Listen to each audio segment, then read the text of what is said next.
Oh, my goodness.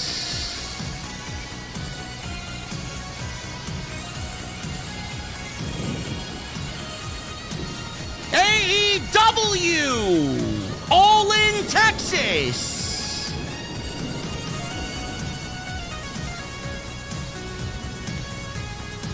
What a night, ladies and gentlemen. I'm surprised people are still alive after this 8-hour extravaganza.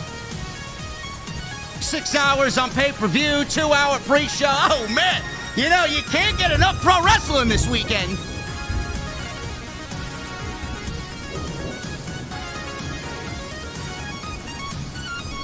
Adam Page does it.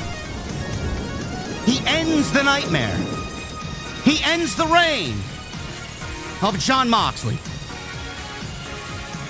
It is all over, ladies and gentlemen. We have a new AEW World Champion, and we finally saw the belts once again glimmering in the Texas spotlight. Omega and Okada, unified title on the line. And Mercedes takes her first loss in AEW. Great. I can't wait for all the geeks to start.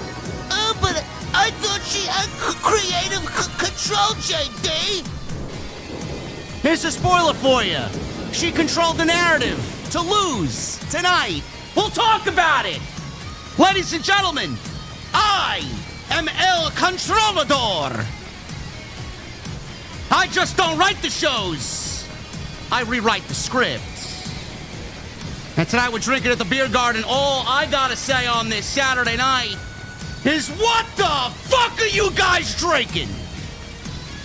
Arriba! I'll see you guys over.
Why has Triple H been so successful? Why is Triple H running WWE better than Vince McMahon and Bruce Pritchard on Monday and Friday night? Long-term booking.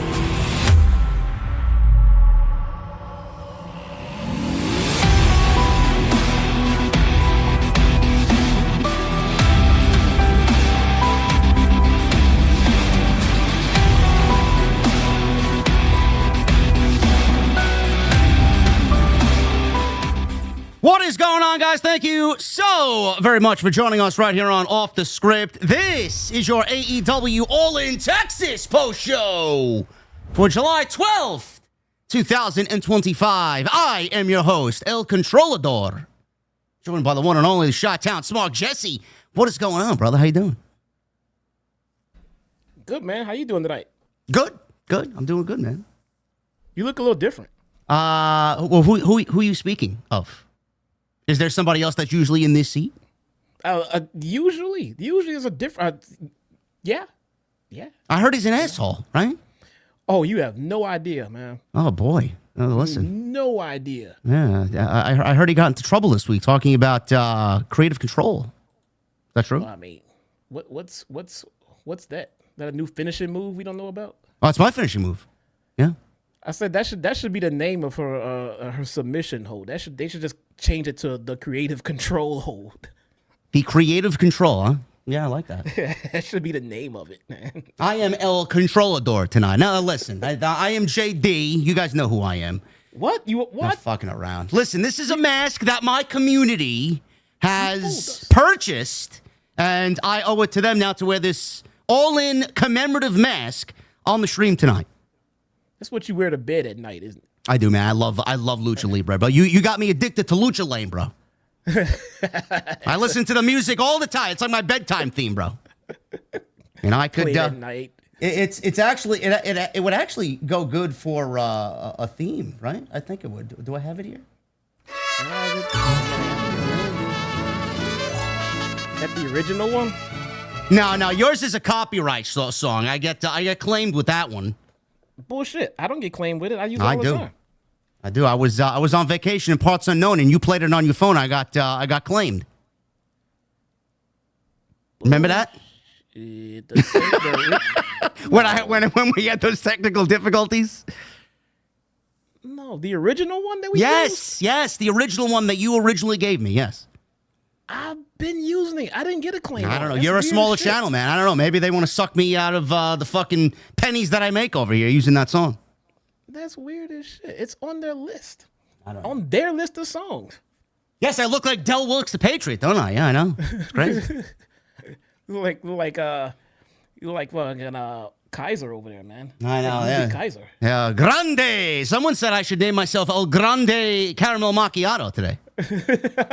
El Grande Macchiato. I actually like that name. I would have taken that name before I got petty and continued to run with the controlling the narrative theme. But that's neither here or there. How you doing tonight, man? You feeling good, man? This was a long fucking show. It was, man. It was a very. I just used my whole day. My whole Saturday is gone. Ridiculous. Whole Saturday. 2 p.m. we started watching this show. I thought this show was going to be over by 8 o'clock. I'm like, all right, I could deal with an 8 o'clock, 3 to 8. That's fine. We'll be live at 8:30. It's fucking 9, almost 10 o'clock over here. What are we doing? I tell you though, man. We had a blast watching the show though, man. We had fun. It was some of it was fun. Absolutely. If you submerge yourself into the show and just stick with it and watch it and try to enjoy it, when it's good, you do kind of forget the fact that it's just been so long. But when you're bored, not enjoying yourself, then you find yourself just sitting there like, is this over yet? But no, but we had fun. There were some slow points, but look, man, I think the overall flow of the show was fine, and it was a good goddamn show. I mean, they knocked it out of the park. I was highly impressed at the end of the night by the amount of storytelling that went on in that main event. I thought it was done very fucking well.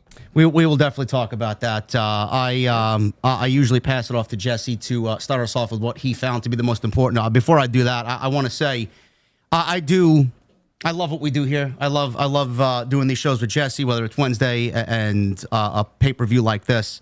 I feel like, for the hatred that we get for whatever reason, I feel like we genuinely are brutally honest and upfront, and I would have it no other way. I feel like we are probably one of the more honest AEW podcasts that are in this space currently.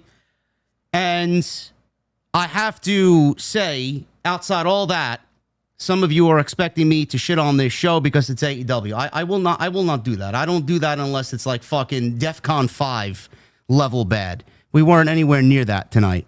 The weekly TV shows, I think everybody could really come to an understanding. The TV shows have been lacking. They haven't been good. They're downright, effortless and boring, and there's just nothing coming off the shows. Every single time Jesse and I do something like this, we always start off by saying Tony Khan is Mr. Pay-Per-View. He knows how to put on a pay-per-view. There's one thing that he has done better than WWE. It is put on a pay-per-view. Tonight was no different, so kudos to him. I know I give him a hard time. I break his fucking balls. I'm a ball buster. But every time he's on pay-per-view, the guy fucking delivers. No doubt about it. One of the best rosters in all of wrestling, if not the best roster, talent-wise, up and down, is AEW. With that said, I thought this show was better than WrestleMania. And for a show that AEW is branding as their WrestleMania, as their destination show one time a year, they knocked it out of the park where they needed to. It wasn't a perfect show. No show was perfect. No matter how many people want to say this was the greatest show of all time. No show is perfect.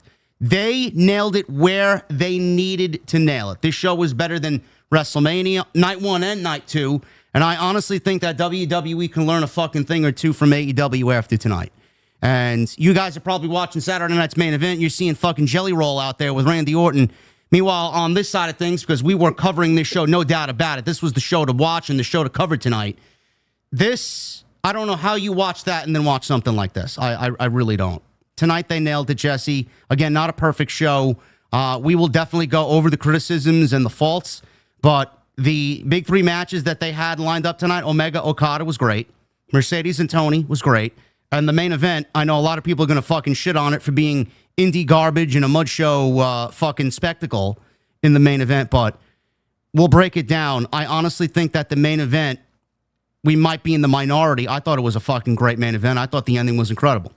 Everything that we got for 9 months, I feel like kind of came to fruition. I feel like everything we saw tonight, we needed, just because of the fucking overwhelming just albatross that the Death Riders have been to the television show. I honestly feel like everything that they did up until Moxley getting choked out at the end of that show, everything was fucking the way it needed to be, man. I thought this was a huge thumbs-up show. It will go down as one of the best AEW shows that they've ever done, and they should be very proud of themselves for the first time in a stadium here in the United States, man. They fucking killed it.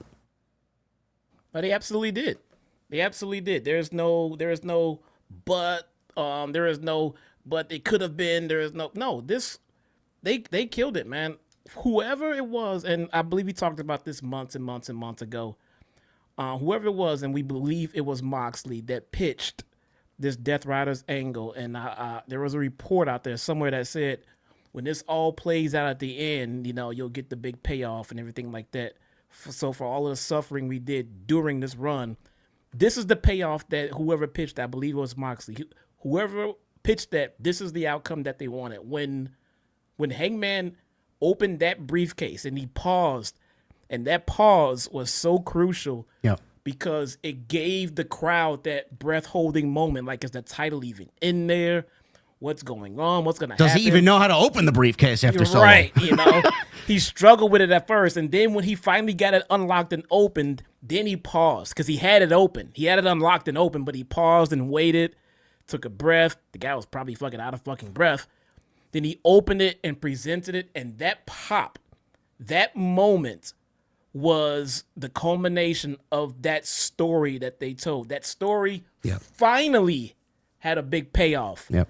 The crowd popped, I popped for it. Finally, the world title is back.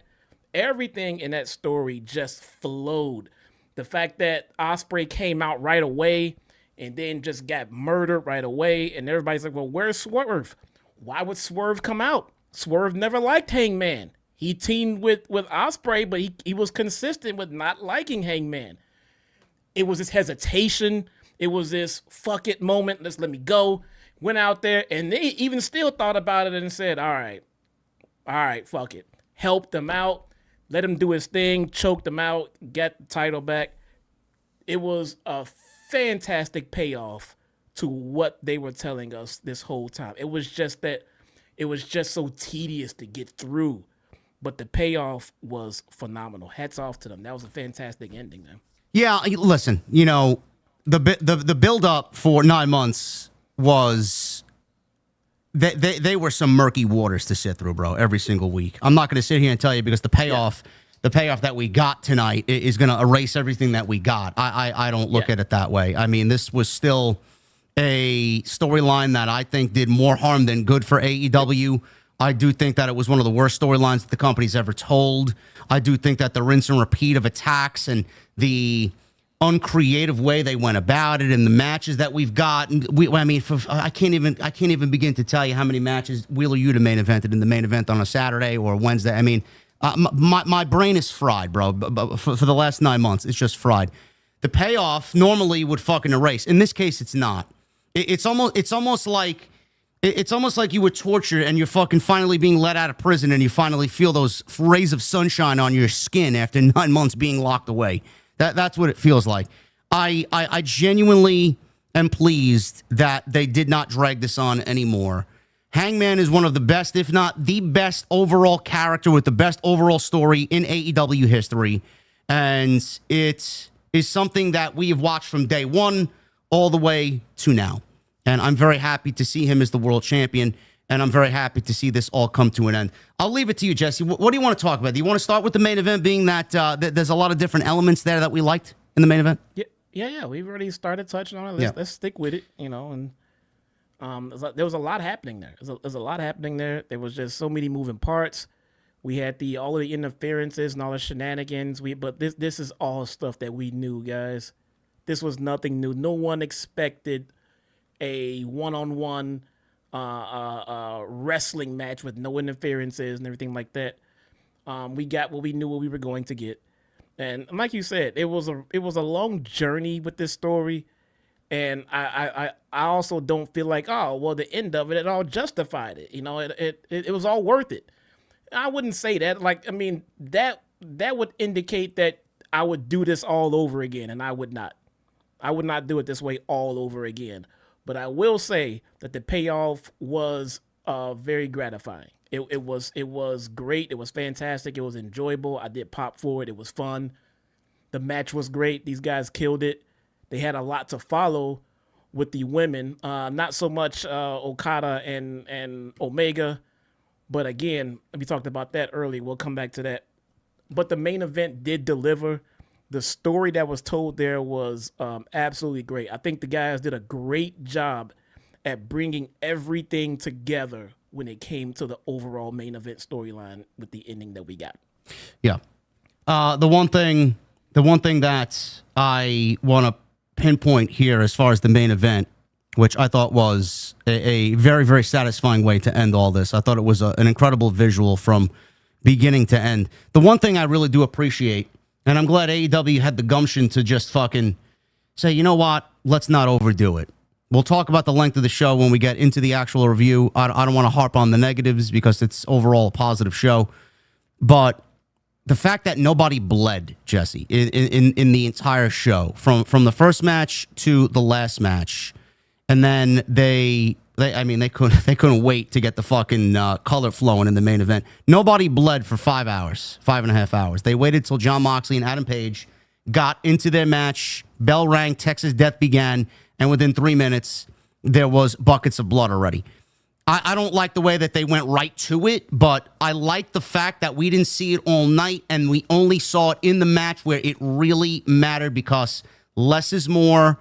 You do quality over quantity. I remember some shows earlier in the year, AEW had fucking 4 or 5 matches straight where you just got blood. I'm glad that they saved it for when it mattered most, because it just made the overall main event feel that much more dangerous and that much more important. 2 guys fighting for what really should matter, and that's the AEW Championship. That was a great virtue of patience for AEW to hold off on that and save it for the main event. Yeah, that was fantastic. I don't think too many matches really called for it, before that. But we knew we were getting in the main event. Yeah. We knew that was happening. And they couldn't wait. They started stabbing each other as soon as the match with started. Forks, by the way. Forks. Because everybody loves a fork stabbing. Let's just get right to it, man. Let's just get the blood out here, baby. I was a little confused about the rules of the match. I thought it was a last man standing. Yes.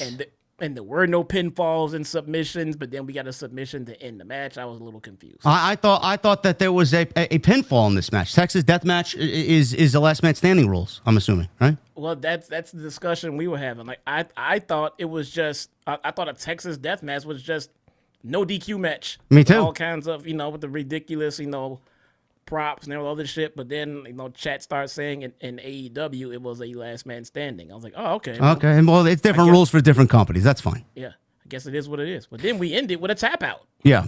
Yeah, I mean, that part was a little confusing, but we got to the same result anyway. I did like the fact that they only bled in that match. I did and everybody, really, we talked about it for weeks, that they were going to take a page of the WrestleMania 40 playbook with Cody and Roman in the main event in Philadelphia. They didn't do it textbook play-by-play for that one, Jesse. I felt like they did kind of put their own spin on it. I did like the fact that they didn't copy WWE's homework exactly, where, you know, things would go fucking crazy, and then you get one babyface coming out and his theme music goes off, and then he gets beat up, and then the next babyface comes out with his theme. I was getting ready to hear Darby's theme, and I was getting ready to hear fucking Final Countdown by Bryan Danielson. Will Ospreay was out there. We didn't get nobody's babyface themes coming. We just got, you know, Will Ospreay out there, and then Bryan Danielson's out there. Darby made an appearance, which I'll touch upon in a little bit. Well, what did you make of the similarities to Roman and Cody at 40 compared to what Moxley and Page did? I thought AEW did a very good job of trying to, you know, swat away all of the comparisons from the IWC. They didn't want, you know, a blatant ripoff. I think they put a nice little spin of their own on it. Yeah, I don't know. I didn't compare the two like that. I don't know. I'm sorry. I did not think I was gonna be comparing WrestleMania. You know what I'm saying? I don't know. You didn't think that this was gonna end up being a WrestleMania 40 retread? No, I'm not fucking thinking about WWE. And you may be the only one then. I must be. The fucking chat is sitting there talking about WWE. You're talking about WWE. Like, I thought we were here talking about AEW, man. I have no idea. I mean, to be honest with you, I don't know, man. I did not think about and compare the two matches at all. I don't even remember much of that Roman and Cody match right now.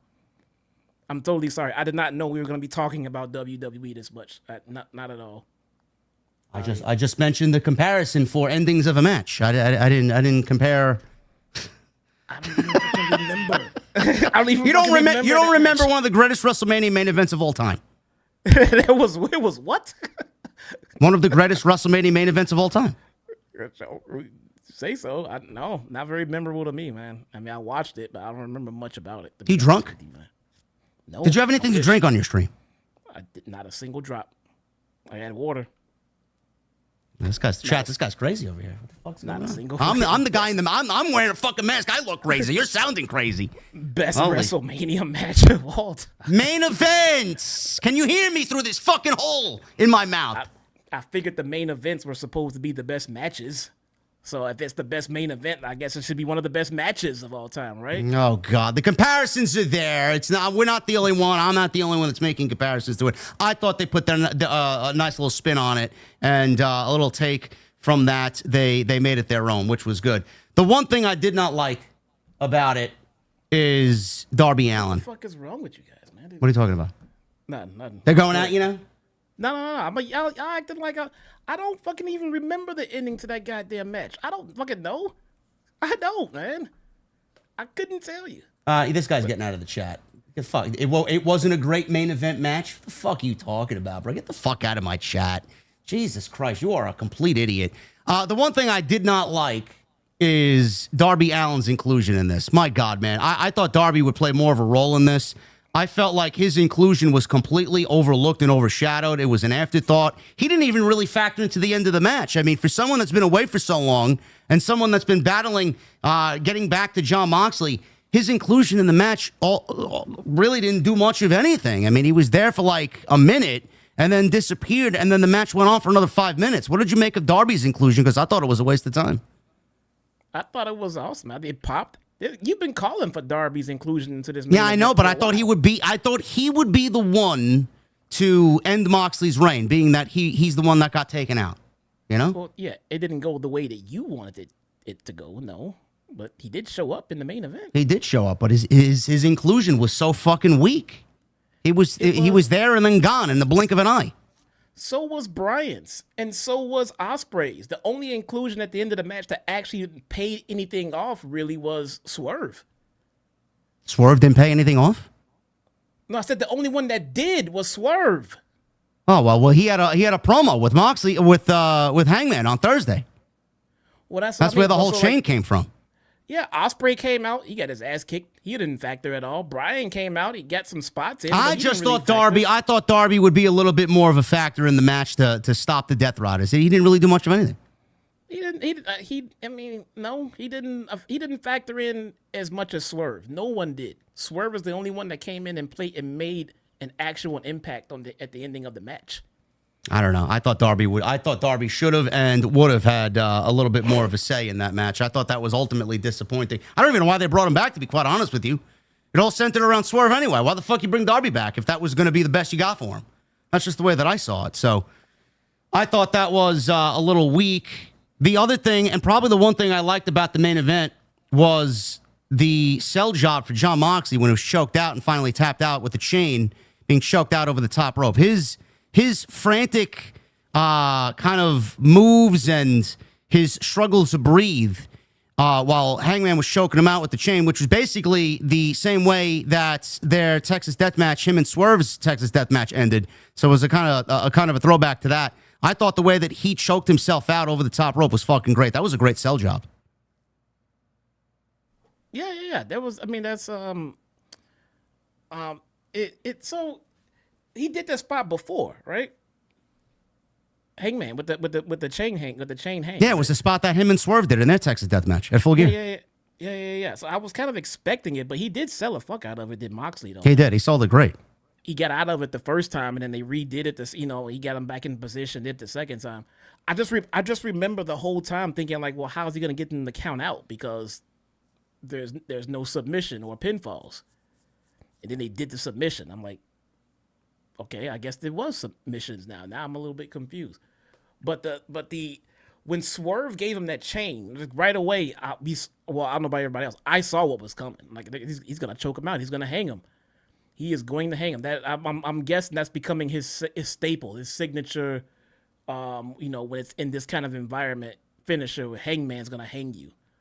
You know what I'm saying? And I kind of liked it. I did enjoy it. Yeah, I thought that was a great finish to the match. I thought all in all this was a tremendous main event, and it exactly ended the way that it needed to. So Hangman is now the new world champion. He finally unveiled the championship in the briefcase, and it is now back in the spotlight the way it should be because it's the most important prize in the company, and we will see what happens from this point on. We'll definitely get into the match a little bit later on in the show. What else did you want to talk about, Jesse? What was out of the rest of the show? What else was a big highlight for you? What were you shocked by? Another major talking point for you? We could talk about Kenny Omega and Kazuchika Okada. I think the match was good, but it wasn't anywhere near what they've done before, which is exactly what I anticipated coming into this. I didn't expect them to be able to live up to what they've done in the past. 7 years later, major medical conditions later, and everything else included. I mean, I was kind of hoping that people would kind of lower those expectations on what they were going to get out of this match. And it seems that a few people, at least the few people that I saw in my chat, seem to have didn't lower those expectations, and they were expecting a 6.5 star match and everything like that. But I was not expecting that. That's not what we get. The match was just fine. Well, why did people expect that when the match went on at fucking hour 5 in the show? Like, that's one of the reasons why it was a great match. Don't get me wrong. I mean, there was absolutely nothing wrong with the match, but the match order, in my honest opinion, really kind of hindered what these guys would go out there and do. I mean, it went over 20 minutes. How long did you need it to go? Some people were expecting this to go fucking 40 minutes, 60 minutes. Why does that need to happen for these two guys? Because that's what they were expecting, because that's what they've been getting before out of those two. But they're older now. Why? That's what I just said. I'm sure you told everybody that. They're older now. This is not Japan. They don't need to wrestle this style over here. This is basically what Kenny Omega and Okada wanted to do here for the American fans and give them one last hurrah here in the United States after the first 4 in Japan. And Tony gave them all in to do it. The match was supposed to happen already. The match was supposed to happen last year, but Kenny got fucking diverticulitis. He got taken off television, so they saved it for this year. It ended up being a great match, and they unified the championships. I hope to God we don't see 3 championships being carried around by Okada, who won the match tonight. But I will say, I will say this, you know, I'm not a New Japan enthusiast. I'm not a New Japan fucking encyclopedia. I don't really give a shit about New Japan Pro Wrestling. I have watched at least a couple of their matches from Japan, but I don't really get that sense of importance watching this as other people might have. I'm not invested in this as much as other people might find themselves to be invested. All I see is a great pro wrestling match between 2 great pro wrestlers that went on 5 hours after the show's already been on the air. And me as the viewer, I'm honestly telling you, I'm exhausted. So whatever you guys enjoyed out of it, I'm glad you enjoyed it. Me, I wish I would have enjoyed it as much as you, but I couldn't because I've already been bombarded with 5 hours of pro wrestling. So I do think that one of these matches, the triple main event that they were promoting all night, I do think that they should have been spread out across the show. I don't think that AEW should have backlogged the entire show, the second half of the show, with this and then Mercedes and Toni and then Hangman and Moxley. I do think that all 3 of these matches should have been spread out across the 6 hours of show that we got tonight. That's just me. You might think otherwise, but I thought it was a good match. But the time and the time in which it went on, it took everything out of it for me. And I wish I was more invested like you guys. Yeah, I get it. And like, you know, we agree it wasn't perfect. No. Some things could have been done differently, but I enjoyed the show so much that I'm not trying to focus on the imperfections. You know what I mean? Like it wasn't so egregious that I didn't enjoy the show. I mean, no, it's fine. Enjoyable. I mean, it's a long show, but I'm just giving you my POV from where I was watching the show at home. I do think that all these matches, these 3 main event matches, should have been spread out across the show. But Okada, I don't think the show was so goddamn long. I don't think they could have arranged the matches in any order that would have made it felt any shorter. You know what I'm saying? That it was just long. It was just really fucking long. And no matter where they put what, it just would have interrupted the flow. Great spot, great match, low spot. I mean, it would, as opposed to it flowing like it got better as it went on, as opposed to this was good, this was bad, this was bad, good, good, bad. Any way you arrange it, at the end of the day, it's still a long ass show. It's just a long ass show, man. I mean, they chose to go with the escalation as opposed to the spreading it out. Either way, which is what they usually do, and it's their Achilles heel. It's something that they just seemingly can't fix. Yeah, or refuse to fix. I mean, it's a problem. Maybe that's the talent trying to outdo each other. Probably. You know what I'm saying? Probably. Yeah, like I'll outdo you. I'll outdo you. I'll outdo you. Yeah, I whatever it is. I wish they would shorten it, but Omega and Okada had a very good match, and Okada is now the new unified champion. I will talk about the result a little bit in the review, but I will say I do think that Okada is the right winner. After looking at it and talking about this with Jason on TNT on Tuesday, we talked that Okada winning the unified championship was probably better off for where we are now going into the future, because we've already seen teases on television of Okada and Takeshita and some tensions there. It looks like Takeshita may finally be on a breakout, and he's not going to last in the Don Callis family at all, because now Okada's in the Don Callis family. No sense in having Okada and Takeshita, who is looked at as the next Okada, in the Don Callis family. So heads are going to roll, and tensions are going to rise with those 2 egos and those 2 personalities. Okada winning the unified championship to then defend it against Takeshita and put Takeshita over as the next Okada, I think that's the fucking right way to go. So I thought that was a great move there. The outcome was correct on the unified championship. We'll talk about Mercedes, and we'll talk about Toni Storm. We'll get into the rest of the review. We had 2 gauntlet matches, one for the men and one for the ladies. MJF is now the new #1 contender for the AEW championship. He's got that contract in hand, cashing in at any time over the next 12 months. And for the ladies, surprising twist here, Jesse. We got Athena winning the gauntlet match. I could not believe what I was watching, but we'll get into why Athena won and what potentially could be happening as AEW sets something big up for Athena moving on into the next couple of months. This was a very good show. We're going to highlight the good, the bad, and everything over the course of the next couple of hours for you guys. So thank you guys very much for joining us here on the All In Texas post show. We got 2,600 people in here. Some of you might be coming over from the post show media scrum. Some of you might be coming over from Saturday night's main event, which just ended. I don't know how it went. I'm hearing bad things about it, but after the last embarrassment that we watched for Saturday night's main event, how many commercials did you guys sit through? It's going to be a long night, folks. Thank you for joining us here on the OTS post show here for All In. Follow us on social media at JD from NY206, Twitter, Instagram, TikTok, and Cameo. Hit that subscribe button down below. Turn on the bell for all notifications. Make sure you guys go and check all of the content on the channel. There is plenty of it, including all the streams this week. Monday night for Raw, Tuesday Night Titans with the Solid Monster, episode 102. We'll have a lot to talk about on Tuesday, episode 103. Jesse and I were live on Wednesday to cover Dynamite. I was live last night on Friday for SmackDown. And tonight, it's the first of many, man. We're covering All In. I'm going to watch Saturday night's main event after this is over. I'll probably talk about that tomorrow. We got Evolution tomorrow. Nobody's talking about the Great American Bash, which happened at 3 p.m. tonight. I didn't get one fucking word out of the Great American Bash. Does anybody know what happened? Did anybody watch it? Is the better question. Nobody cares. Good. Too much wrestling, man. You got to pick and choose, man. You got to stay sane during this weekend.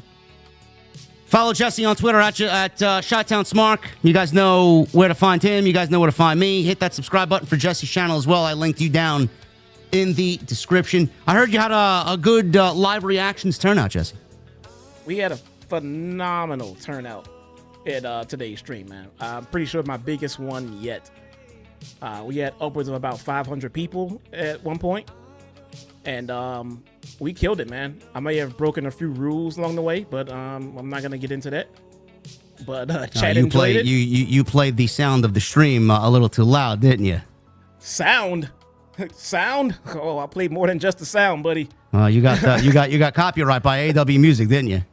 Yeah, I mean, I already knew it was gonna get struck, so at that point, I just gave up on it and said, "Fudge it, man. Let's have some fun with it. Let's have some fun." I didn't get any legitimate actual channel strikes, which is the only important thing there. So we had a blast, man. There's nothing wrong with doing this once in the blue moon, you know, for the viewers, have some fun with it and everything like that. But this was a blast, man. I might do this again in another month or two. So if you did not join, you should join next time because you missed out. If you were there, you know how much fun we had. We actually had a blast, man. Did you watch the pre-show? Did you watch the whole thing? I did not watch the whole thing. I was doing some stuff around the house, and I had it on in the background, and I saw some stuff here or there. That's about it. All right, well, we'll start with the pre-show. We'll just run through the winners and losers here. We're not going to go over anything too extensive here. The Sons of Texas, Dustin Rhodes and Sammy Guevara, who we saw multiple times tonight. We'll talk about why. Tag team here, Sons of Texas and Ring of Honor. They are the Ring of Honor Tag Team Champions against the Von. I think so, right? Are they still the Tag Team Champions? Who knows? Someone correct me if I'm wrong. I don't watch Ring of Honor. I mean, nobody does. I thought they were. Or maybe the Trios Champions.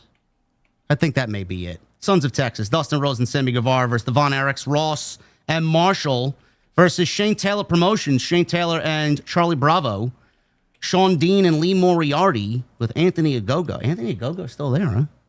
It's still there. Oh, my God. Flew him all the way over here just for this. I guess so. Match ended with the Sons of Texas and the Von Erichs winning over Shane Taylor Promotions. So that is that. The Sons of Texas in Arlington, man, goes hand in hand. We'll talk about Dustin Rhodes a little bit later on in the show. I know that was a little bit of a divided opinion on social media during that TNT Championship match. We got Big Boom AJ with Big Justice and the Rizzler. Yes, they are back. I give this a doom. Hologram, Kyle O'Reilly, and Tomohiro Ishii against Lance Archer, Hechicero, Trent Beretta, and Rocky Romero. Did you give this a doom, Jesse? Were you happy to see the Rizzler?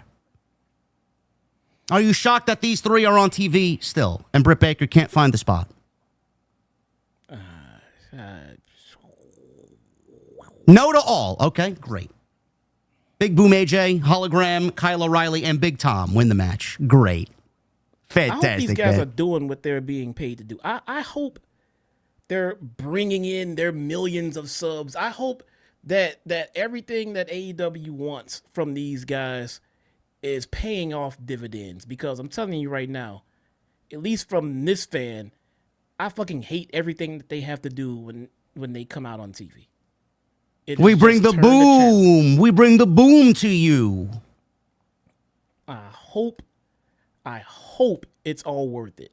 I hope they are seeing the dividends they are hoping to see, because it is seriously an embarrassment and an absolute turnoff to see these guys. Now I gotta ask you, Jesse. You're a father, right? These kids. I was talking to my buddy who was over here today watching the show with me. We were talking about how these kids just are being used as tools to spread the narrative of obesity, right? It's like these kids are fat. I'm not going to fucking sugarcoat it. And then their lives are centered around social media, bro. Like when you were raising your children at a very early age, did you ever think that we would get to a point as a father now looking at the way you raise your children and seeing someone in today's day and age, their lives are just centered around social media, man. They don't know nothing but social media.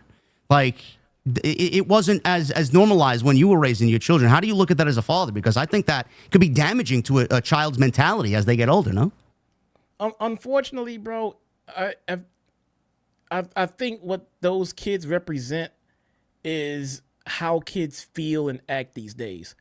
Not me and mine. To answer your question, does it feel like, I personally feel like, and this is no offense to anybody that does it, I personally feel like parents who parade their kids around on social media for money, it's disgusting. Let's call a spade, right? It's disgusting. I feel like they're just fucking exploiting their children. They're not giving their children a fair shot. You can't sit here and say, well, it's okay because I asked my kids and they're okay with it. Asking your kids is not a reason to do it. That is not, if you ask your kids if they want to smoke cigarettes or drink alcohol and they say yes, would you let them do it? No, because it is your job to be the parent and decide what's good for your child. And parading them around on social media for money. Look, this is my personal take.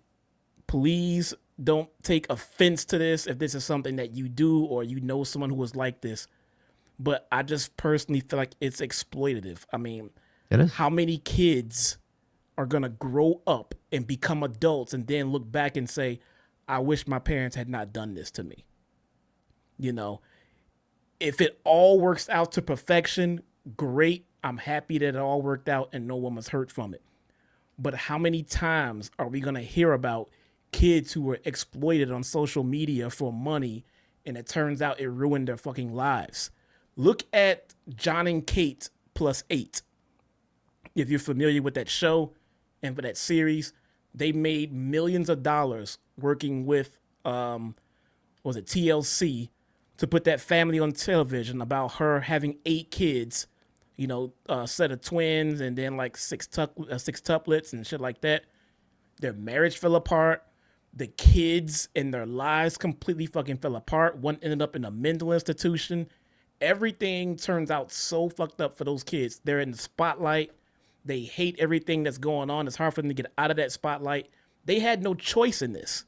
Their parents put them in it. And then their parents dissolved their own goddamn marriage, ruined their whole fucking family, all because they were getting paid by TLC. It's just not worth it. It is just not worth it. It is your job as a parent to protect your children from things like this. Not, hey, this is going to make them money, so let's do it. I feel like as a parent, I feel like it's disgraceful, and I wouldn't do it. No matter what the topic was, whether they're fat or whether they're skinny, it doesn't matter. They could be talking about them having great grades and being a perfect student. You're still exploiting them for money. And you can't, in good conscience, do that. You shouldn't do that because you're supposed to be protecting them from things like this. So I don't agree with it. Well, there you go. You were. Why don't you tell me how you really feel, bro? Holy shit! It is. My wife feels the same fucking way. It is so disgraceful. What happens to the money that the little kids are made with the Rizzler and Big Justice? What happens to is it going into a fund for their college, or is the parents spending all the kids' money? That's what I want to know. To be honest with you, it honestly really does not matter. If the parents are keeping the money and raising their kids with the money, yeah. If they're putting it in bank accounts for them to have money for later on, It doesn't matter. Everything cannot be justified with money. That is just not how it works. If you justify doing shit just for money, I mean, your morals can easily slip down the wrong goddamn pipes, man. It's you shouldn't fucking do it, man. Especially in a day and age where pedophilia is just running fucking rampant. You shouldn't do it. You really should not do it. All these kids, you turn on YouTube, you see kids up the woo-ha putting up content and making money, and with their kid and their parents are backing them up for it, and they're making a ton of money through Google and through YouTube, and it's all okay. I don't believe in that, man. There was another one. There was Ryan's Toy World or something like that. Yeah, I heard about that. Yeah. Yeah. Yeah. They use their kids from like damn near birth to make money off of them. That's disgusting. And they made a fucking ton. I'm sorry. Find another way to make money. Find another way to make money on the internet. Well, the reason I asked Jesse this, honestly, is because this was raised tonight while I had company over watching the show, and there's just something that doesn't sit right with me with this family. Honestly, they outside of being cringy, it's just why do we pander to this? Like, what good does this do anybody? Like, it pops the crowd, whatever, man. It's just a bunch of mindless sheep. I don't agree with. I don't even know why they're getting TV time over fucking. How many talents in that locker room were probably begging Toni today to get on the fucking pre-show because there was no other spots for them on the show. You got these guys on the show. Look how much time they took. Followers. Who gives a shit? They're not doing anything for the audience. If anything, you're tuning out to see them. I don't. To me, there is not much of a difference between parents that exploit their kids on social media and like the parents of the toddlers and tiara girls, where they're dressed up like beauty queens and they have to go out there and walk down the runway and full makeup and dress. Absolutely disgusting. They need to be in jail. You're a bunch of fucking weirdos, man. Fuck out of here. So yeah, they were on the show tonight. I mean, it's whatever. It's hopefully the last time we see them. It's just. It just gives it a bad look. It gives it a bad vibe. AEW doesn't need this fucking hokey garbage on their television. They got enough going on. FTR, Cash Wheeler and Dax Harwood against the Outrunners. This was a match that was added to the pre-show on Thursday's Collision. This is coming off a great tag team match, which I did go back and watch from Collision a week ago. And they have a rematch here tonight. First of all, I want to say, we won't spend too much time on this because the pre-show. I hope the Outrunners are slowly starting to show people what they could really do. They are a solid fucking tag team. And I hope that they get more opportunities. I like those guys. They got a great gimmick. They got a great vibe about them. They're likable, and they work their asses off. So good for them. Yeah, but they're about to be buried now. Yeah, well, whatever the case may be. I hope that after all this FTR stuff, to get them where they got tonight, that they continue to push them in a meaningful way. It's difficult to say that because it's AEW, but I hope that they do get an opportunity. FTR, though, Jesse, we talked about FTR, and we joke around that they're good old buddies of fucking Pepsi Man, and, the reason that they haven't been pushed in a meaningful way since he has left the company is because of their relationship with him. So be it. Conspiracy or not, there's something behind that because it's happened on more than one occasion. It seemingly looks like and feels like that FTR is finally starting to turn a corner here, especially as a heel team with Stokely. It's now time, because they did win this match, that they get in line and we start discussing FTR for once again holding the tag team championships. I don't know when or if that's going to happen. I do like the current direction that they're on, and I do feel like they should be in contention for the tag team championships. But as you saw tonight, they are definitely going into a different direction. Whether those titles are going to be involved or not, nobody knows. I like the vibe of what's going on here with both of these teams, especially heel FTR. How do you feel about them? So it feels like that the Outrunners is about to be left behind because they've already moved on from the Outrunners. The Outrunners just lost 2 in a row to FTR. FTR is already focused on other shit. It feels like the Outrunners are just going to be left behind with nothing to really do, and it kind of sucks. They had one of the better AEW TV matches I've seen all year on Collision. That was a great match. It was great. Did you go back and watch it? I did. It was fucking great match. It was way better than what we get today. Well, FTR is probably bell to bell the best tag team in the business. Still, no matter what they think of me or Dax thinks of me, I'm going to give them their props because that's what I do. They're the best tag team in the world. Easy.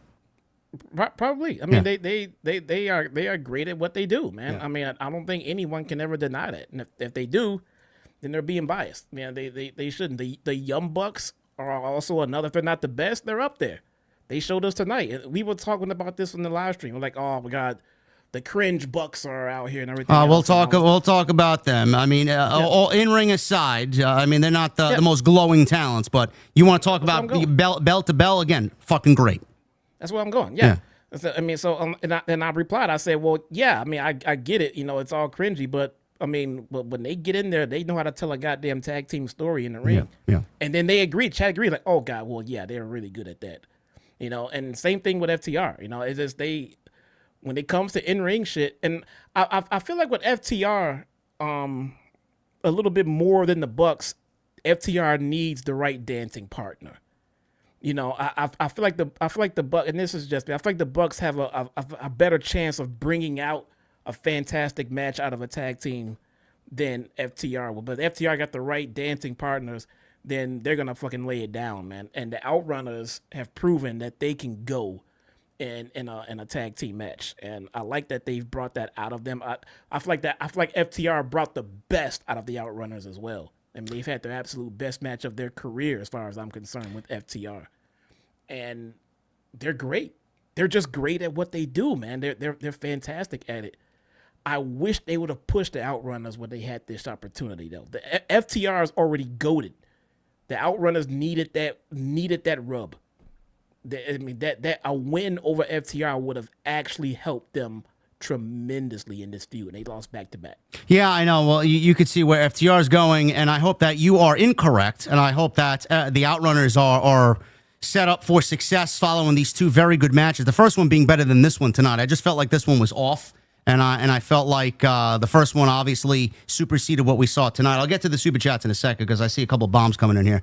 The thing is with the Outrunners, I hope that this was not just them being used to propel somebody else. I hope that this really worked out in an equal way where they do get an equal portion of the spotlight here. And it's tough to follow up on these types of things if you're a fan of AEW, because normally when AEW gives you something like this, the follow-up never happens the way you are expecting it to happen. And I do hope that there are some plans for the Outrunners, because I know the tag team division could use some solid tag teams.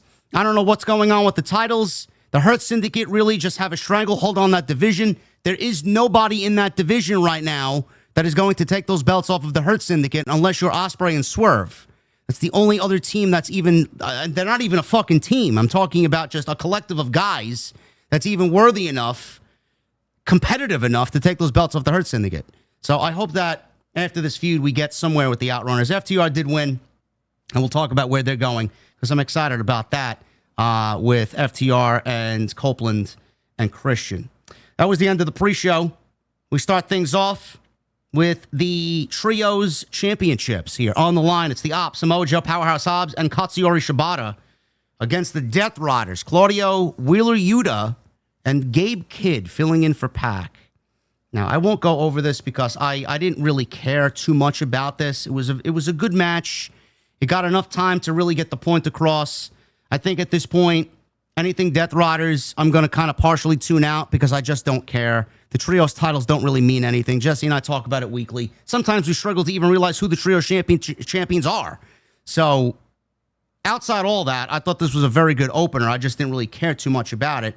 And the Ops defeated the Death Riders here, Jesse, to retain the Trios Championships. And it was a giant swing on Hobbs outside the ring into a barricade by Claudio. We go back inside. Yuta's in there. Snap German on Shibata. Gabe Kidd tagged in just as Shibata is kind of no-selling a couple of things, and he's kind of hulking himself up. Kicked out of a brainbuster at a 1 count. Headbutt then takes Shibata down. Overhand shot led to Joe making a tag.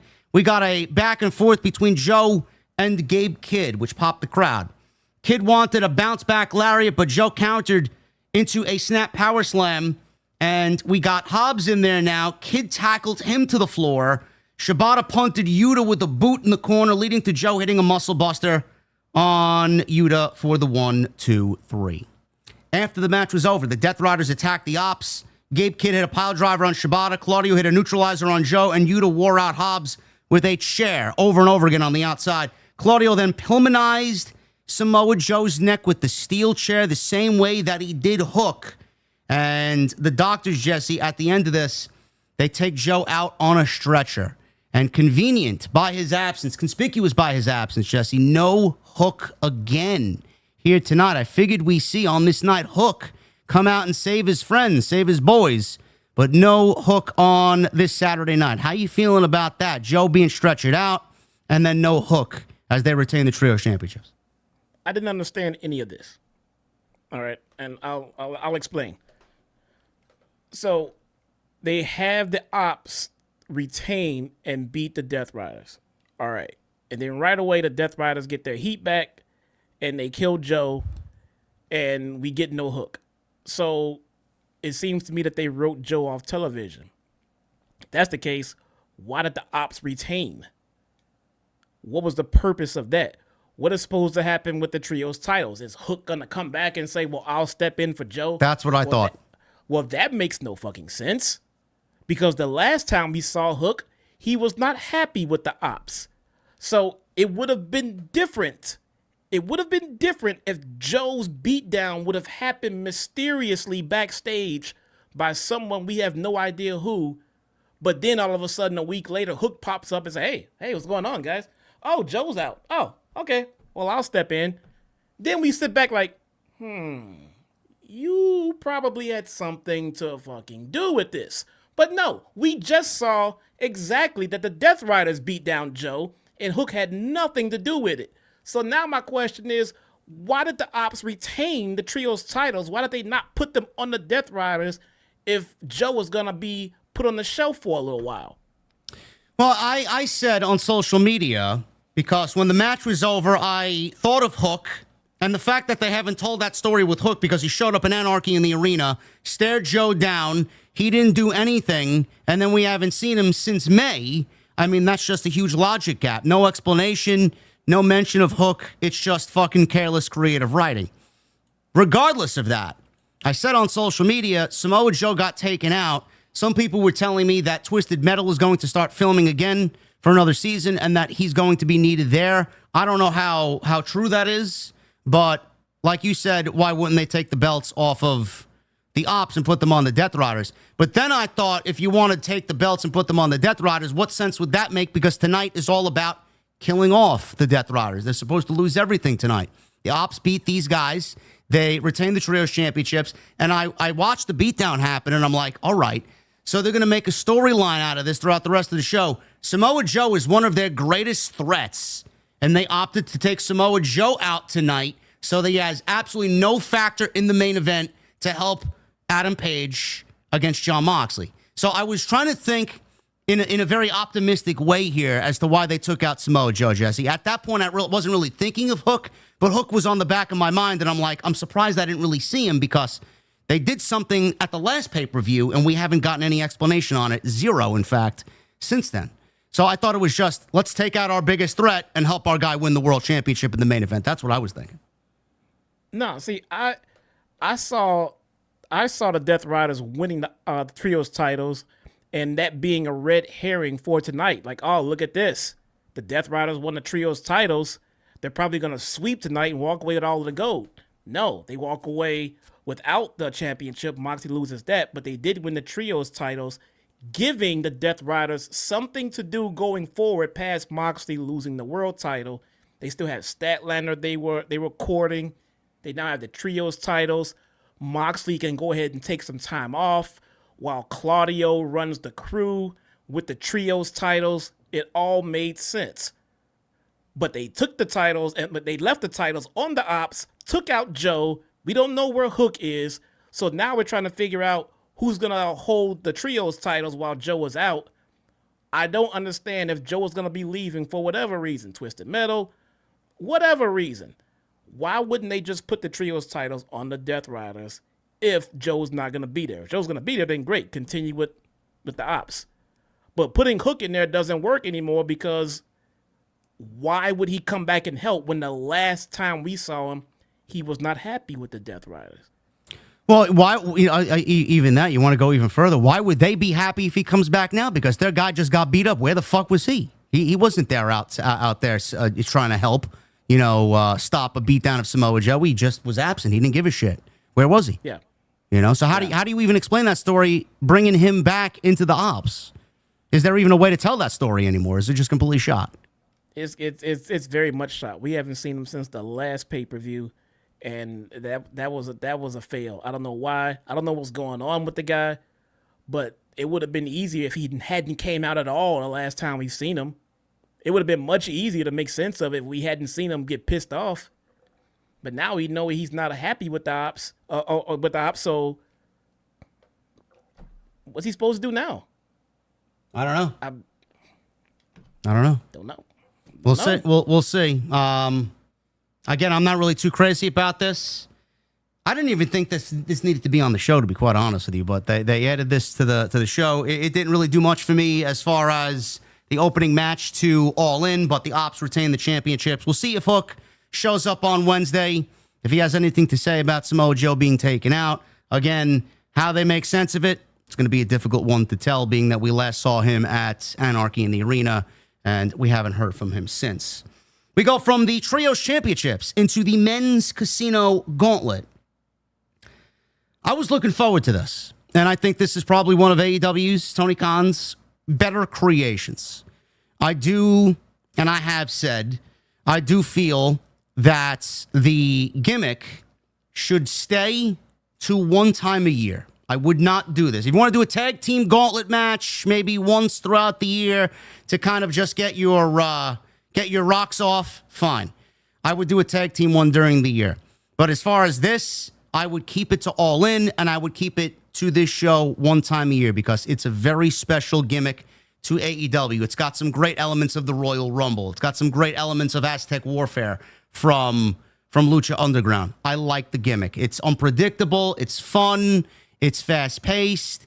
And I just love what it does to bring that level of excitement to the show. With that being said, I did not enjoy this year's Gauntlet match compared to last year's. I thought last year's was tremendous. I just thought last year in Wembley, 50,000 plus, we got some major names in there. We had the return of Ricochet, or the debut, rather, of Ricochet to AEW. Okada was in there. Nigel McGuinness showed up when nobody expected him to wrestle. I mean, it was just a great match. Christian ended up winning it, which was kind of deflating last year. But all in all, I thought it was one of the best things on last year's All-In card. This year, Jesse, not so much. And we'll start there. The list of names I felt like was very lacking this year, man. Not really many surprises, not really anybody that showed up tonight in this men's gauntlet match where you would look at them. Maybe some people would look at them, but me and Jesse got eyes and we see things differently. The way we see this television show, man, a lot of these people on television really haven't been treated like world championship caliber guys on the TV shows weekly on Wednesday and Saturday.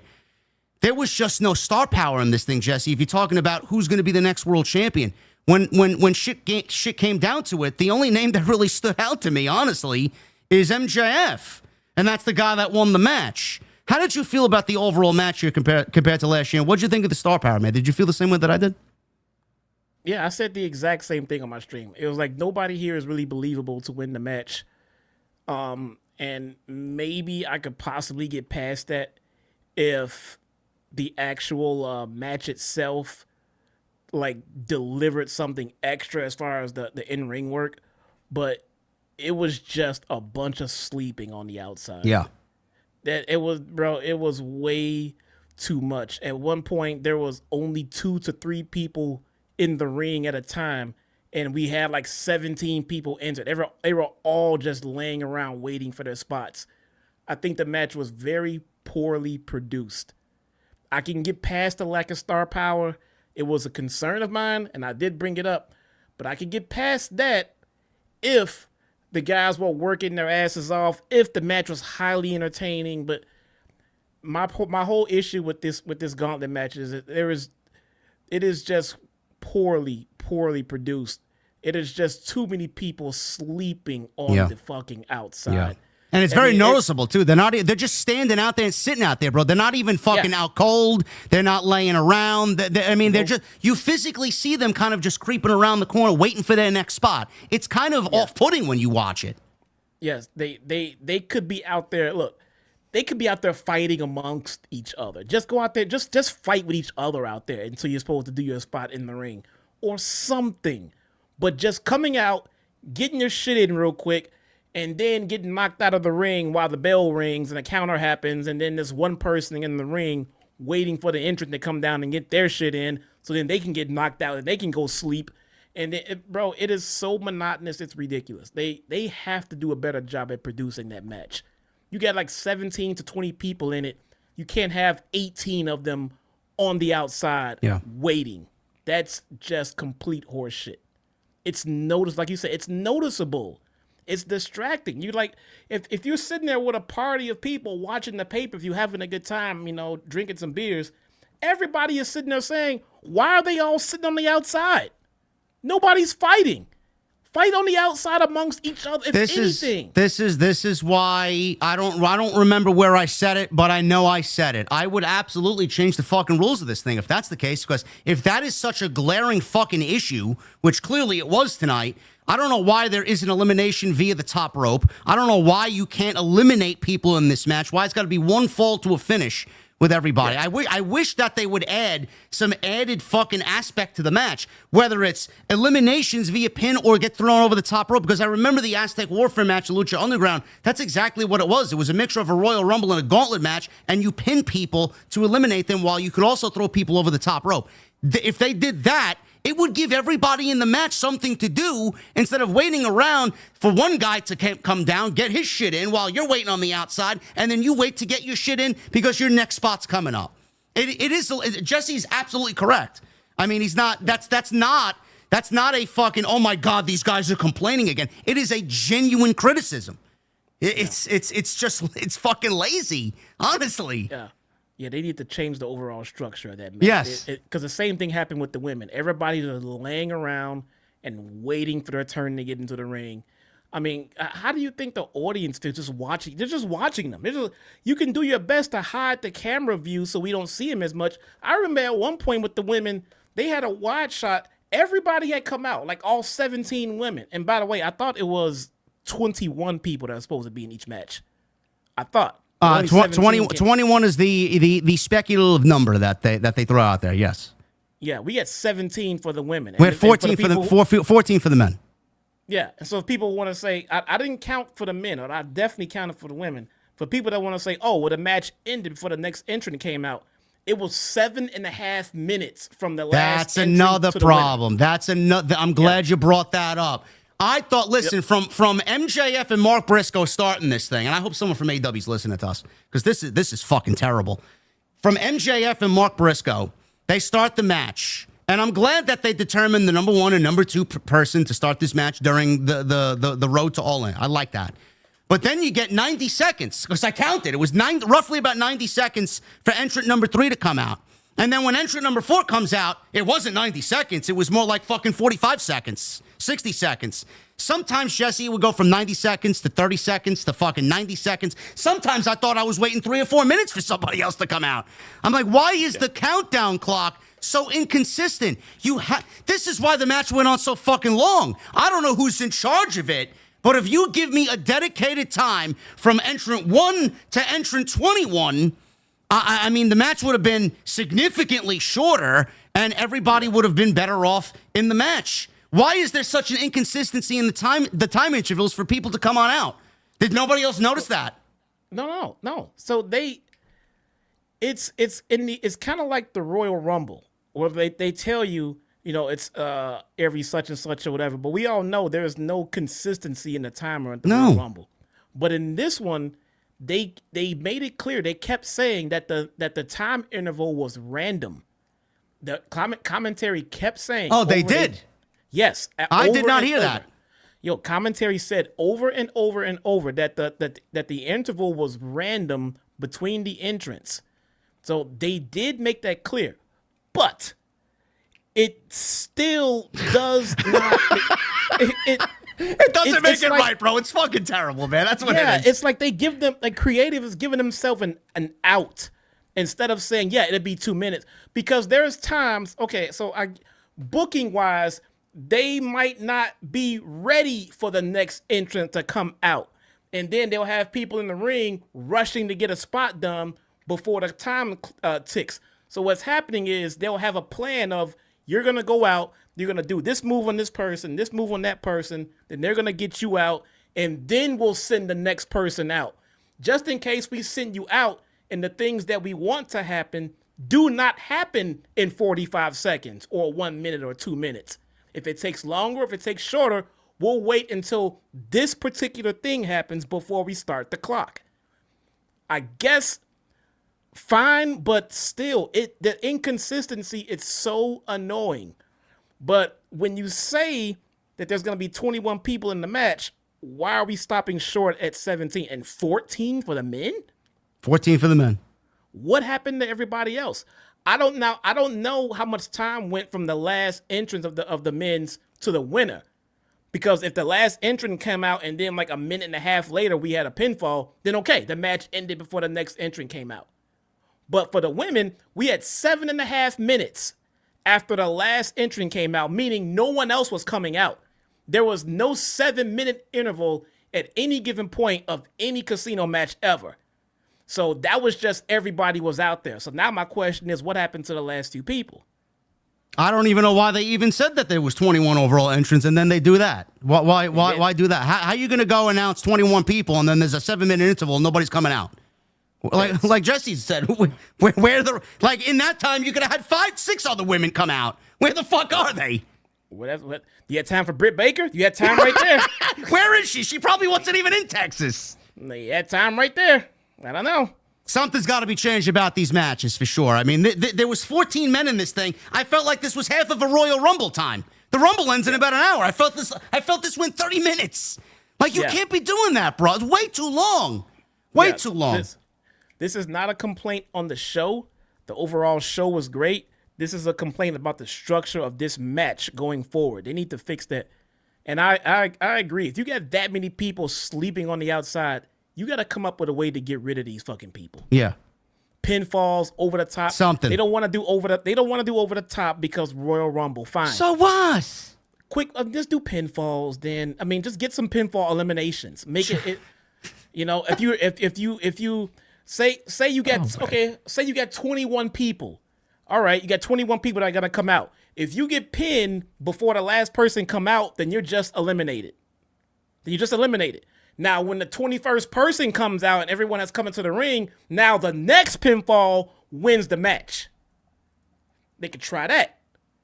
But just one pinfall throughout the whole thing and all these people sleeping makes no sense. I would have pinfalls and submissions throughout the match, and you can be eliminated. But the match continues until the last person comes out. First of all, why are we calling it the Casino Gauntlet match and this 21 overall entrance? 21 isn't 21 significant in blackjack, right? It's blackjack, isn't it? When you stop at 14, who the fuck is winning a hand with 14? Why don't we just go to all 21 then and just and do the right time intervals and get everybody else out there and more opportunities for talent? I don't get it. Chad is already saying, where's Serena Deeb? Why not Deonna Purrazzo? I don't fucking know. They had time 7 minutes in between the next person. Where the fuck are they? Where are they? Stopped at 17. If anybody is fucking paying attention, they need to change that fucking structure. I would highly, highly recommend having pinfalls eliminate people until the last person comes out.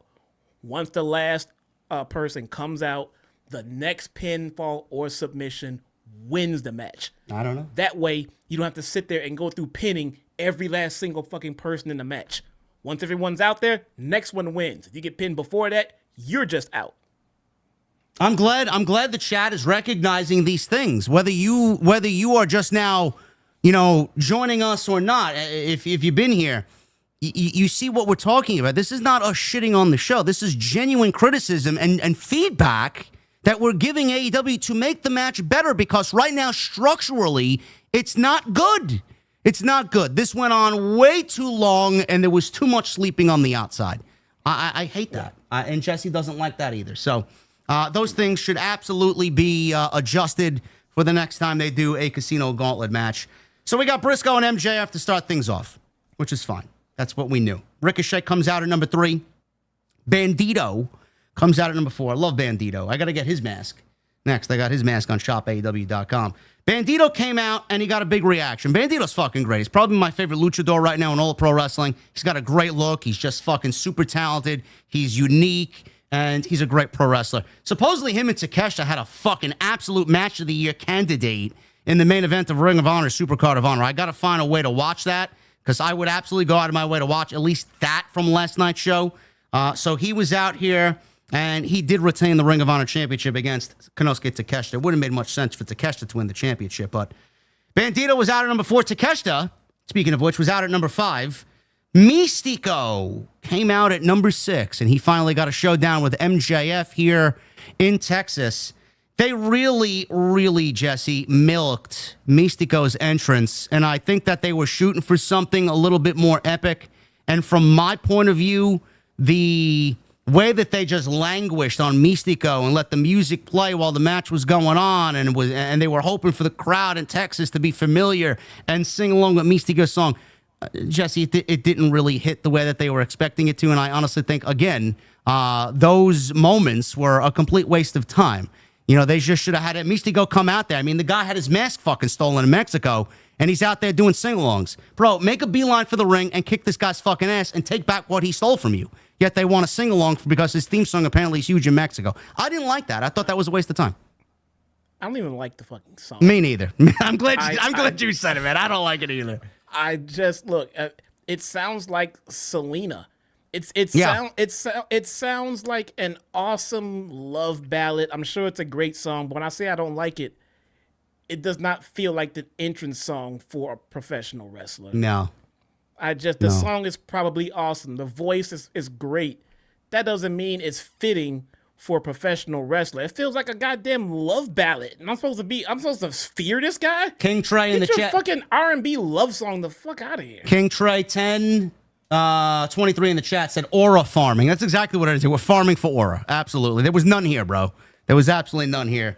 Mystico's out there at number 6. He went face-to-face with MJF. Josh Alexander came out at number 7. And as you guys see the talent coming into this match, we got Briscoe, Ricochet, Bandito, Takeshita, Mystico, and Josh Alexander. Everybody outside of MJF, and I would even include Takeshita in this because he's going to be a future world champion. MJF was the only name right now out of the half of the field that's been in there that I could look at genuinely as a world champion because he was the longest reigning AEW world champion of all time. Josh Alexander's out there, number 7. Anthony Bowens is out there at number 8. I'm surprised he was even in this match, but good for him. Is he still the 5-tool player, Jesse? He's got 5 tools, I think. Does he have more tools than wins currently still? Still, yes. Okay, yes. That's all we need to know. He's out at number 8. Roderick Strong is out at number 9. He was actually on the pre-show with the Cringe family, so he's out there for a second time. Brody King's out there at number 10. Everybody loves Brody. Everybody wants to see more opportunities for Brody.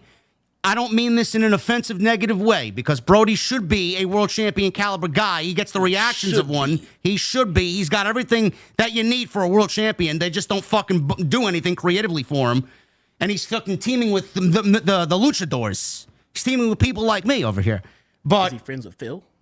Yes, he is. Okay. Yes, he is. He's actually straight edge too. There you go. There you go. Even Brody King, Jesse, I don't mean this in a demeaning way because I love Brody and you do too. I don't even look at him as a credible champion in this thing, bro. And he was just out there just to fill a name. And it's sad because he should be a guy that they should really be pushing towards that level, and they currently are not. So he was number 10. We got the return, Jesse, of Rock Hard Juice Robinson, bro.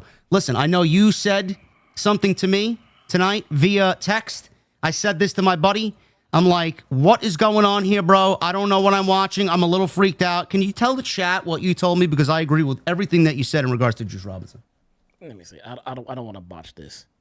I don't want. It has to do something with his facial region. Yeah. Okay, here we go. I said Juice needs his fucking beard back. Yes, big time. Yes. I didn't realize this. Look, hindsight is 2020 on this one. Okay, because it's not like I would have said this before, but now seeing it, my God, that beard was his whole identity. It was. It was just. It was like Wardlow's hair. Yeah, man, bro. He needs that back. It was everything about him.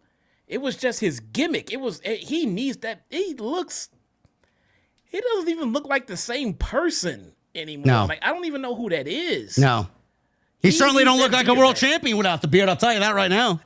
No, when I saw Juice's name pop, I'm like, oh shit, Juice is here. Let's get it. And he came out. I'm like, Did everybody get rock who the hard fuck- when you saw Juice Robinson? No? I said, who the fuck is that? Who's that? That's Juice. Like, no, it's not. He looks like me. He looks like me if I shave my fucking beard and goatee, man. You don't want to see that fucking look. No.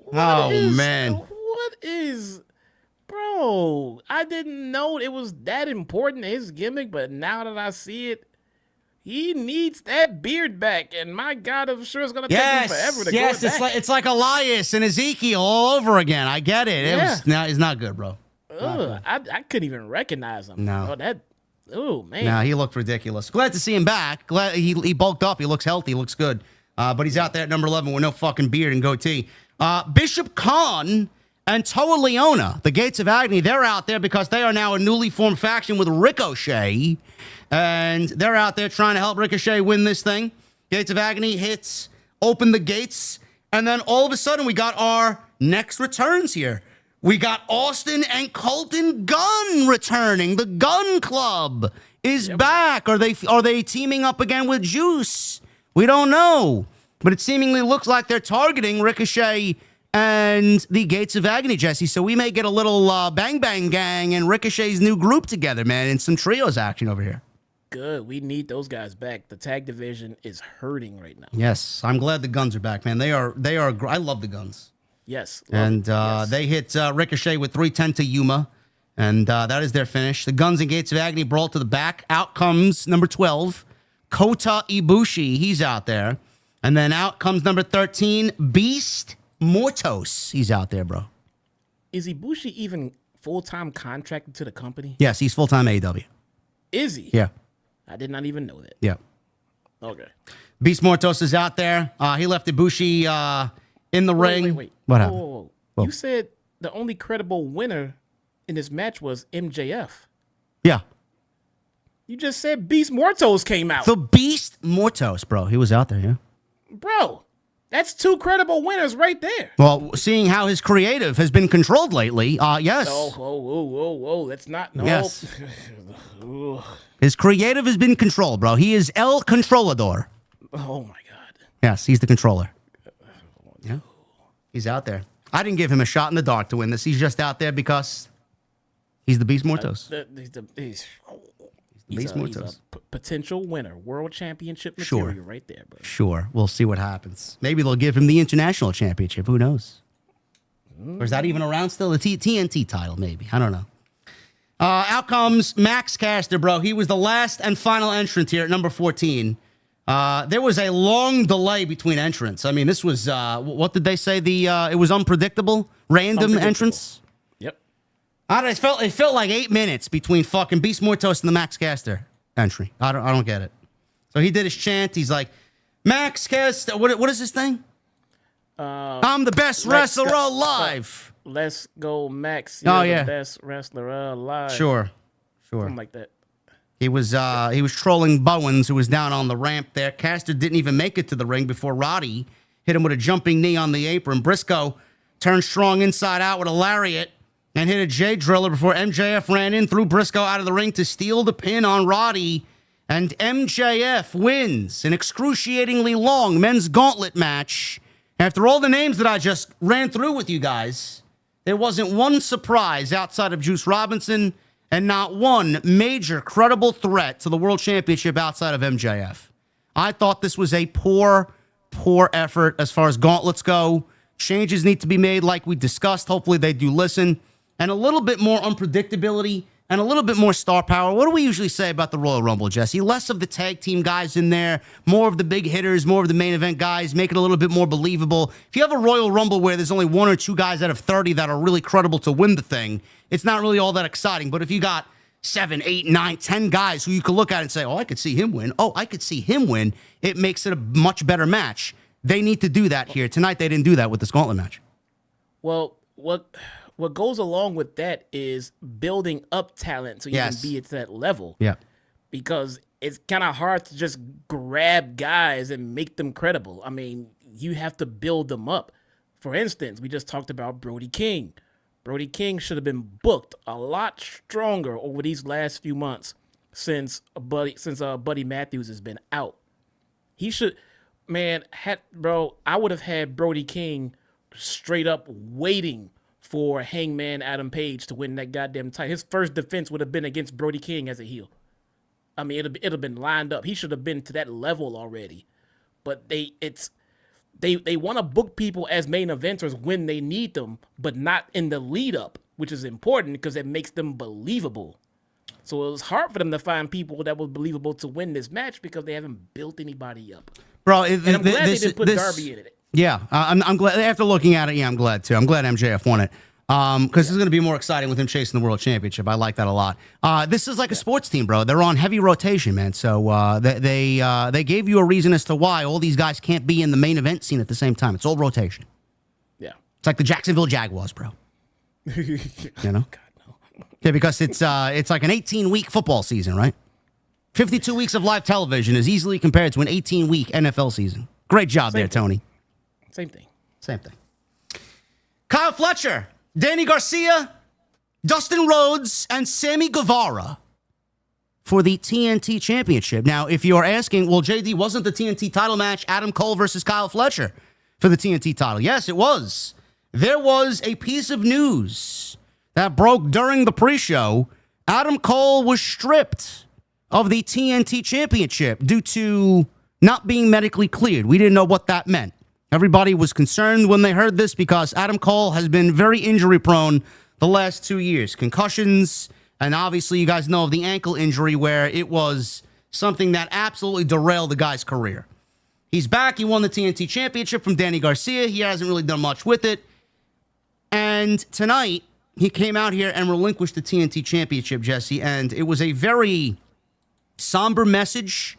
One that I know they wanted him to go out there and address the audience with, but it was very difficult from this message from Adam Cole tonight in front of the live audience to then jump into the TNT match and feel anything but sadness, bro.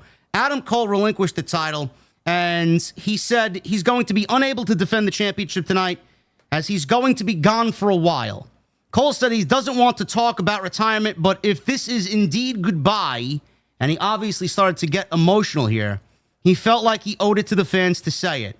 Since he was 9 years old, all he's ever wanted to do was be a pro wrestler, and their support has meant the world to him. From the highest moments and current lowest, he'll love the fans forever. Cole said you'll continue to watch AEW do pay-per-view like nobody else in the world, and thanks the fans for making AEW what it is and for changing his life. He'll always love them. Roddy, Kyle, join him on the stage. Or in the ring. They give him a hug. Some fans are crying out ringside. Cole does one last Adam Cole Bebe pose. Cole kissed the TNT title goodbye. Excalibur said, hopefully this isn't goodbye, more like a see you later. And they all stand on top of the stage. You saw Roddy and Kyle O'Reilly obviously teary-eyed and emotional here. And Adam Cole, for now, because we won't insinuate, say goodbye to the AEW audience. I will say this, Jesse. You watch Collision, and that's where primarily Adam Cole has been working since his return back to AEW and since winning the TNT Championships. Did you notice anything off with Adam Cole? Did he get injured? Did you see any type of spots that might have happened that could have led to a possible injury here? Well, I think it's important that we listen to the words that they use to describe this. They said Adam Cole was not cleared to compete. Yeah. No one said that he was injured. Yeah. No one anywhere said that he was injured. He was not cleared to compete. I think that's important. because I think that we could be talking about a medical issue as opposed to an actual injury. We could be talking about a concussion. Yes. We could be talking about a different kind of personal medical injury, a medical condition that we are unaware of. You know, who knows? I mean, bro, personal medical conditions happen all the damn time. But it was not said that he had an injury. And I think that's kind of telling. And the way that he came out and addressed the crowd and everything else tonight, I feel like that we're talking about something much more serious than just an injury. Because if it was just an injury, he would not be out there crying and insinuating that it is possible that this could be the end for him. Yeah. I think something else is going on that he has chosen not to go public with just yet. So I wish Adam Cole all the best, and my heart hurts for him right now. It really does, because I hate seeing someone lose something that is so near and dear to him, and I've got Bryan Danielson vibes when he came out and gave that speech, and it did not look good. It did not look like someone who twisted his ankle. Okay, it felt like something very serious went down here, and I'm not gonna speculate what it is, because at the end of the day, we don't know. Yeah, we don't know. But I will say this: I don't think it's as simple as a physical injury. Oh, his knee's tweaked. I don't think we're talking about something like that. I think something much more serious has happened, and when he's ready to let us know, we'll discuss it then. But it sucks, man. I'm so sorry to hear this happened to him. So sorry. Yeah, I was tweeting about it during the show tonight. I got a little teary-eyed actually writing my tweet and then finishing listening to him in the ring. You know, Adam Cole, I met Adam Cole twice. Once at a WrestleMania get-together with Justin LaBar when WrestleMania was in Orlando. And I met him and I thanked him. And I was very appreciative to what he's done as a pro wrestler. He was one of the nicest guys. Took a picture with him. Great. One of my first Media Scrum experiences, I asked him because it was the time in which he just made his debut in AEW coming over from WWE. And the rumors started speculating about, you know, why WWE didn't want to sign him and how he felt. I believe the report was that he told Vince that streaming and Twitch is very important to him. And that was around the time where Vince kind of put a fucking cease on the Twitch streams happening because WWE wasn't really getting any of that revenue. All the revenue was going towards the talent, and the talent needed something to do during the pandemic. And then when everything got lifted and we went back to normal, WWE's like, all right, look at all the money that these talents are making. We're not seeing any of that.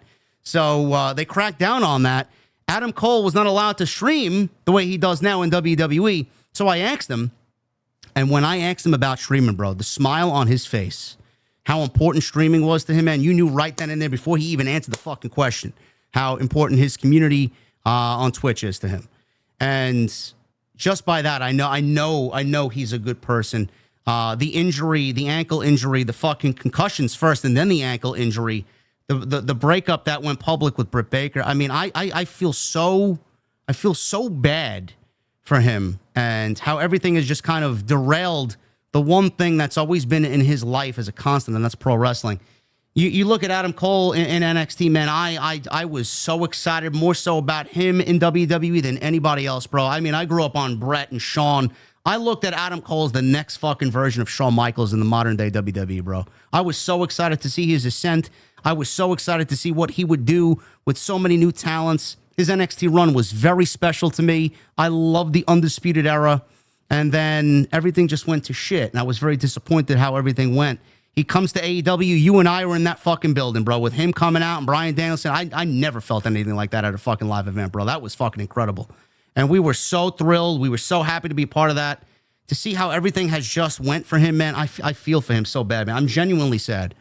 And I hope this is not the end for him. I hope we see him back in the ring, and I hope he gets back to where he was, where he was at the top of his game, man. Wrestling is better with Adam Cole in it.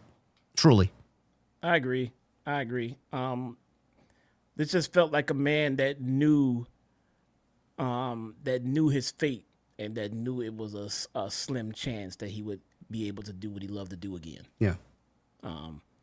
Again, we don't know, but to me, it felt like this was something more than just a simple,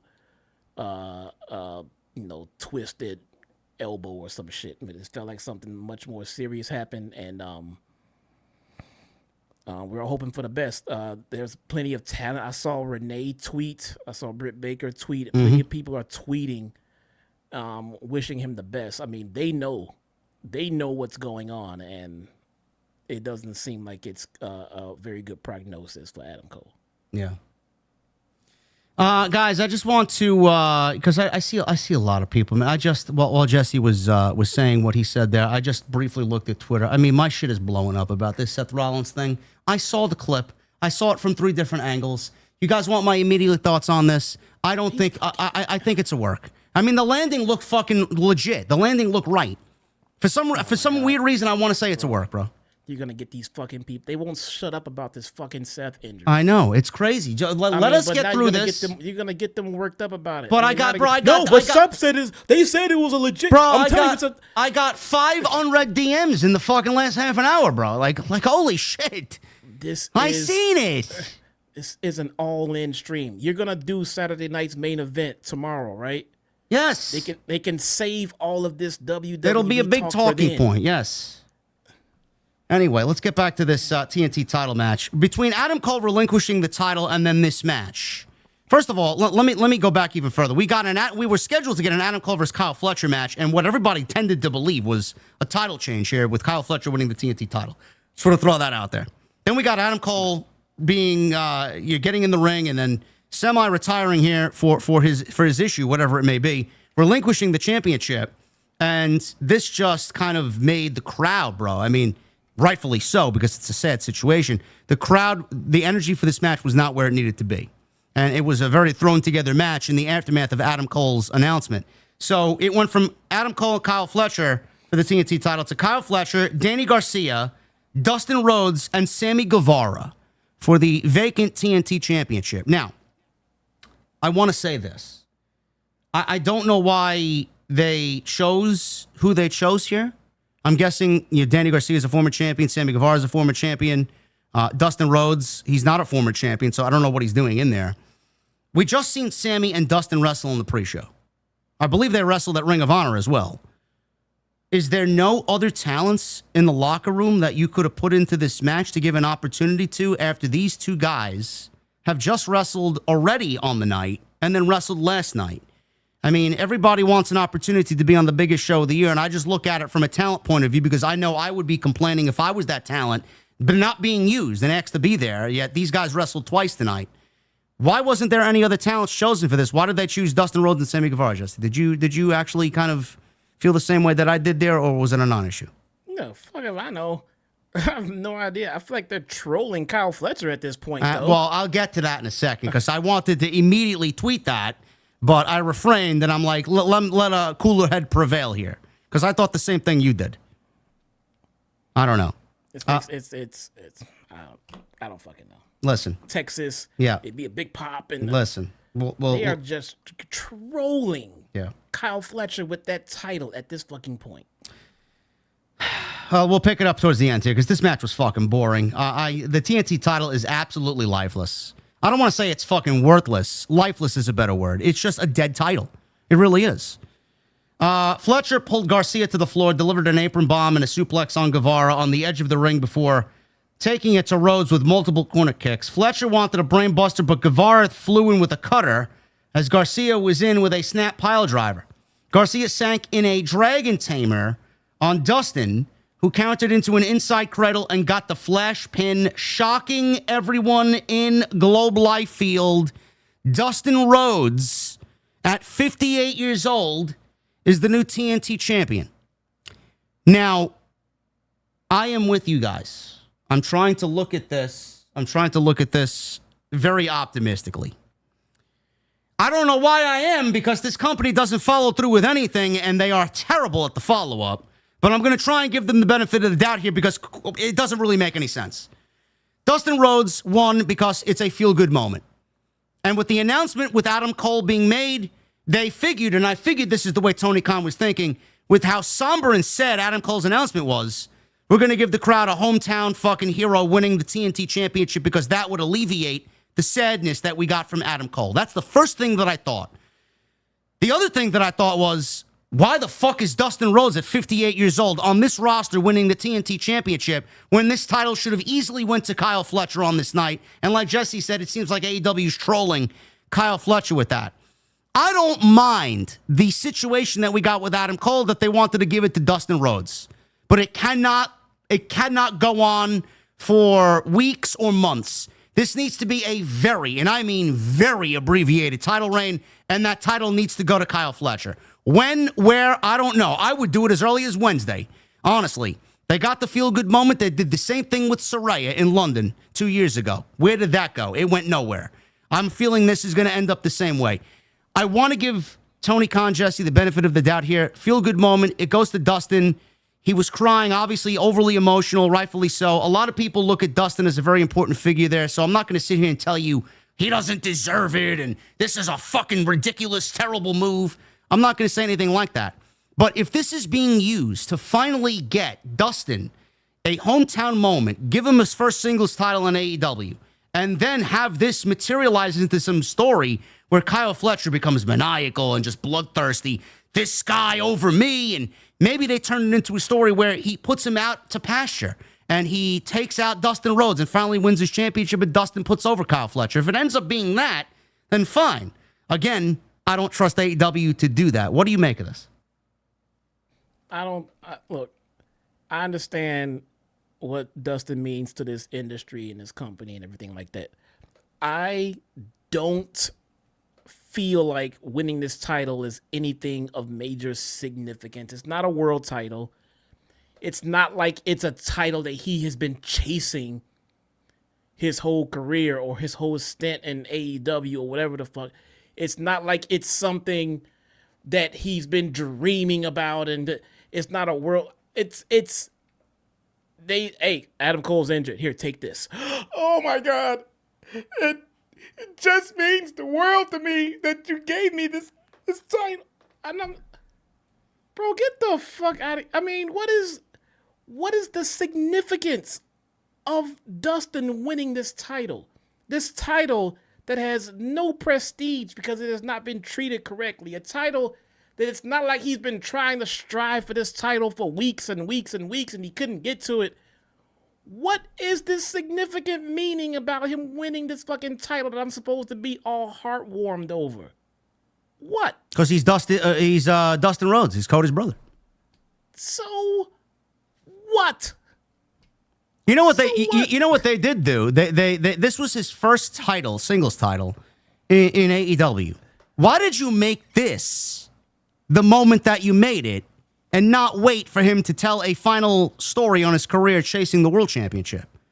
Now you did this moment for the TNT championship. When that moment comes, it's not going to be as special because we're all going to look back at this and say, that was his first title. That was the one he cried over.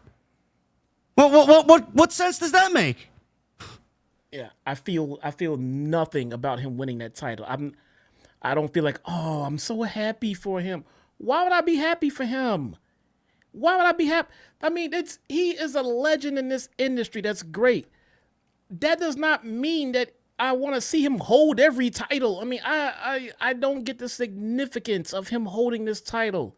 He has no backstory for this title. It's not something that he's been chasing his whole career. The guy is literally holding on to 2 goddamn titles already. He's got the Ring of Honor tag team titles and the Ring of Honor 6-man tag team titles, and now he's the TNT champion, and that's an AEW championship. He's already holding 2 titles. Now he's holding 3. What makes this title so significant to him? What is the big deal about him winning this title? You know, you could look at it in a different way, too. What was the problem with giving the title to Kyle Fletcher when you had Omega Okada still to come, Mercedes and Toni still to come, and then the fucking big payoff with Adam Page? Would it have pained you to give Kyle Fletcher, who's busted his fucking asshole to get where he is right now and recreate himself, go through the classic, wrestle Ospreay, you know, all this shit, to get to this point to win his first singles championship? Would it have pained you to give him that title tonight? Granted, nobody would fucking care and remember it because it's the TNT title, but you wasted Dustin's moment on the same night where the real cowboy fucking saved the company. So who's going to go back and fucking care about Dustin's home crown moment here in fucking Arlington? Nobody. So you end up back up where you first started with Kyle Fletcher. Why? I just feel like this whole segment was filled with fake emotion. A lot of people felt that way, yeah? Yeah, look, I would understand the moment if it had some backstory to it. I would understand it if it had some kind of significant meaning to it. This guy's been trying to get this TNT title for years, and it's eluded him. And it's the one thing that he wanted to do before he retired. And it's something that he promised his family that he would one day get. No. This dude woke up this morning and got a phone call to his hotel room and said, Adam Cole is not cleared, so we're going to put the title on you. And he said, oh, sweet. Okay. That was the chase. That was the big buildup. He found out this morning that he was going to be TNT champion. So ever since this morning, it's been a dream of his. I don't stand it. Kyle Fletcher has been feuding with and trying to get that title from Adam Cole for longer than Dustin has. And they fucked him over, bro. Fucked him over. I just don't fucking get it. I love Dustin, but I feel like this is a fake created emotional fucking moment that doesn't exist. There is no emotional significance. This is not the title that his father held. What are we doing here? What a moment, man. What a moment for Dustin Rhodes, man. My father is so proud. I'm holding 3 titles. Give me a fucking break, bro. Really? I mean, is it the world title? Hell, if it's the world title, hell, shit. I mean, being world champion unexpectedly can be emotional. I can understand that. He wasted his tears, though, on the TNT title. Now the tears for the world title aren't going to mean much of anything when it happens. What is this fake emotion from? Oh, man. This? Everything is great in AEW, bro. Everything's great. Why is this title more important than the 2 other titles that he currently has? Well, nobody's watching. Nobody's watching the app, bro. Come on. You know what I'm shocked by? Sammy Guevara actually made an appearance on a pay-per-view. Yeah. I mean, Sammy Guevara winning would have been more understandable than this. That creative control let him out of the doghouse for one night, huh? No. Guy hasn't been on a pay-per-view since she got to the company, man. Now all of a sudden he's on this show, man. Why? Yeah, I'll throw you a bone tonight, man. Here you go, man. After this, goodbye. Anyway. I mean, is it because he's old, Dustin? Is that why he cried? What do you have a problem with ageism, bro? No, I'm being serious here. What is it that makes it so significant that he's winning this title? Is it because of his age? Because he hasn't been chasing it. What is so emotional about this title to Dustin? Bro, Tony's a mark. What else you want me to say? Tony's a mark. He got the hometown crowd in Texas with the Sons of Texas, bro. What the fuck did you expect him to do? So he's crying because Tony's a mark? I'm trying to figure out. He's crying because he's in Texas and he won a title in Texas. He walked in there with 2 already.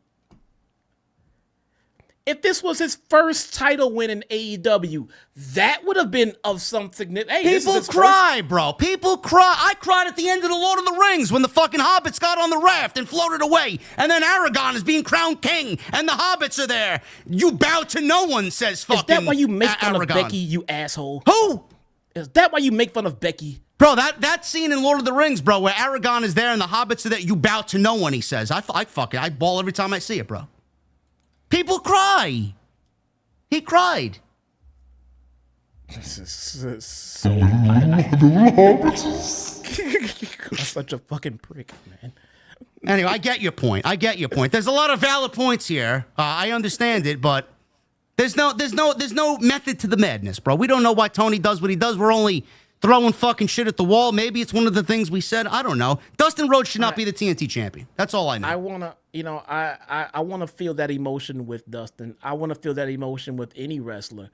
I need to be taken on some kind of creative ride. I just can't show up to the venue, see Dustin win his 3rd title, and start crying. Bro, like, they don't have the capacity to tell multiple creative stories, bro. You're lucky you get one. He's holding on to 2. It's like Mercedes having 6 titles already, winning a 7th, and we start crying for her. Like, you already have more titles than most people. Wait till you see Okada. Wait till you see Okada carrying around 3 titles on Wednesday. You know, right? I mean, Okada got 3 titles in 1 shot. What are we crying for? Hey, is it because he's old? Who in the chat said G Money? He says maybe Jeff Jarrett could beat Dustin Rhodes for the TNT title, man. Maybe that's his end game. Yeah, I guess. I'm trying to get behind the significance of this. Like, Dustin why? ain't going nowhere. He just signed a 6-year contract with AEW. He's not going nowhere. He ain't going nowhere. Yeah, I'm assuming that it's a management contract. I don't know how much of it's gonna be with Dustin, dude, he's gonna be in the ring for God knows how fucking. He'll probably wrestle till 60 and then he'll retire. Like, I don't fucking know anymore. Anyway, Dustin Rhodes is your new TNT champion. That's the hometown moment of the night. It's just like Saraya in London during All In the first year they went to Wembley. But we'll move on with the show. I want to check the chat. We got 3,000 in here. Thank you guys very much. We need 13 more likes for 1,000. So make sure you guys do that. Right now, by my calculations, we are the #1 by far live stream in the entire space right now for All In coverage. Gee, I am not shocked. Thank you very much. And I got to shout out a couple of fun guys here. Oh, my goodness. It's been long enough here.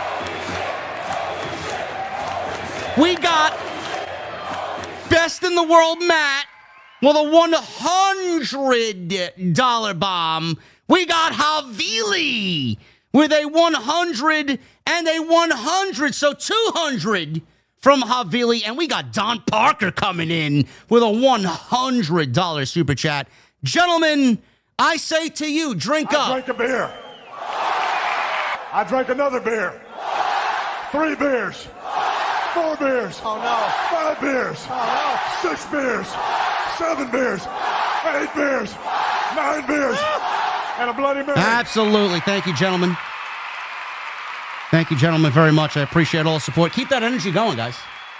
I want to see that energy. Super chats are open. They will remain open.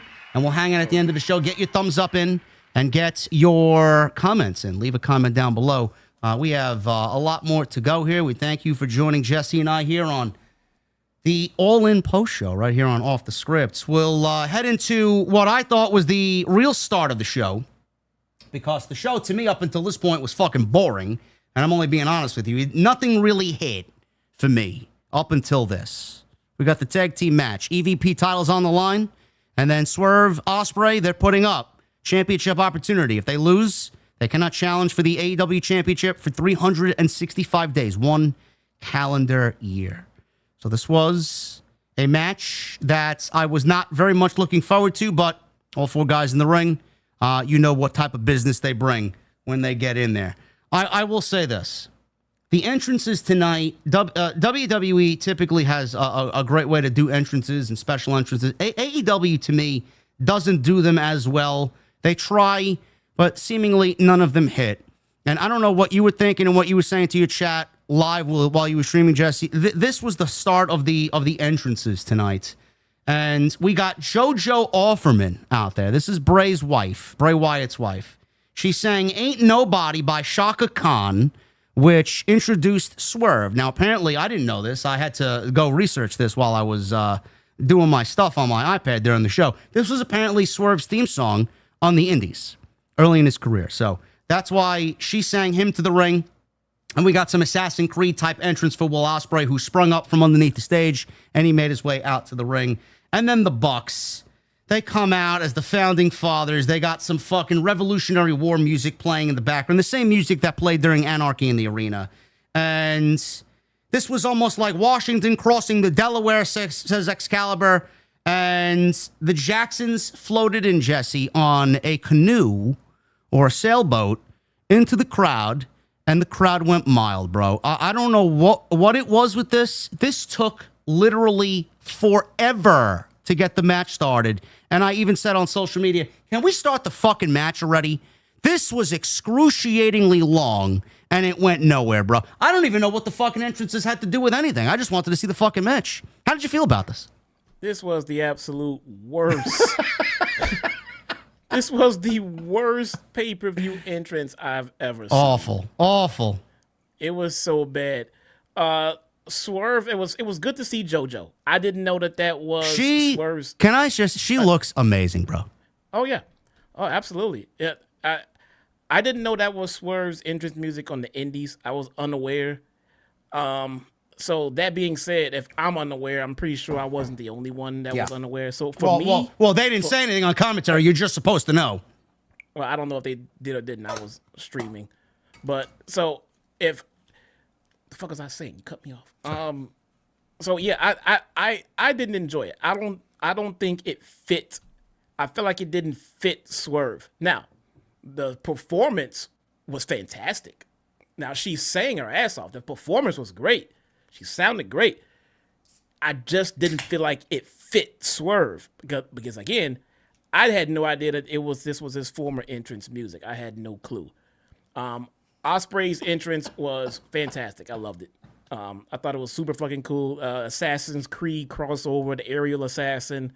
It all makes sense. I thought that was kind of awesome. That was kind of cool. The Bucks.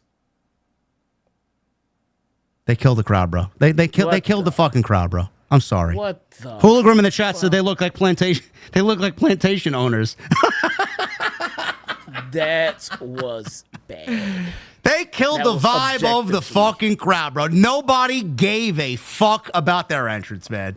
No, that was really bad. I think I legit got up and took a piss break during that. Like, it was on that long. I'm not even kidding.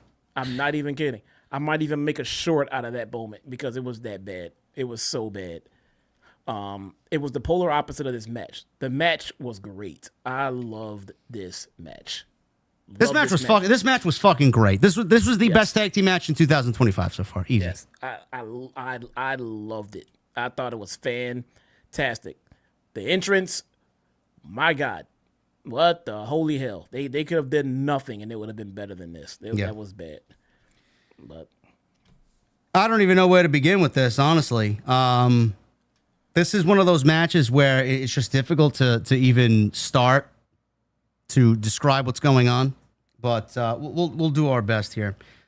There was a Sky Twister press in stereo, both inside and out. Matthew saves his brother from eating a Stormbreaker and a Swerve Stomp combo.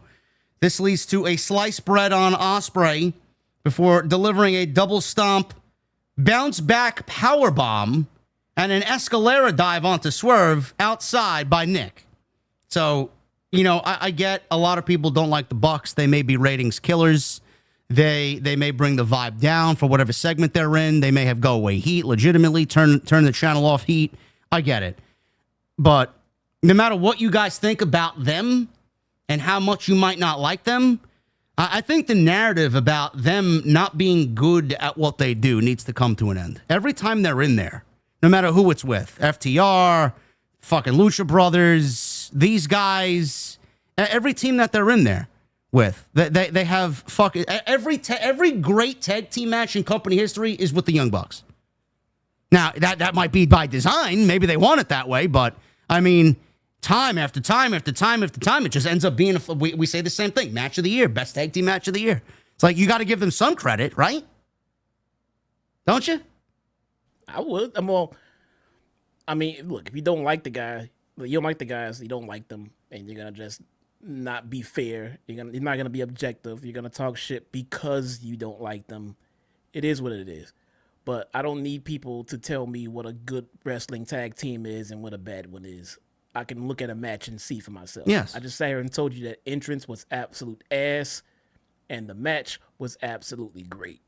Well, I'm gonna call it like I fucking see it, and they're great. I said this in my stream. Like, you can say what you want about the Bucks, man. They know how to tell a goddamn story in the ring. You can tell that they lead in their fucking matches because it's just the pacing of it. They'll start off slowly and they'll get you saying how this is boring, this is slow, and they'll kick it up a level and stay at that level. Then they'll kick it up to another level and they'll stay at that level for a little bit. Then they'll get to a crescendo. These motherfuckers know what they're doing when they tell a story in that ring, man. They're damn good at it. Is it sometimes where they devolve a lot into like a big party match and there's a lot of big moves and the referee just kind of throws the rules out the window and everybody hits their big spots? Yes, it does get a little samey. I will give them that.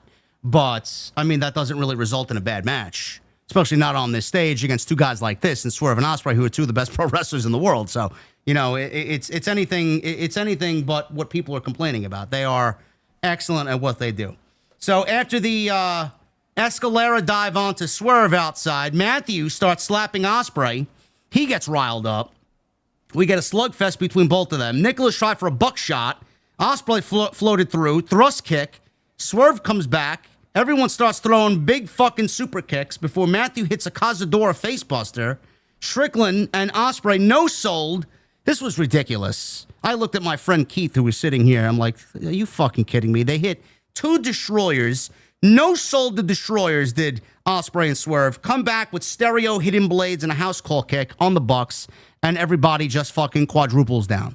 Like, bro, this is why the Bucks get the rap that they get negatively, because they no-soul this shit, and everybody gets fucking up after a Canadian Destroyer just to do one extra move and then sell the Canadian Destroyer.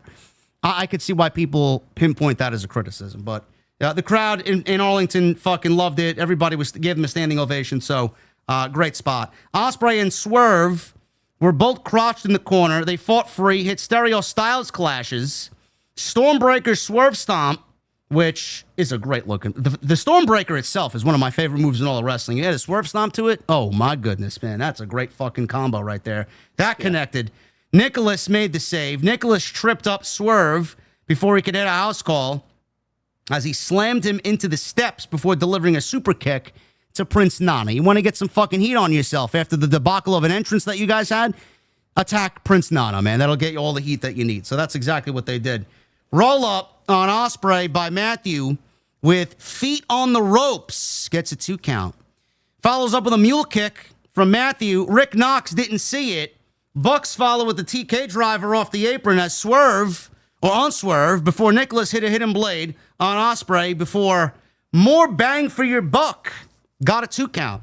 Ospreay kipped up out of an EVP trigger, tried for an Os cutter, but the Bucks blocked into an EVP trigger, only for Swerve to break the count.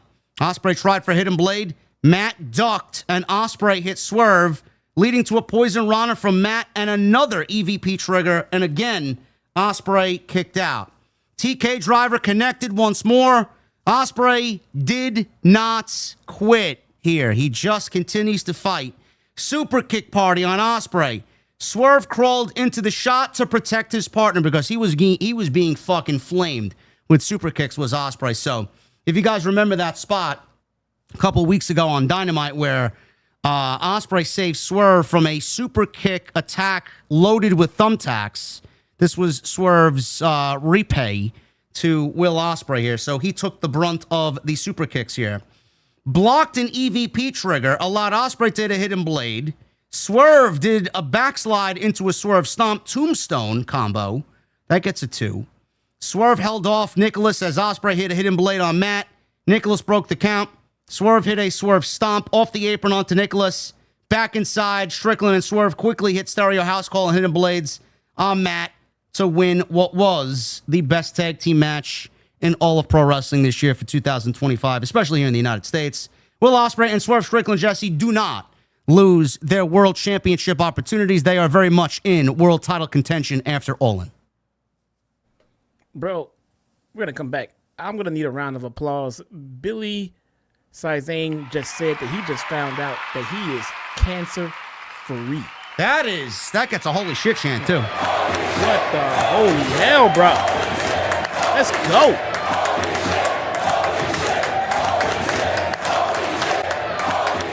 Absolutely. We love Billy, man. Thank you, Billy, for being here. Thank you for sharing that incredible news tonight here. Thank you guys very much, man. If you can, prayer emojis in the chat for our guy, Billy Bomb. Thank you, brother. Yes, that's what's up, man. What's your question? The match, what did I think? No, I know what you thought of the match. I'm just saying, now that Swerve and Ospreay don't have their 365 days handcuffed for a World Championship match, are you surprised to see that they are free and able to go and challenge for the World Championship now? I thought the Bucks were going to win this thing. I actually am. I really did I picked the Bucks to win this one. So, I guess I don't know. I also said in my stream, I said I guess Tony Khan figured that if they lose their EVP ships on the show, then they lose them in real life too. So I don't know. Yeah, I don't know. But yeah, I don't know, man. Kind of took me off with that one. So, well, I guess going forward. So what do we know? We now know that Swerve and Hangman, Swerve and Ospreay can challenge for the world title going forward. We know that Hangman is the world champion. So at this point of the show, me and my chat, we all came to the consensus that it is definitely time for Swerve to turn on Hangman. And when he came out later tonight, we thought that's exactly where they were going. Yeah, we pitched that a couple of weeks in a row here on the show. Yeah. So that moment, them winning against the Bucks really did set the tone for later on when Swerve came out like, Swerve's coming out to turn heel right now because he hates Hangman. Here we go. So at that moment when he was sitting there trying to decide on what he was going to do, it was genuine. Like, we didn't know. We thought, here he goes. We're about to, okay. And then he didn't. Like, okay. And I think that was a part of the crescendo of the storytelling here because this match led into what happened in this match and we really didn't know. So it all kind of came together at the end. This opens up a few doors about what's going to happen. We know who has the quote unquote money in the bank cash in opportunity with MJF. We know who the new world champion is, and we also know that that Ospreay and Swerve can still challenge for the world title. So the world title scene is actually pretty congested up there in a good way. Yeah, I like it. I don't mind it. I thought the Bucks were going to win just because I thought AEW would at least challenge themselves without booking two of the biggest baby faces they have in the World Championship title picture. And I thought having Swerve turn heel was probably the best bet here. Something I would love to see just to give him his edge back. But we got them winning. And now, like Jesse said, we got Swerve, we got Ospreay, we got Hangman, we got MJF hanging around the World Championship picture. We have gotten MJF and Hangman teases, even leading up to this show. We got MJF and Swerve teases from months and months ago. MJF and Ospreay have a history. Man, those four is a core nucleus for the World Championship for the rest of the year, bro. I mean, that you cannot ask for any better talent than those four guys right there. That's something that a lot of promoters would fucking kill to have. Tony's got it in the palm of his hand, man. That's something special right there. It is. So now we got to see what they do with this going forward. This is going to be important. The follow-up is just as important as what we get here tonight. Yeah, we'll see what happens there. But they are able to challenge for the World Championship, and it's a loaded main event scene on AEW television. Women's Casino Gauntlet. We got the ladies out there now, just like the men. The winner of this match is a number one contender, per se, for the AEW Women's Championship. They have a contract that they win, cash in for 12. What happened? I'm sorry, hold on.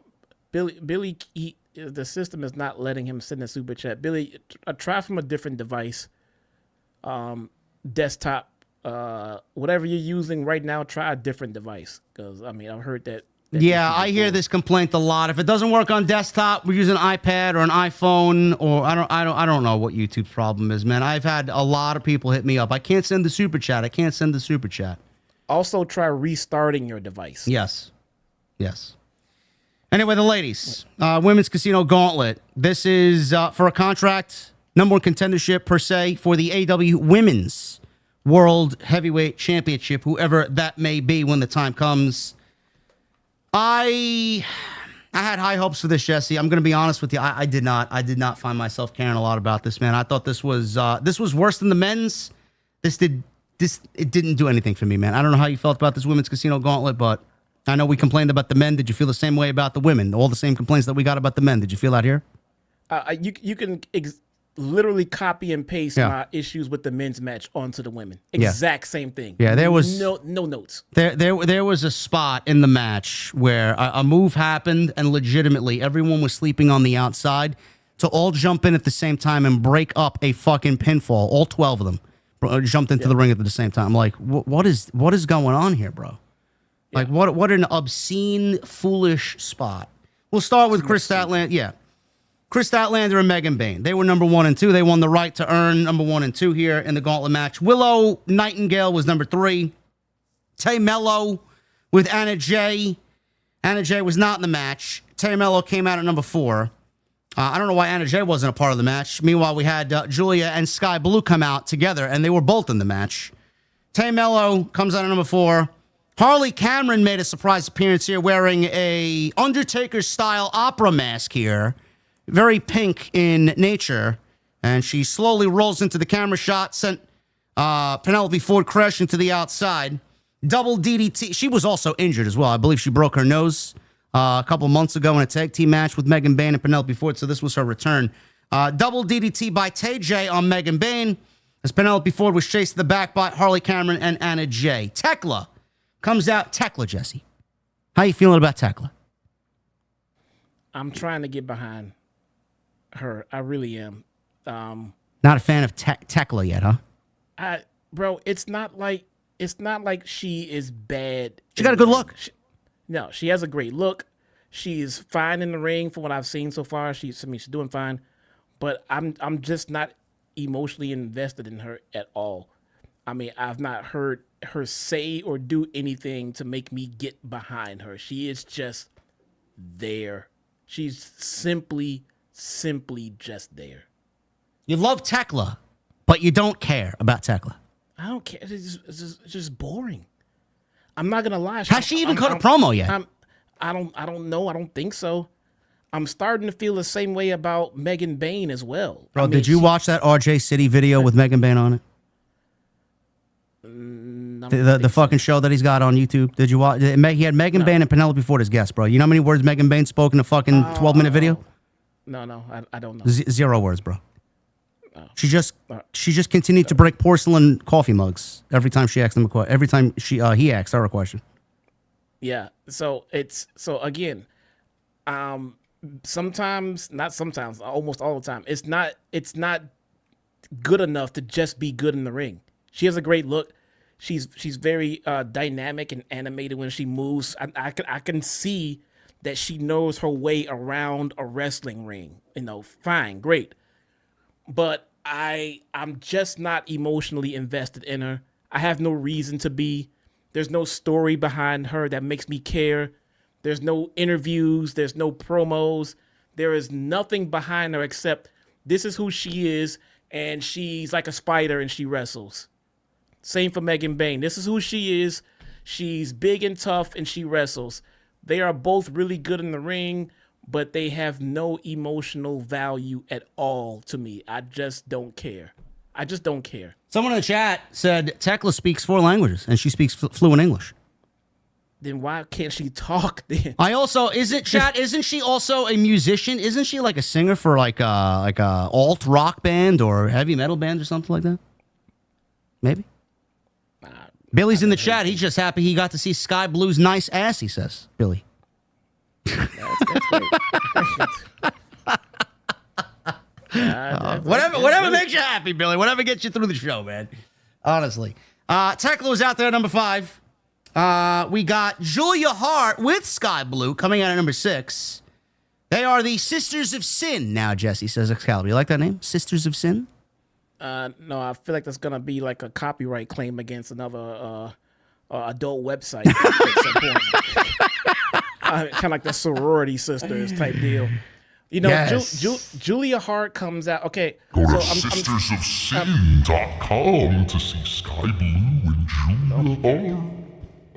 So I'm trying to equate the issues with people like Tekla and Megan Bayne. Tekla.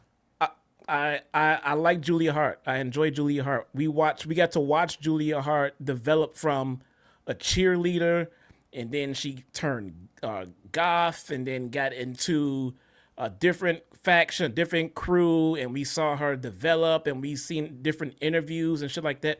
We have some kind of emotional investment behind watching Julia Hart. We have nothing with Megan Bayne and Tekla. It says they're just out there wrestling. We need something. She's a spider. She's the Megasis. And they wrestle.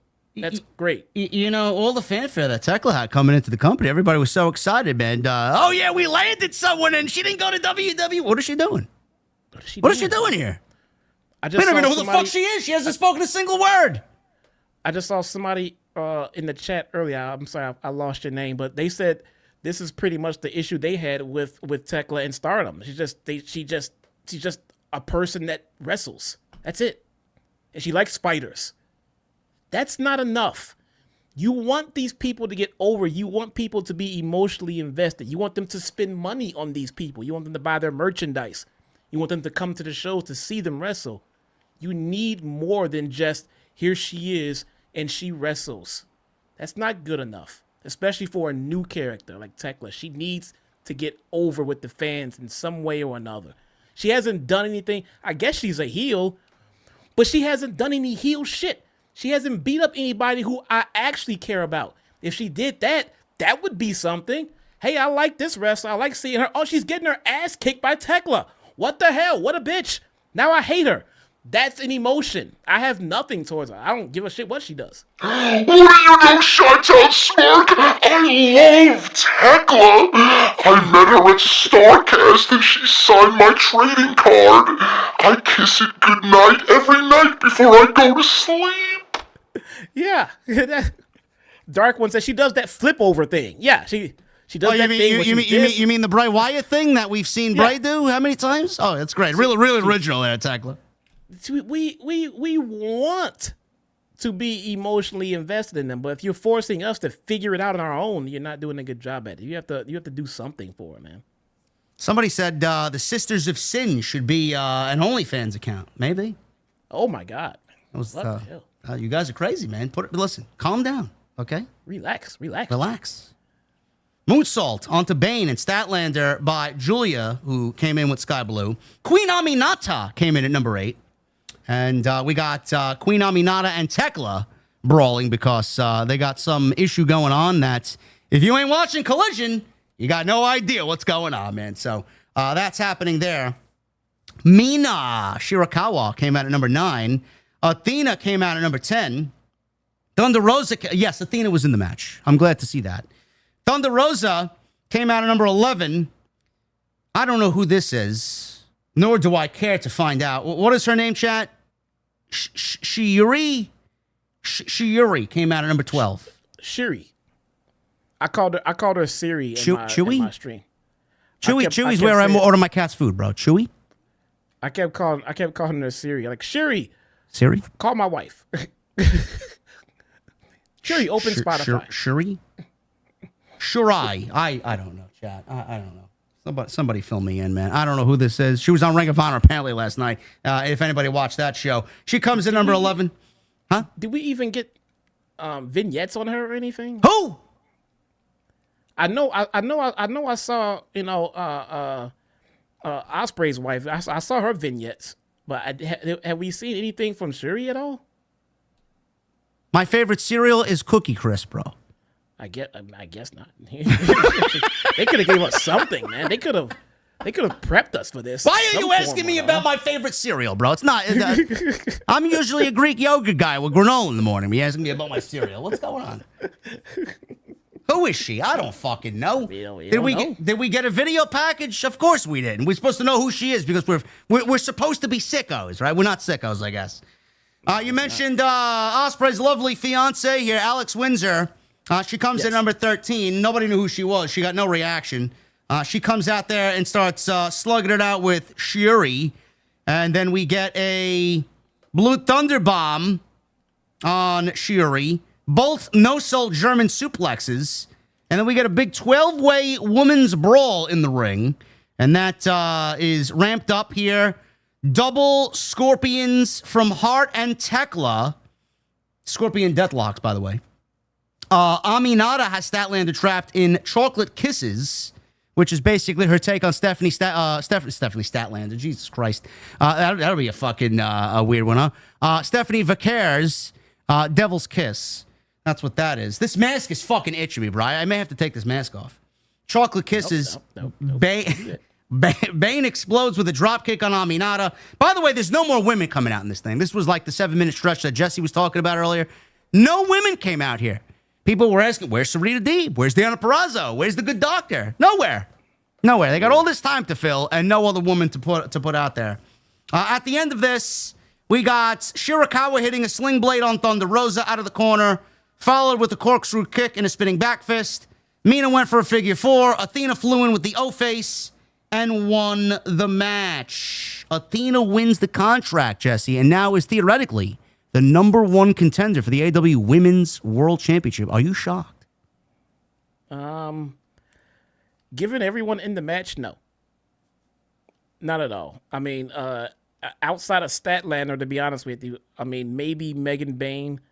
Because, and I say maybe Megan Bayne because I feel like they don't need to give Megan Bayne this opportunity to get a championship match. They have her plowing through everyone. She can just pretty much get one whenever she needs. So outside of Athena and Chris Statlander, maybe Megan Bayne, I really didn't expect anybody else to win. Yeah. Again, it was just like the men. All the women in this match, Athena, Megan Bayne, and that's really Statlander maybe, Willow maybe. There was more in the women's than there were in the men, but I mean, if you really want, like, who's going to be or who should be the next world champion, Megan Bayne and Athena were definitely the top 2 for a lot of people. And Athena surprisingly won. So good on AEW for making that decision. I thought when we got Athena winning this match, I thought it was a precursor. I know I'm not the only one that thought this. I thought this was a precursor to Mercedes winning the championship. I thought that was going to be the case. But we will get to that in a little bit because we still may actually be coming around to that eventually, because I have a theory, which we'll talk about. But we're going to get into the tag team title match here. The Hurt Syndicate. Bobby Lashley, Shelton Benjamin out there with MVP and MJF against Jet Speed, Speedball, Mike Bailey, and Kevin Knight against the Patriarchy. Christian Cage and Nick Wayne out there with Mother Wayne and Kip Sabian. This is for the AEW Tag Team Championships. Plain and simply put, Jesse, did you care at all about this after seeing this match go down here on All In? The answer is, by Jesse's reaction, I see, the answer is no. Trying to pull out something, man. You got nothing there, right? You got nothing over there. Sure. Yeah. Sure. Yeah, a little bit. FTR and Stokely Hathaway made their way out because they wrestled the Outrunners on the pre-show, and they walk out there, and clearly, because we're not stupid, they walked out there, and I'm like, gee, I wonder what this is leading to. Why are they out there? Thanks for keeping it a real secret there, Tony, you know? Look, my only problem with this was they failed to build up any credible contenders for those titles. That's just it. Yes, the tag team division is awful, yes. I don't care how much you get Jet Speed beating down the Hurt Syndicate, which, again, I think that was a terrible idea. Nobody wanted to see the Hurt Syndicate get throttled like that by these 2 chumps. I mean, that was just no one's going to believe that they were actually going to win. And they didn't. I also didn't understand how the Patriarchy, or why the Patriarchy got inserted into this. It just could have been a straight-up tag match and been fine. Yeah. You know, we see what we got in the aftermath. I mean, I don't know why they had to roll that into this match, but I don't know. We got FTR out there, and then the Hurt Syndicate come out, and we got West Side Gun and Smoke Dizza. Is that his name? Smoke Dizza? Yeah. Listen, I am not a savant in rap music. Okay, I will not comment on the such. but I will say I've been to quite a few concerts in my day, and I've seen some great live bands play basically to the T of what I heard on the album. Some not so much. This live performance, being that I have a great musical ear, and maybe Jesse could attest to this and agree with me, why were they so offbeat, Jesse? And why do some rappers, when they perform what they do in the studio live, it never sounds the same way as they recorded it in the studio? Why is it so difficult for some rappers? Okay, so these the performance was terrible, and it was off pace because from what I can tell is because I don't think their earpieces were working.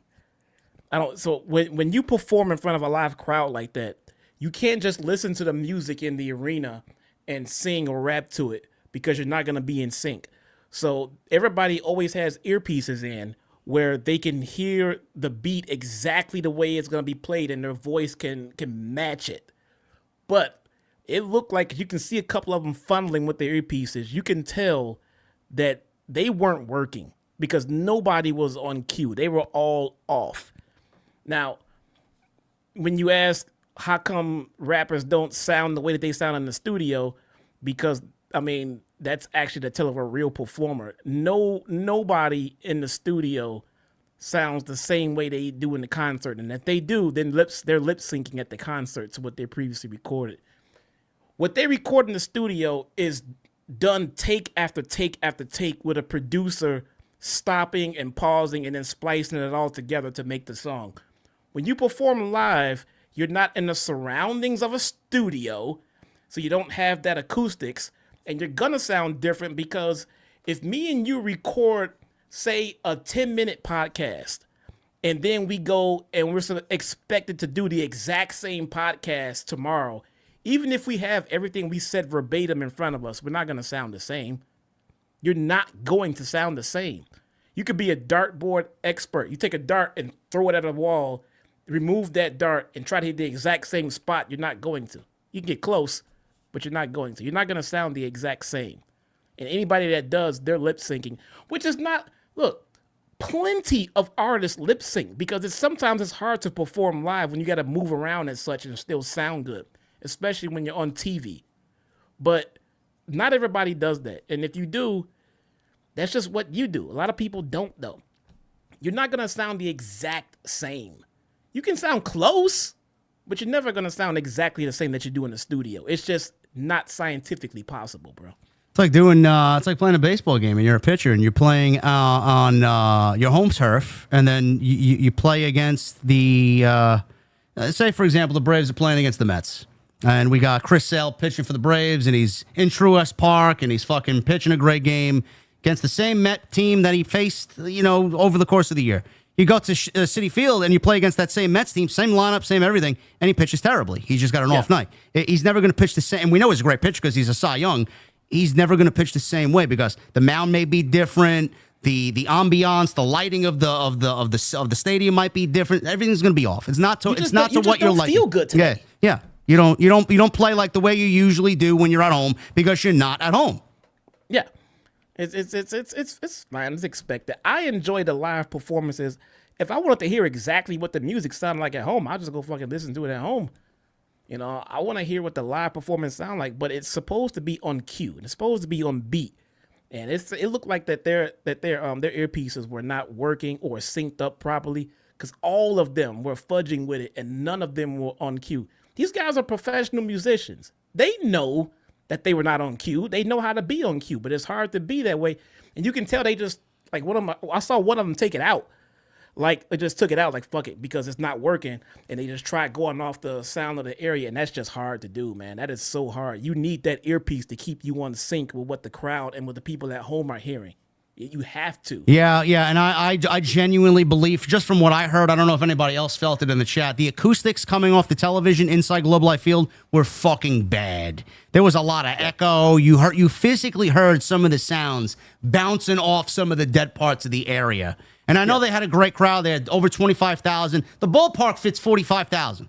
So, there's just there's a lot of dead space there. And I just felt like the production from what they were doing to home There was just a lot of inconsistencies, not only with what we're talking about here with this entrance for the Hurt Syndicate with West Side Gun, but just the overall theme musics as well. Everything just sounded very bouncy. Nothing sounded the way it full. Nothing sounded full or the way it sounded. Yeah. Yeah, it was really bad. Yeah. I mean, and those guys are great, man. West Side Gun is goated. Yeah. But that was it was rough. They could not be on cue at all, you know. So we got this match again. This was the tag team division is so non-existent, and it's I keep saying this because I don't want to anger somebody who's like, oh, shit, they nothing but complaints. This is a problem all over the place in pro wrestling. WWE, the Raw tag team division is fucking worse. It's awful. SmackDown is just now getting, better with their tag team division. There's a great division over there. AEW, once upon a time, this entire show was centered around tag team wrestling in the tag team division. No more. This tag team division is unrecognizable. We got the Patriarchy here. We got the Hurt Syndicate. We got the Outrunners. We got... who else do we got? Jet Speed is put together because there's no other fucking tag teams in the Top Flights. It's not good. It's not good. And this, to me, I did not care because the way that we got this set up, the Patriarchy was just added just to get to the ending of what we got here. And then Jet Speed, they were given the babyface treatment. Let's beat them down and maybe the crowd would feel sympathetic towards them. But what they did is counterproductive. You beat them down so badly that you made them look like such losers that they were never even credible to begin with. You made them feel worse going up against the Hurt Syndicate. So nothing works here. The Hurt Syndicate is just way too dominant. Bobby Lashley dwarfs everybody in the fucking company. He looks like a legit superstar compared to everybody else. Imagine how he looks standing next to Mike Bailey. You fucking kidding me, man? Just based off that, you're gonna have him lose the tag team titles? Come on, bro. Who? Karate Kid? No, come on. The hell? So this match ended up the way that you would expect. Trust me and trust Jesse. There was nothing in this match that is worth going back to watch. It was all about the ending. Now, the Hurt Syndicate did get in FTR's face, who was sitting on commentary. So Lashley sent Cage into FTR before pie-facing Dax did Lashley. Shoved him away. So Christian Cage dodged a spear, tried for a kill switch. Lashley sent Cage crashing into FTR on the apron, who, after the pie face from Lashley, decided to get into the match and get up off commentary. This led to a Lashley spear for the win on Christian Cage. That's it. 1, 2, 3. Post-match, FTR and Hathaway got in the ring. They were upset. Nick and Sabian stood in front of Cage, who shoved them aside. And Christian was like, fuck these guys. Let's get out of here. We tried to tell them, you scratch our backs, we scratch yours. They got in the way. Christian was blaming them for the loss here. So he tries to get his family out of the ring. And all of a sudden, Nick, as Christian was exiting the ring, laid out Christian with a kill switch. Mother Wayne is laughing, slapped Cage in the face. Sabian got steel chairs. FTR presented them to Nick to do the honors as he was about to put Christian out of his misery with a concerto. Lo and behold, the return of Adam Copeland. His music hits, and Christian's about to get fucking decapitated by a concerto. What does Adam Copeland do, chat? He comes out there. He's got Spike with him. He does his entire entrance. He runs to the side. He runs to the stage. He stands where he's got to stand. The fireworks go off. He puts the devil horns in the air. While Christian is out there basically being held captive in a concerto. Yes, let me do my full-blown entrance while my ex-best friend here, real-life best friend, is getting fucking torn to shreds in the ring. Great. He straight up Jeff Hardy'd his ass. I'll get back to that in a second. So he's out there. He takes out Kip Sabian in the aisleway, and he gets into the ring. Double spear before Nick bailed, leaving Sabian to nearly get speared out of his shoes. FTR and Hathaway bailed through the crowd. Nick and Mother Wayne leave up the aisle. Christian is realizing what's happening and who's standing in front of him. He's like begging off, please don't hit me, don't hit me. Cope tosses Spike to the ground. He picks up a microphone and he tells Christian, go find yourself. Now, this is a take on what Christian told Adam Copeland many, many months ago, where he told him, go fuck yourself. I thought something along those lines was going to be said here, but clearly not. Go find yourself. And he leaves the ring, leaving Christian to ponder what he meant by that to him tonight. Now, I make fun of the entrance, and I make fun of him just leaving Christian in there to get fucking savagely beat down by all these individuals. But after he said, go find yourself, it all makes sense. He was never really out there to save Christian Cage. If he was, I mean, the entrance would have looked even more ludicrous, but he told him to go find himself. He was never out there to come out there to save Christian Cage and help Christian Cage. He is out there for revenge on FTR. So he did his deal and he got his spotlight, and then he told Christian, go find yourself. He wants his best friend back, Jesse. And I feel like with what we got going on here, I'm very invested because of the history that we have been watching throughout the last 20 years, 25 years with these guys, dating back to WWE. We are invested in them and what they have brought to AEW. So I know this is where we were going with this when they first got here, and we're finally getting a little piece of that. I am okay with them not reconciling right here tonight. I thought this was the right move. Reconciling tonight would have been the wrong move. I like that they're dragging this out. We got plenty of time to get to All Out, where this match is going to take place. And now we have another built-in story here that we could see play out on Dynamite, and that's what really matters, Jess. We got some nice long-term booking here. We got some nice story on television to be captivated by, and I like the direction that they took tonight. Yeah. Yeah, no, it made sense to not to be like, hey, yeah, we're friends again. Nah, it's not that fucking easy. There's a lot of shit to go over and to discuss.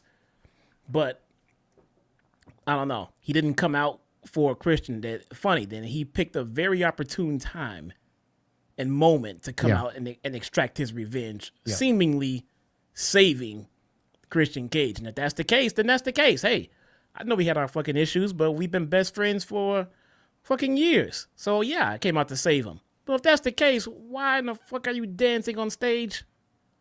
Why? Yeah. Just why? Someone in the chat. You come out to take care of something. Come out and take care of your business. Yeah. And then fucking dance. Someone in the chat said, you think they're going to do it right? Yes. Do you want to know why? Because Copeland and Christian have direction on where they want to go, and Tony's going to leave it up to them. They have creative direction here with where they want to go and reconcile their friendship. Creative what? Creative control. Oh, okay. Yeah. Yeah. They have an aspect of creative control. That's where they're going. I don't mind it, because if there's anybody that's going to tell their story, it's going to be them. So I like this. I think that match in Toronto is going to be fucking heavy and hot. And again, you know, the comparisons here between Christian and Copeland getting back together is like Kevin Owens and Sami Zayn getting back together after they break up. It's going to be a nice moment, and that's what they're saving it for.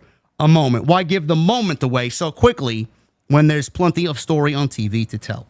So I thought they did very well here, and the match itself didn't really matter because we all expected Hurt Syndicate to win, but Copeland and Christian are on the verge of getting back together now, and he's no longer with a patriarchy. Timeless Toni Storm. She defends the AEW Women's Championship against the TBS champion, Mercedes Moné. This was the biggest women's match in AEW history. A far cry from where Mercedes was last year against Britt Baker at All In. She definitely rectified that disappointment from last year's All In. So we got the big entrances here. We got the Texas Rangers 6-shooters dance squad out there to dance Mercedes to the ring while she got out of a beautiful car, Jesse. And on her robe was a long runner. And on the long runner that trailed behind her was every name that she has buried in the AEW women's division. I found this to be very humorous. I got a nice little chuckle out of that. Did you notice that on Mercedes' outfit tonight? I went to the restroom during her. Okay. It wasn't interesting to me. Listen, I don't blame. I don't blame you.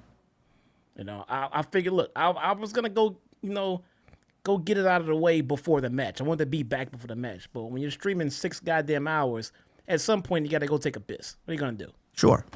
All the greats get up and go take a leak during their stream, bro. Got to. Now, you're really a great if you hold it in for the entire stream and then do a nice 4-hour stream and then get up after the 4 hours and then go after the stream's over. Nope, had a 6-hour stream, bro. Okay. 6. Well, I mean, you're streaming a live reaction to a show that you have no control over when it ends, so you're a little bit different. Mine's longer than yours. Yes. You make it that way. it's longer than yours. I know.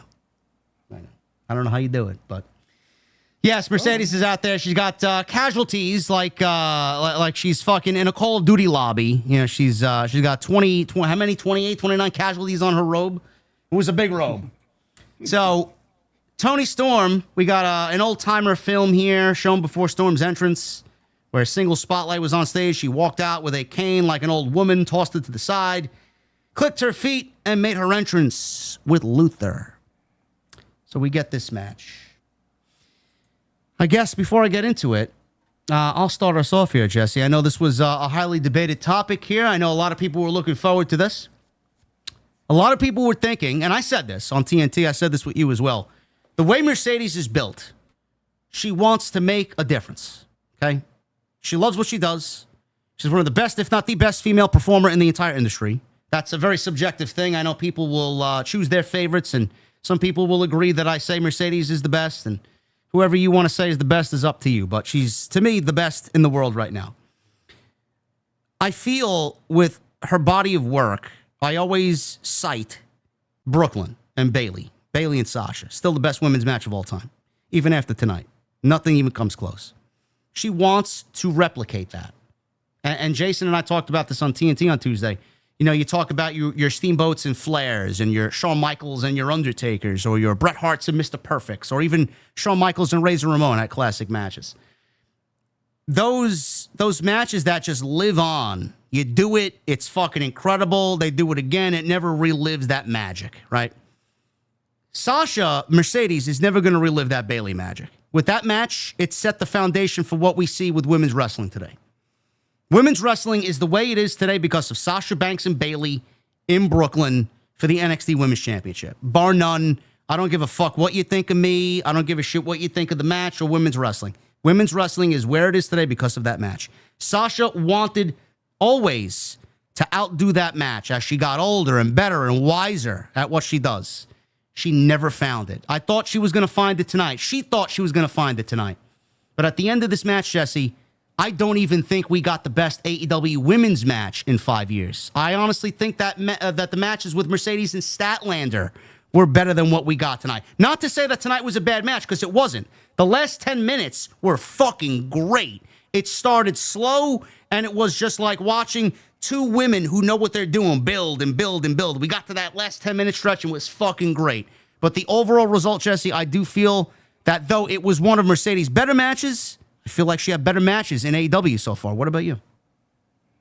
I mean, look, I think I want to try to look at this match in a vacuum, and I mean, everything can't be, NXT Brooklyn, It just can't be. It'll be just get done talking about lightning in a bottle twice. It happened once, great. And then Sasha and Bayley even tried recreating it and didn't necessarily pull it off, even though the second one was good. It wasn't great. That doesn't mean this was bad, or less important. I mean, Sasha, did what she did for women's wrestling. I mean, don't forget Nikki Bella. I mean, she paved the way, Sure. Nikki Bella paved the way for everyone. Sure. If you say so, man.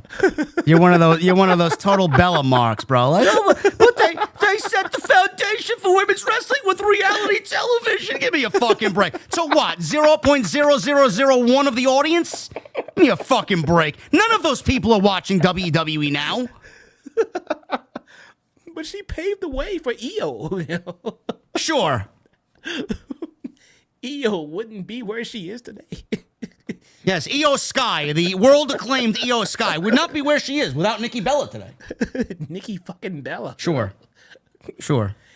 Anyway, I think this match had high expectations because of everything involved as far as what was on the line and the build-up and her Sasha's record, Mercedes' record, and everything else.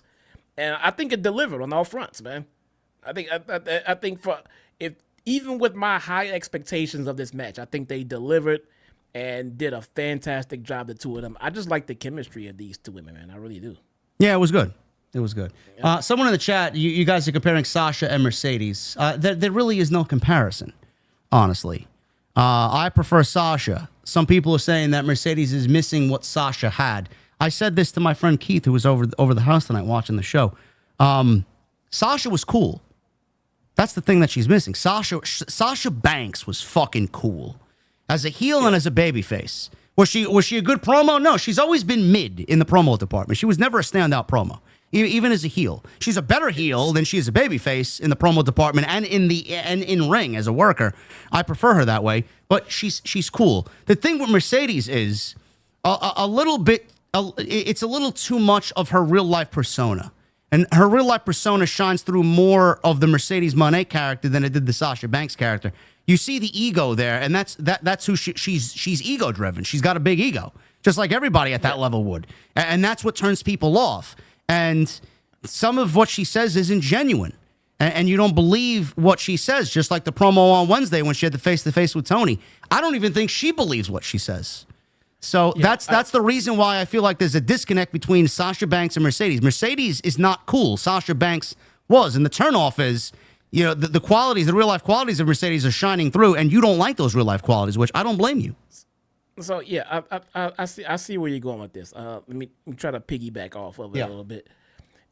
We're talking about basically the difference between the two gimmicks.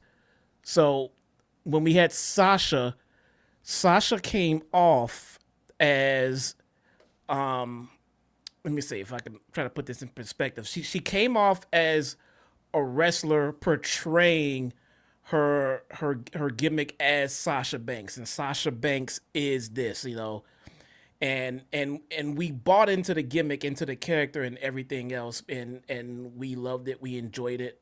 Like you said, promo wise, it's about the same. She's never been like the greatest in promo ability, but as far as in-ring work and character work, the Sasha Banks gimmick, it felt more organic.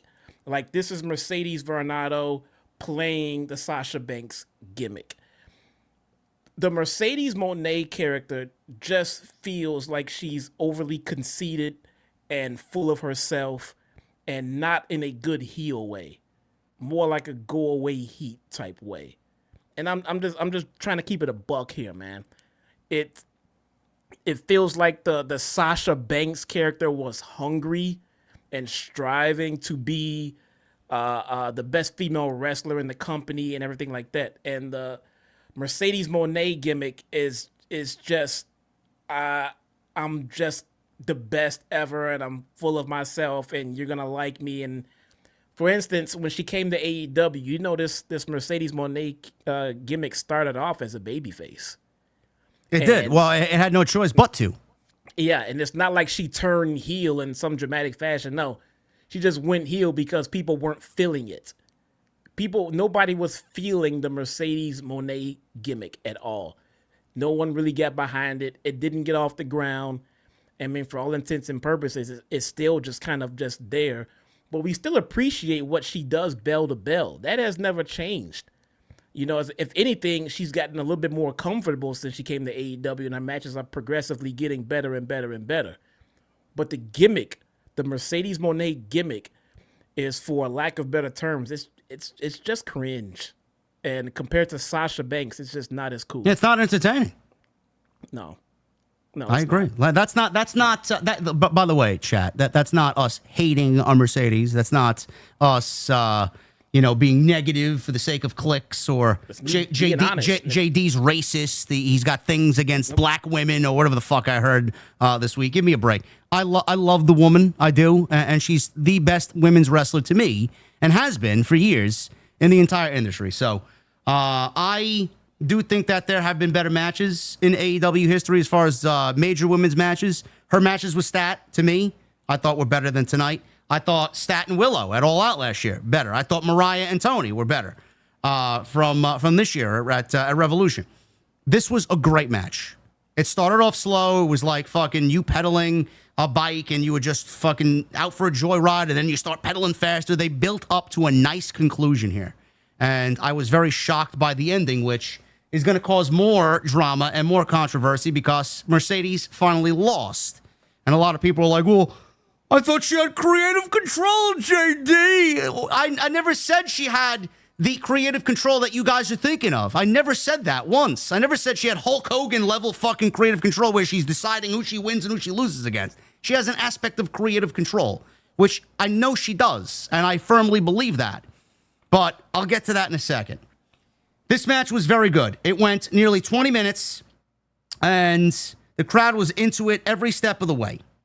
So we'll go and pick it up towards the middle here, just to save some time. Sunset bomb out of the corner.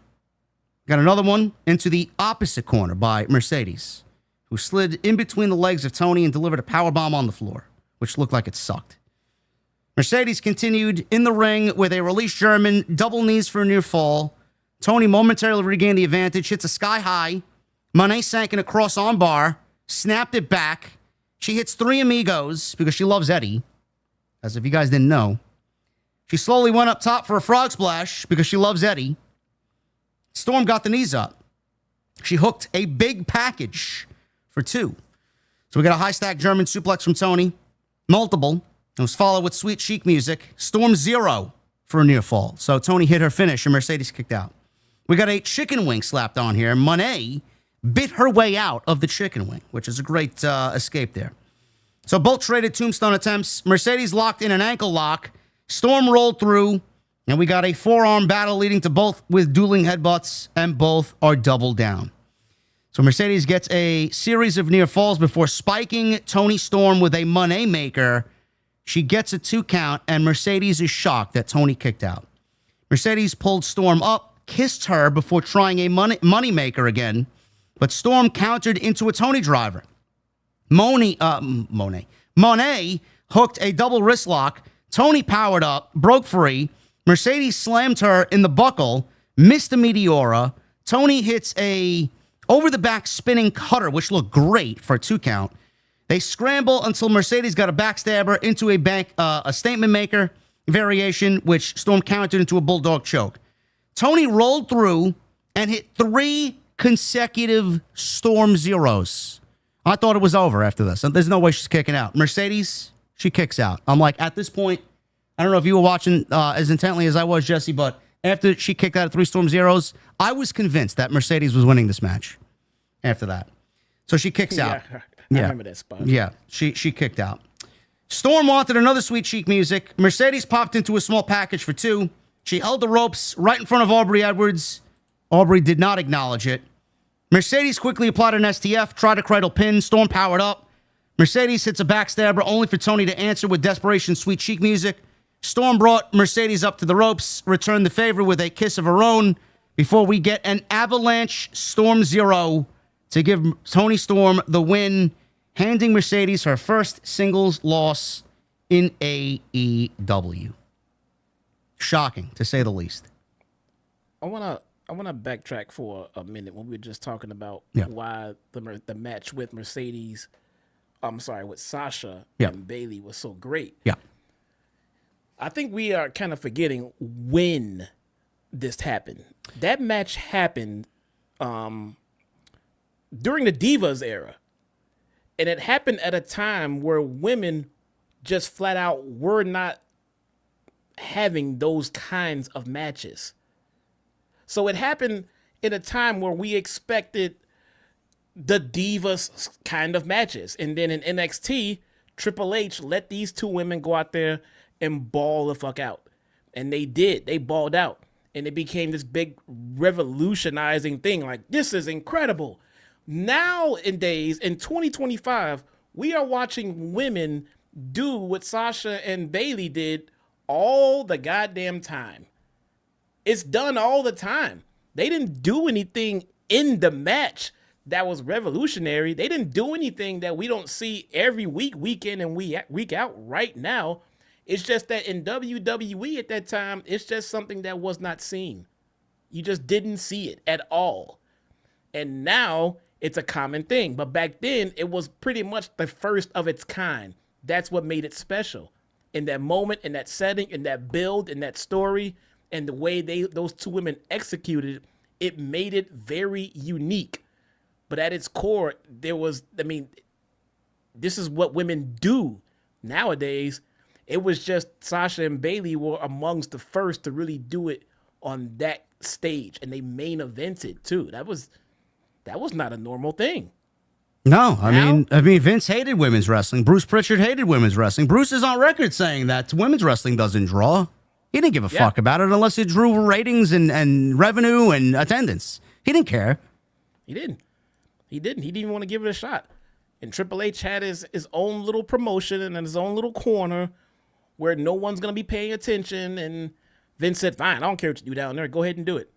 And he put on this feud with these two women who were fucking hungry and starving for attention to be great wrestlers and not just eye candy. And they went out there and did, they knew the job. They knew the job and they knocked it out of the fucking park. And that is what made that match so special and so memorable. You can recreate that match all day long. I can put Sasha and Bayley in a match time after time after time after time, but you're never going to recreate that moment and that feeling. That's never going to happen again. Yeah. That's what made it special. Now, it's like trying to recreate that moment. If you put Mercedes and Bayley in a match right now, it's not going to be as special as Brooklyn. It's not. No. You can never. I don't care how long you give them a feud. I don't care how much time you give it. I don't care what kind of build you give it. You're never going to reach. Well, you did. I mean, that just go back. I mean, I may be. Listen, I've said very vehemently that WrestleMania 25 Taker and Shawn Michaels is the best WrestleMania match of all time.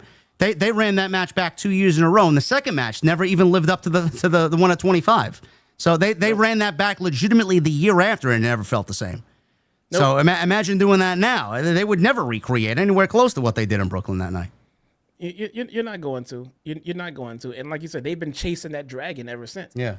I mean, and it doesn't need to equal that. There's opportunities to create new moments in different ways. You're just not going to create that moment ever again. It was the right time, right place, and right situation, and with the right women. And they knocked it out of the park. Now you got to find some other magic to create. And that was the job here tonight. This was the new job here tonight. And for the stage that they got and the setup that they got, I think they did great. They did fantastic. They did. This was a great match. Was it the best match in AEW women's history? In my opinion, no, it was not. So that's that.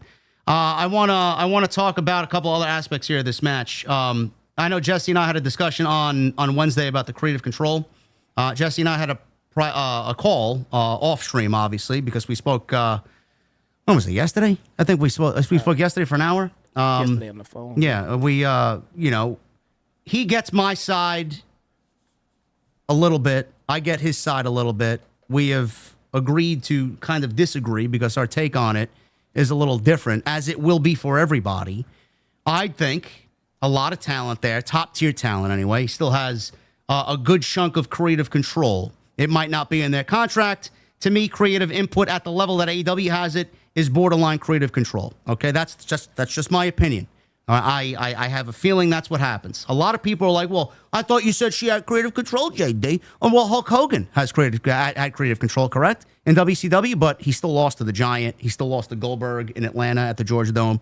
So you could still have creative control and make decisions for what you think is best for you and lose using your creative control card. It doesn't mean that she doesn't have creative control because she lost to Toni Storm tonight. She could have lost tonight because she wanted to lose tonight. She thought that it would be best for everybody if she lost, which was the right move. It was the right move for her to lose. So it doesn't negate the fact that I think she has creative control, because I very much still think she does have creative control. So that's that. Secondly, I don't want, again, I'm gonna put a conspiracy theory cap on this. Nothing to do with Jesse. This is just me because this is the way my brain operates. This is the way I'm wired. So if you take it out of context, whatever. It's my fucking opinion. I like a good conspiracy theory. Maybe they got wind of what happened with me and Sapp all week. All the creative control talk got blown out of proportion because nobody could agree to disagree or see anybody else's fucking way of seeing it. Maybe this was their way. Her and Toni Storm and Tony Khan came to a agreement here. Let's control the narrative. Let's have you lose tonight so that they don't think you have creative control.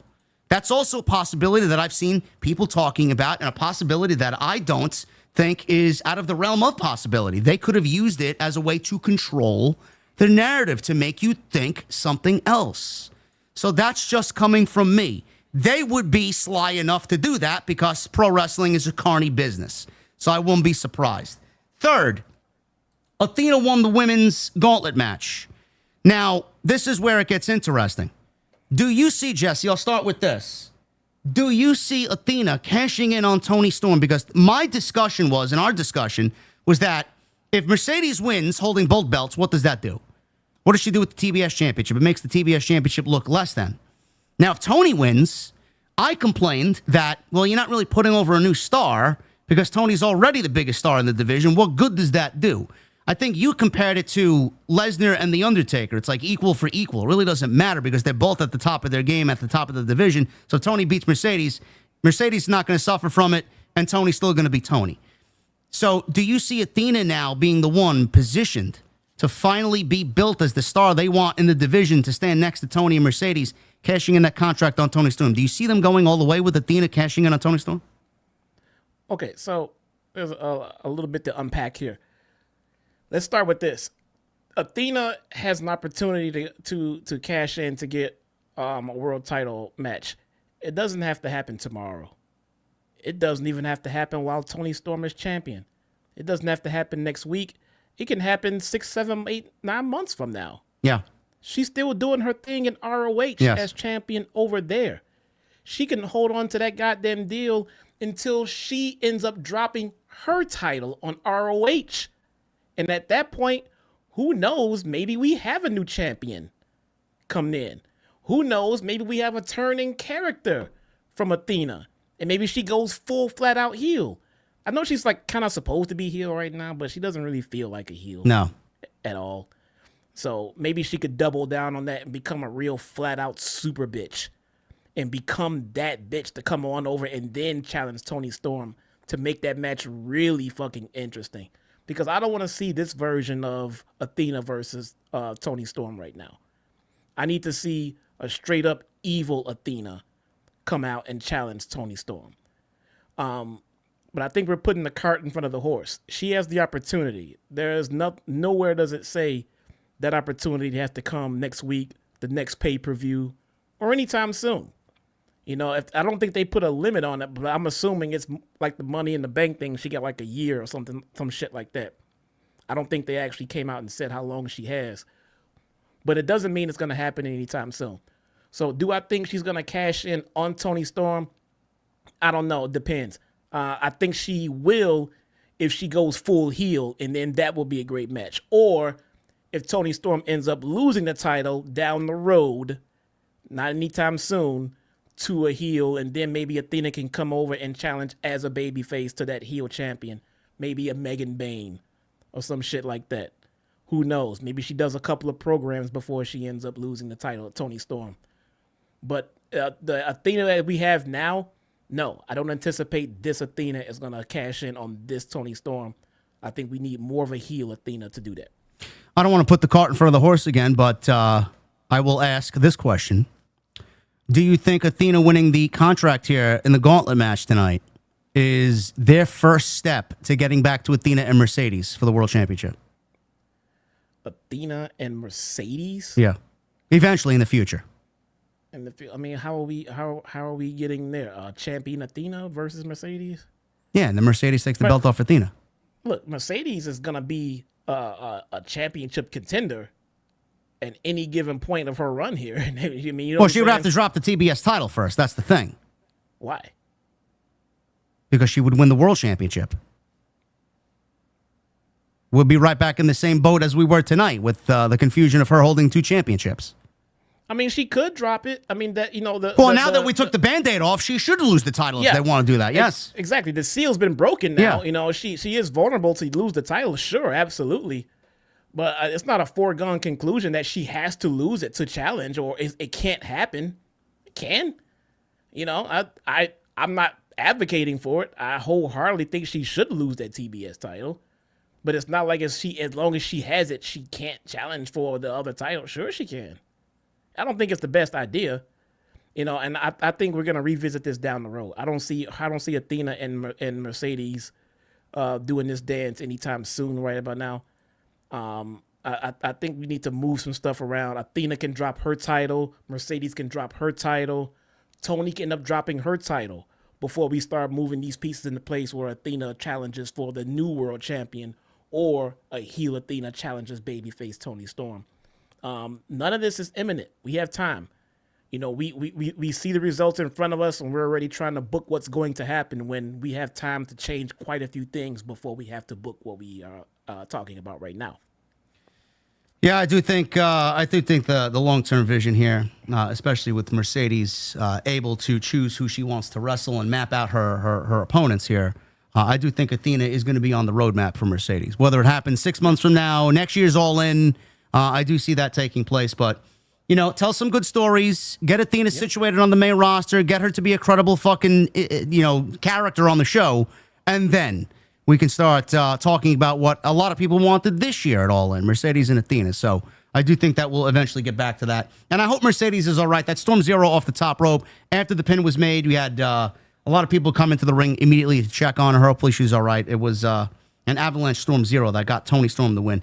Great match, and they both killed it tonight. That's all we could say. Yeah. Kenny Omega. He is the international champion against Kazuchika Okada. He's the Continental champion. Winner-take-all match for the AEW Unified Championship. I wish I had done some homework, honestly, and went back and watched some of their earlier matches in New Japan. I just don't have enough time or patience, honestly, to sit down and watch fucking 3 hours of two guys go at it. But I enjoyed what I got here. I was excited for it. Crowd ate it up. It was a spectacle. There was a lot that went into this. Kenny Omega's injury derailed a lot of this. This was planned before the injury or the diverticulitis. And Toni, as soon as Kenny Omega got back, he painted this picture at fucking World's End when Kenny Omega came out and handed the Continental Championship to Okada after he won the Continental Classic. We saw the banner in the background. 7 months out, Tony. I know exactly where you want to go with this, but don't make it so blatantly obvious. And now here we are. And a lot of this is built off past history. This is the 5th time that they wrestled, first time on American soil.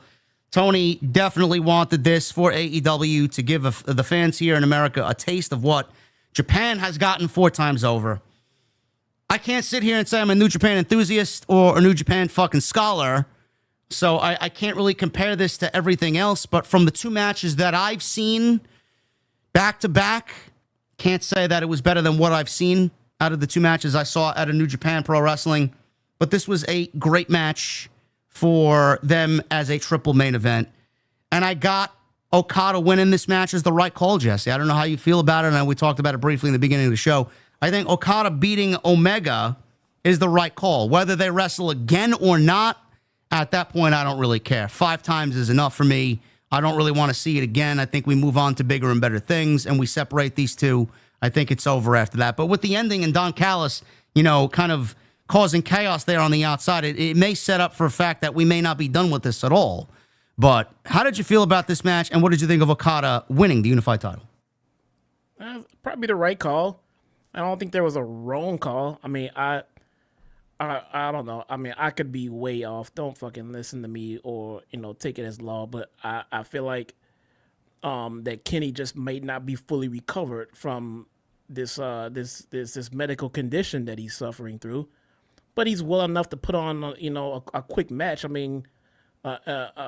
Kenny Omega not feeling well is still better than, 75% of the fucking wrestling industry out there. So he's fine to put on a match. Maybe he's not, and I don't think he may be in the right condition to carry on as champion and do a full-time schedule and everything like that. So he probably, that's why I'm thinking they put the title on Okada because of that reason.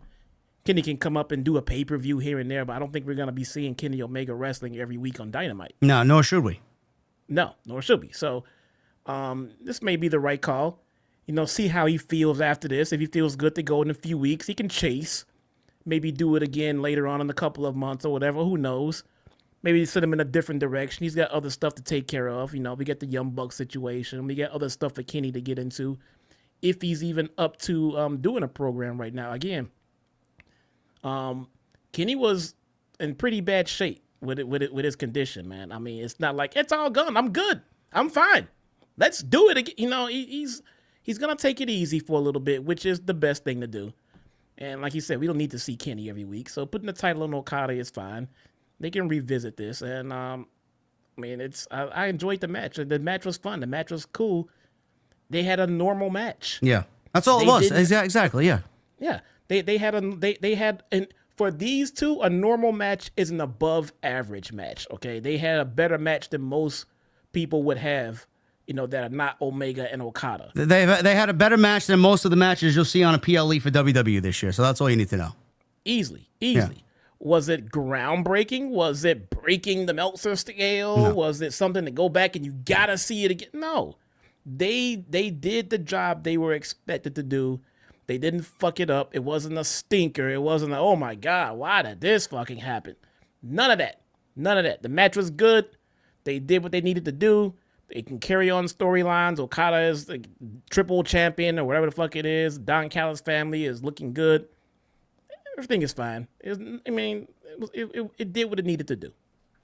Yeah, this was good. This is all I could say about it. It was good. It was to me, it was nothing groundbreaking. To the super fan of Okada and Omega, it might have been the greatest thing ever. To me and Jesse, it was not. I do feel though, with what we got, it did feel like they still did not operate at 100%. I don't know if they aren't physically capable of going 100% anymore. Maybe they don't want to go. Maybe they feel like they don't need to. But I felt like the match was getting into a rhythm towards, I would say, the last, from the halfway point up until the end, it almost felt like they were getting into, the flow of things, and then it just came to a stop. So they were building up pace, they were building up momentum, and then all of a sudden the ending came. But they could have gone probably another 15 minutes or so, but at this point, nobody wanted to see them go another 15 minutes because we were already dealing with a long show as it is. Jim Ross showed up on commentary. Jim Ross sounded very good tonight. After his cancer scare, he sounded on point tonight. For Jim Ross, that's a good thing. So it was great hearing his voice. We'll pick it up here because in the early portion of this match, it did start off slow, feeling out process, getting those butterflies out of the system, being that they're in the ring here for a fifth time. We'll pick it up at the middle of the match. Omega starts ramping up for his Rise of the Terminator dive. That connected and dove at Callis, who hightailed it quick. Drop kick, missile drop kick, right to the neck. Back inside the ring, Okada kicks out at it too after Omega went for a cover. Okada dodged a corner charge, flattened Omega with a sit-out fireman's carry slam before going up top. He was cut off. They trade shots until Omega hits an avalanche move off the top rope and a cross-leg fisherman suplex for a 2. Okada dodged a V-trigger into a German, missed a Rainmaker. We got a series of counters here leading to Omega hitting a Snapdragon. Okada then connected on his dropkick, which is gorgeous, by the way, and both guys are double down. Okada, he worked a body slam. He goes up top, drops the elbow drop. Omega fought off a tombstone, but Okada changed levels and turned it into a gutbuster using his shoulder. Another top rope elbow from Okada into a Rainmaker flip-off pose. Omega blocked a headshot. Okada hit a big knee to the abdomen. Short arm lariat. He was relishing in this because he knew he went for Omega's midsection. Omega threw a desperation knee, delivered a big power bomb, multiple V-triggers. He goes for a cover. He gets a near fall. Flying corner V-trigger connected. Omega brought Okada to the top for a big avalanche dragon suplex. He did not land on his neck, but Okada landed right on his face, coming down on his shoulder as well. Omega goes for another V-trigger, teased the one-winged angel. Okada countered into a spinning tombstone. Discus lariat turned Omega inside out for a 2 count. Rocky Romero showed up on the apron. Kota Ibushi quickly took care of him. Trent Beretta also got knocked to the floor by Omega as Don Callis tried to run distraction. Omega hits a one-winged angel, only for Callis to pull the referee, Bryce Remsburg, out of the ring. Now, this would normally result in a disqualification. So I asked out loud, he pulled the referee out. If another referee was coming out, wouldn't they call a disqualification on that, Jesse? Were you looking at this? Were you dissecting it the way that I did? Because Bryce was pulled out of the ring by Don Callis. Then out comes Aubrey Edwards, and she operates as if she didn't fucking see Bryce Remsburg get pulled out by Don Callis. Where's the DQ? I literally called that out myself on my stream. I said, okay, grabbing the referee is a disqualification. So, I don't know. Look, man, let me ask you this. How would you feel if this match between Okada and Omega for the unification of these titles ended in a DQ? That would be the feeling of, say, a referee involved in this match. Like, all right, look, we're gonna keep this shit going because we need a winner. Yeah. You know, and I'm at this point, I'm enjoying the show.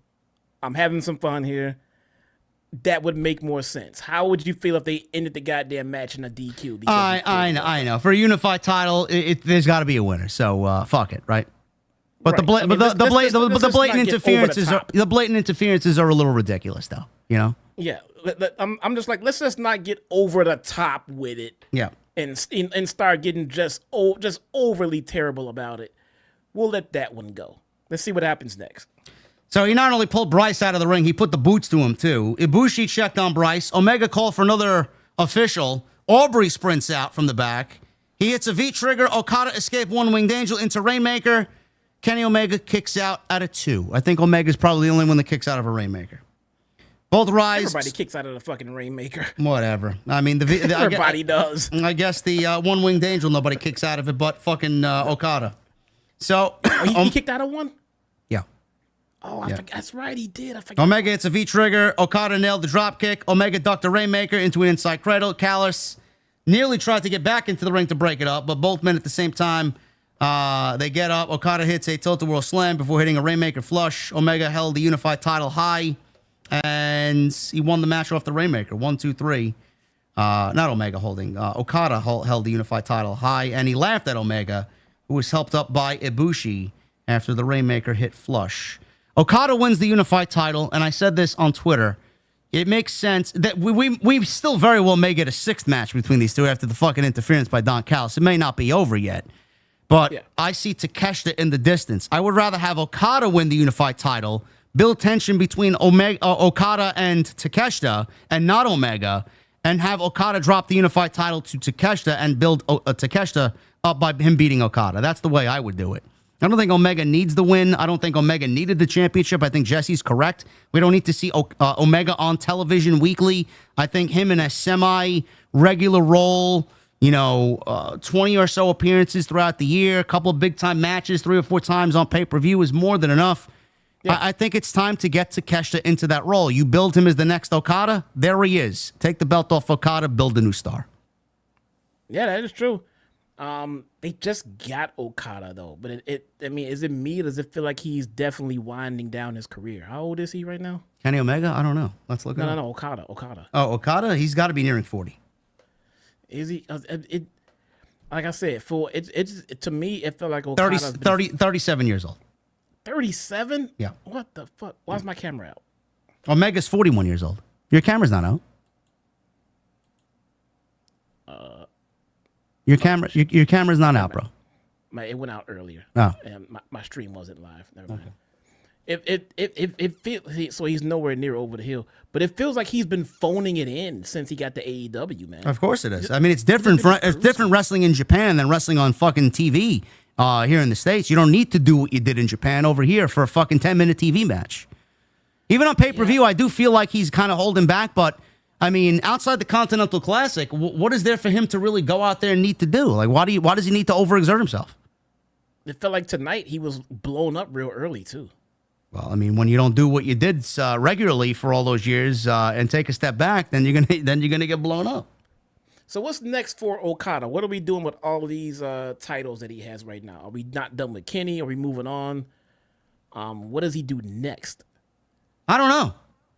There's 2 ways they could go here. They could not do another Omega match, which I think would be difficult for Tony not to do. He wants to do it. He'll probably end up doing it All Out. He can't help himself. They could do another Omega match at All Out. Fine.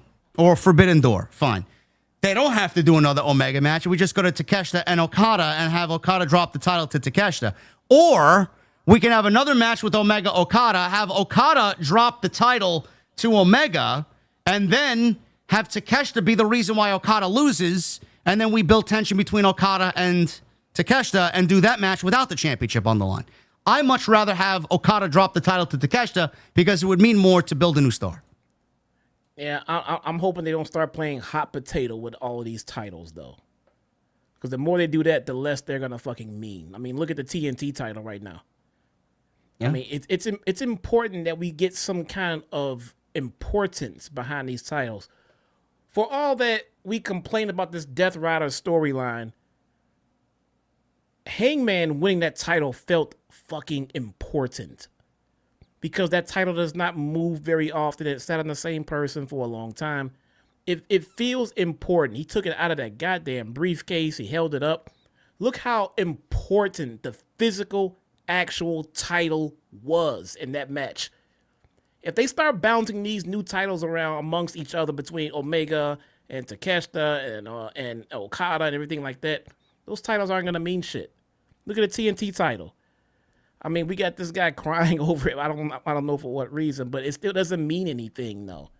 We need the title to mean something. We need some solid title defenses. Okada is good for that. We need a nice title reign. Does it have to be a full fucking year or some shit? No, man. It has to be that crazy, that long. But let's just get some meaning behind the title before we start moving it around all over the damn place.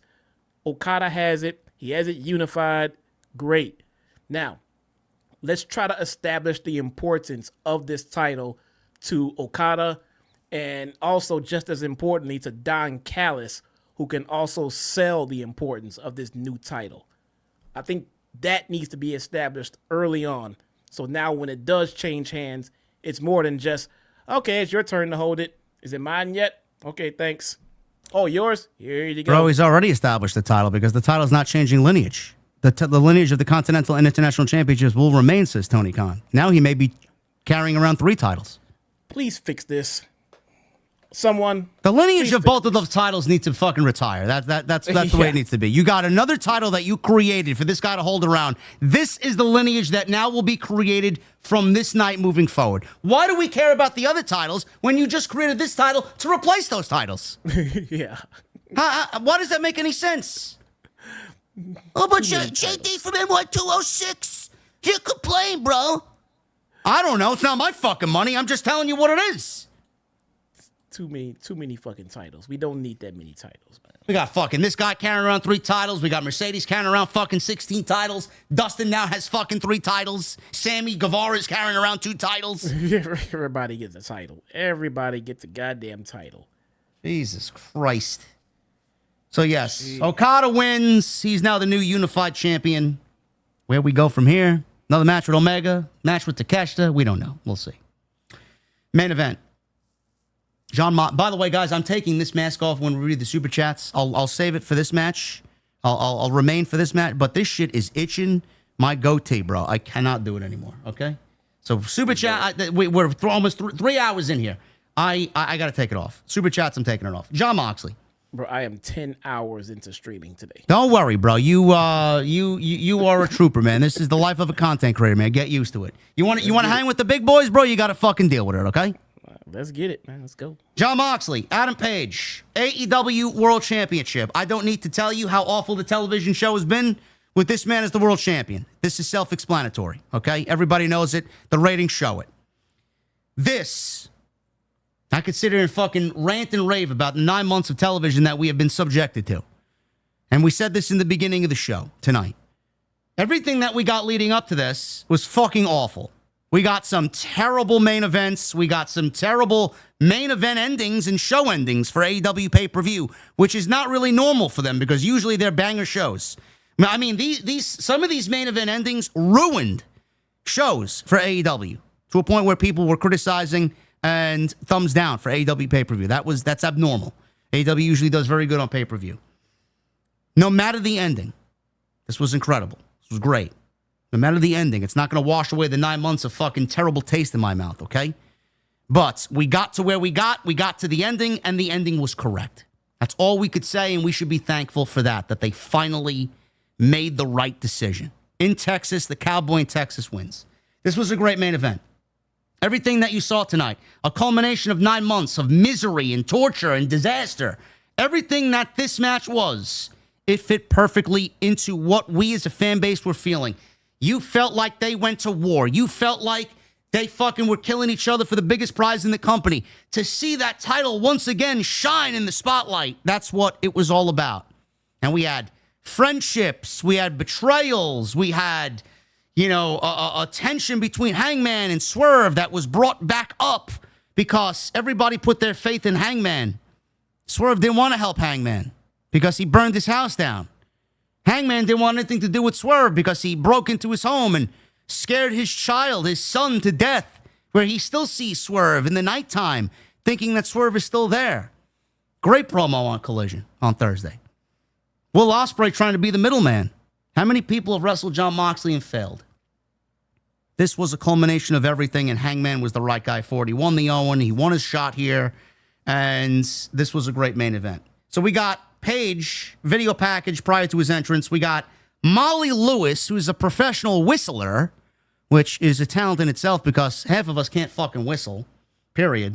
And then we got guitarist Thomas Stankiewicz, who played Show Off. Thomas Stankiewicz, who played Paige's theme, and he power walked to the ring with a big pyro and massive ovation. Moxley was driven into the arena with a huge truck, and he was with Claudio, Marina, Wheeler, and Gabe Kidd. Only Marina accompanied Moxley to the ring. Bell ring. I like this entrance. His entrance was good, yeah. It was fitting for a pay-per-view. Young Bucks. Yes, absolutely. So, the bell rings. Forearm battle back and forth. Moxley flipped Page off, pissing him off in the process here. Moxley brings out a fork. Page brings out a fork. We got a fork battle. And they're not in catering, folks. They're not battling over fucking Titus's catering here. This is a fucking war, and they're out for blood. So Moxley, he is stabbed in the fucking head by Page over and over and over again. Absolutely disgusting visual to a point where I had to, yes, just like that, Jesse. I had to turn. It wasn't like a boom, and then he goes and panders to the crowd. No, he was out. He was out for murder. No, he was wham, wham, wham. Yes. It was no blood, open skin, fork, wham, wham, wham, wham, blood, blood, blood, blood, blood, blood, blood, blood, blood, blood. Pouring out. This is the only match that had blood, by the way, which was great because this match is the only one that needed it. So it went from 0 to 100 in fucking 5 seconds here. Not even 3 minutes into the match, they were both bleeding. Page brought out a strand of barbed wire, and Moxley got control of it. He drove it into the face of Adam Page before Marina Shafir is on the outside, leans into the ring, and starts biting at Adam Page.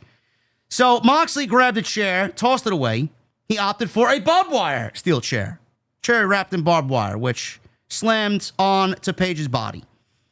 Big blows across the face. Moxley licked his hand of the blood, which was pretty gross. I don't know what it is with this company and the people that work there that like to lick people's blood, but it's a thing almost every other fucking pay-per-view.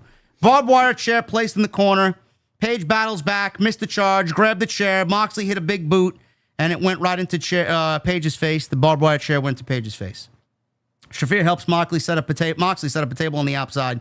He dropped Page with a cutter before asking Marina to bring in a bucket of glass. Broken beer bottles. Was this real glass?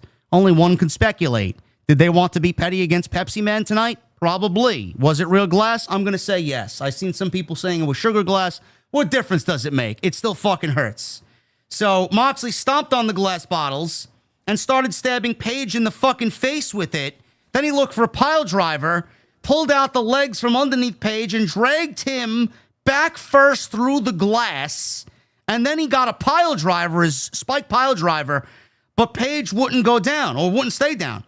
Both slapped the shit out of each other. Pile driver, second one, Page down longer this time, rightfully so, because it's two pile drivers now on the fucking glass. So Marina starts throwing in multiple chairs. Page gets up at an 8. If you guys don't know the rules of a Texas death match in AEW, it's a last man standing match. So the referee's counting, he gets up at an 8. I thought there was pinfalls. At one point, they was yelling, pin him, pin him. There's no pins here. Right. Moxley sets up chairs, brought Paige into the corner.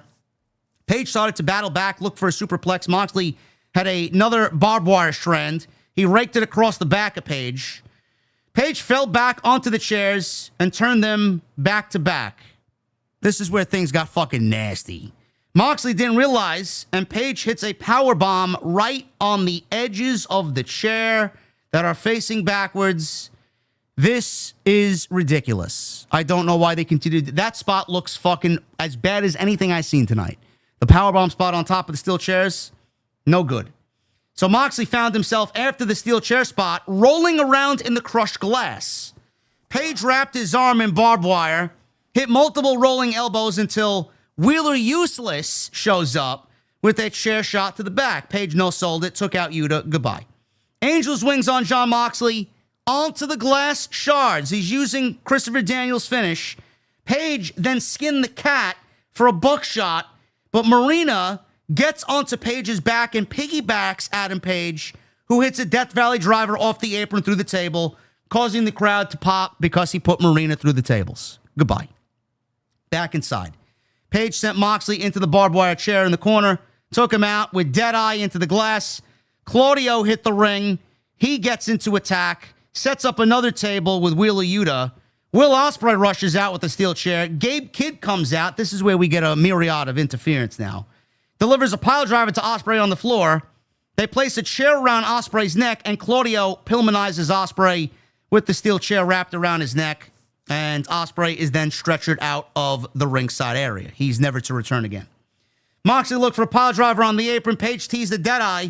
Moxley escaped into a rear naked choke before hitting a suplex off the apron through two barbed wire tables. Both crawl back into the ring at the same time, and there's a forearm exchange back and forth until Moxley bit at Page's forehead and hits a lariat. Another big-time pile driver connected. Moxley chokes him out with a bulldog choke, releasing it as the referee starts counting. Page barely, and I mean barely, gets up. It's like a 9/10. He gets up, he collapses into the ropes. Moxley spiked him with a Death Rider through a chair. Again, Page gets up at 9.99. Claudio, he hands Yuta a plastic bag. We've seen this before. He jumped into the ring and he was about to put Page into the plastic bag. All of a sudden, we see on the big screen footage of Darby Allin climbing Mount Everest. And he's at the top of Mount Everest saying once he gets down, he'll take everything from Jon Moxley. So everybody like geeks are looking up at the fucking big screen because they played this video during the match. This distraction led to someone in a lucha mask come into the ring. It was Bryan Danielson. He was wearing a Blue Panther mask. He does yes chants. He delivers the Busaiko knee to Yuta. Takes him out because Yuta was using this move all the while he was out. So he gets revenge. Took the mask off. Crowd is going crazy with yes chants. Took out Gabe Kidd. Took out Claudio with double dives before firing off some yes kicks. We see Darby Allin all of a sudden coming down from the fucking rafters from the building, from the roof of Globe Life Field. He's rappelling in from the rooftop into the ring. He finally gets to the apron. Moxley's looking around. He finally turns around. He sees Darby standing there.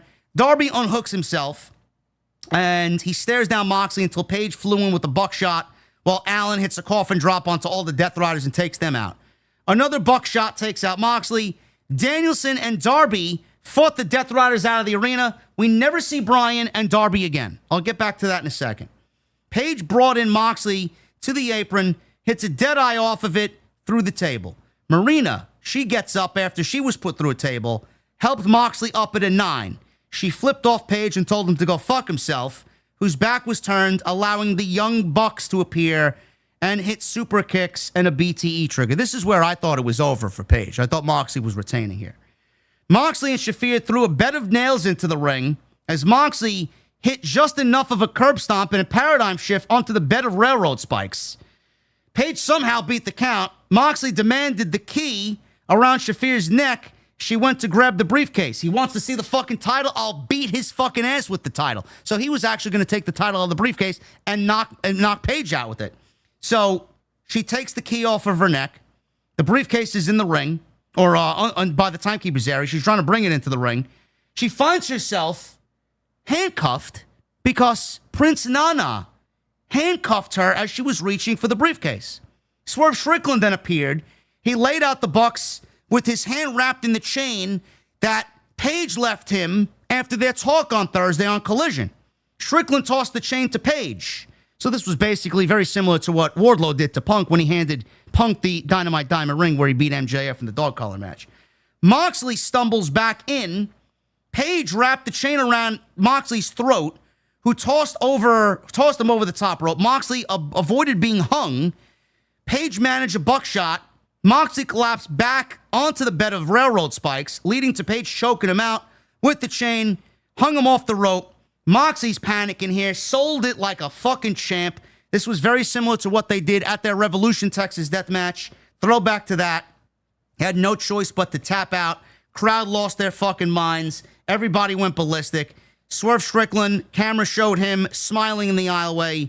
Adam Page wins the World's Heavyweight Championship. Post-match, he unlocked the briefcase that's been held in captivity, this fucking title, since October at WrestleDream. He unlocks it, Jesse. He holds the title up. It had still the Bryan Danielson nameplates on it, the side plates, and Justin Roberts then introduced Adam Page as the new AEW World Champion. He had tears in his eyes at Page. Excalibur said Page can now breathe a sigh of relief as a new era finally begins in AEW. This was a great main event, man. Was it overbooked as fuck? Sure. It was expected to be that way. But the moment itself for Page to win the title, bro, I don't think they could have done it any perfectly. It did great. It did great. I think it was as advertised. This was clearly the best match of the night. Yeah. At least for me. Well, that and the tag team match, yes. Yeah, the tag team match was great. I mean, so from a storytelling aspect, I mean, there's different, all kinds of moving parts here, man. Everything about it. I think the chef's kiss is not just Swerve coming out. It's the way he came out and the way that he did what he did with reluctance, almost like a, here it comes, we know you're going to turn heel. And then he's, nah, do your thing, bro. Do your thing. You all right. You all right, man. Go ahead. You know what I'm saying? And just gave him that advantage that he knew what Hangman was going to do with that goddamn chain. And he knew it was going to end Moxley. He knew it. And he set him up for it. Everybody thought, or at least like everybody who followed the story, they thought that Swerve was coming out to turn on Hangman. He didn't. It's not to say that he won't. He just didn't do it tonight. I think that was a nice little chef's kiss on it. And like I said earlier tonight, the moment when Hangman actually pulled that belt out of the case and showed it to the crowd, everybody popped. You know, I think that's gonna be a memorable moment in the history of AEW. It's gonna go down as one of their defining moments when Hangman pulled that title out of that briefcase that was being held hostage all of this time and showed it to the crowd, and the crowd popped. That's how you create meaning behind that title. I'm not even talking about the build that we didn't enjoy. I'm talking about the moment it was pulled out of that briefcase. You can tell that the crowd was invested into that story, and the ending of that story, and getting the title back and everything like that. I felt there was a pretty damn good moment, man, and everybody killed it in that match. I was impressed with Marina Shafir's performance in the match and how the spots she interfered and the whole role she played in the match. You know what I mean? Like if nobody else were to interfere, if there was no interference at all, I feel like Marina Shafir's interference was important to the storytelling in the match. Like for all that Moxley claims to be how great he is, he still needed his right hand. He needed his Marina Shafir to help him out in that. The spot with Nana and being handcuffed, that was hilarious. That was important. I think she played a big enough role. I want to make sure she gets her flowers in this match because I think she did a damn good job. And I want to circle back to us talking about Marina Shafir a year and a half, 2 years ago, where she was worthless, not worth this, can't do this, she sucks. And they found the role for her, a role that I recommended too. And I think she's been killing it in her role in a Death Rider. So, I think she did great. I enjoyed everything about this match. Yeah, this was great. I mean, if you didn't like it, fine. You want to call it indie garbage, fine. It was about the moment. They made a great moment. and it will go down as one of the best moments in AEW history. After 9 months of torturous television in the main event scene, hopefully we now have a clearer path to get the likes of MJF, Will Ospreay, Swerve Strickland, Jay White when he gets back in the main event. I mean, this was needed. Moxley played the role great in the match towards its conclusion. The sell of the chain being choked out over the top rope was great. The moment where Paige unveiled the world championship was great. Again, I need to reiterate, this moment does not erase all the 9 months of television that we got that was terrible. It was a great moment. Thankfully, they ended it right. You can't erase everything that we got because it's just genuinely bad television. But hopefully they can now build upon this and start creating good television with characters that matter. This went on for far too long, and I got to give credit to Adam Page and Jon Moxley. They fucking busted their ass tonight. Conclusion to the match was great. The only part I did not like about it is the usage of Darby Allin. I thought Darby Allin was a centralized figure in this for months till he got taken out and thrown down the stairs. Then he went to go climb Mount Everest. And I feel like his inclusion in this was just kind of an oversight. It almost felt like it wasn't there. And I felt like he was there for a little bit. He took out who he took out. He did a coffin drop off the top rope, and then he just disappears into the fucking audience with Bryan Danielson. I legitimately thought it was going to be him who looked Moxley in the face and cost Moxley the match for Page to then win the title. But they opted to go with Swerve, which gives me hope that they're not done with their shit yet. And we talked about it last week. I think a Swerve heel turn is probably best for business. So if they actually start telling a story for that to get Swerve back into the title hunt, I'm okay with that. But they opted for that over the Darby story. So we'll see if that materializes into anything. This was a great show. It was way too long. And this is what I wanted to talk about in the beginning because I saved it because I didn't want to start the show off as a negative. And I appreciate you guys' delay. We still got almost 3,000 live here. I feel like if AEW wants to do these 7-hour shows like this, because this is going to be the norm for them. This has been the norm on pay-per-view. Not 7 hours, but for All In, I feel like this is going to be their norm. If they want to do 2 nights, I think they should do 2 nights. I think they should split it into 2 nights. They got the roster to do so. They got the concept to do so. All In on Saturday, All Out on Sunday. Break the shit up into 2 nights. Or you want to do All In night 1, All In night 2, break it up into 2 nights. I feel like they could do it. I feel like it's possible for them. 7 hours to me on a pay-per-view is way, way, way too long. And with the match card, we had a shorter match card than any other match card in AEW this year, and it still went almost double as long as the last pay-per-view. That's a problem. And I know he's not going to change it. Criticism, every single time it happens, he doesn't listen. He does what he wants. It's his company. He's going to do what he wants. But from me to them, the only reason why this show was at least digestible at that length is because it started at 3 p.m. If you want to do something this long, Jesse, I feel like a 2-night thing is what they need to start discussing. I don't know how you feel about it. No, I don't think 2 nights is a good idea. First off, you have to book the venue twice and you have to sell tickets twice. All right, you can't just give everybody 2-for-1 tickets. You got to pay for the venue fucking twice. All right, so now we got to sell enough tickets to pack the fucking house twice. All right. Plus, I don't want them to give us a fucking 6-hour pay-per-view and then say, well, let's, split it up into 2 nights. Great. We're going to get in 2 nights of 6-hour fucking pay-per-views. Both of them will be fucking 6 hours. They're not going to shorten them up. Just shorten up the goddamn pay-per-view. Shorter is better. We could have trimmed some fat on this pay-per-view and it would have made it perfection. Yeah. Absolute perfection, man. I mean, you could have cut one of these unnecessary pre-show matches. I know they're in love with their fucking Rizzlers and shit, so fine, leave that one there.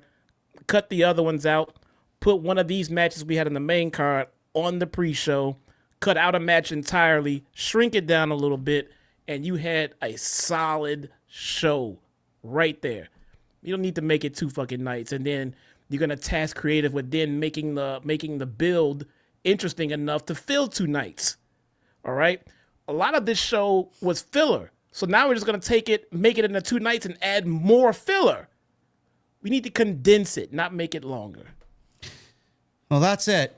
All In, to me, better than WWE's flagship show this year for WrestleMania. So they, right now, if you're looking at the better promotion for 2025, you're probably looking at AEW. Honestly, I think WWE is completely shit the fucking bed this year. And it's not because AEW was any better, but AEW is producing better pay-per-view.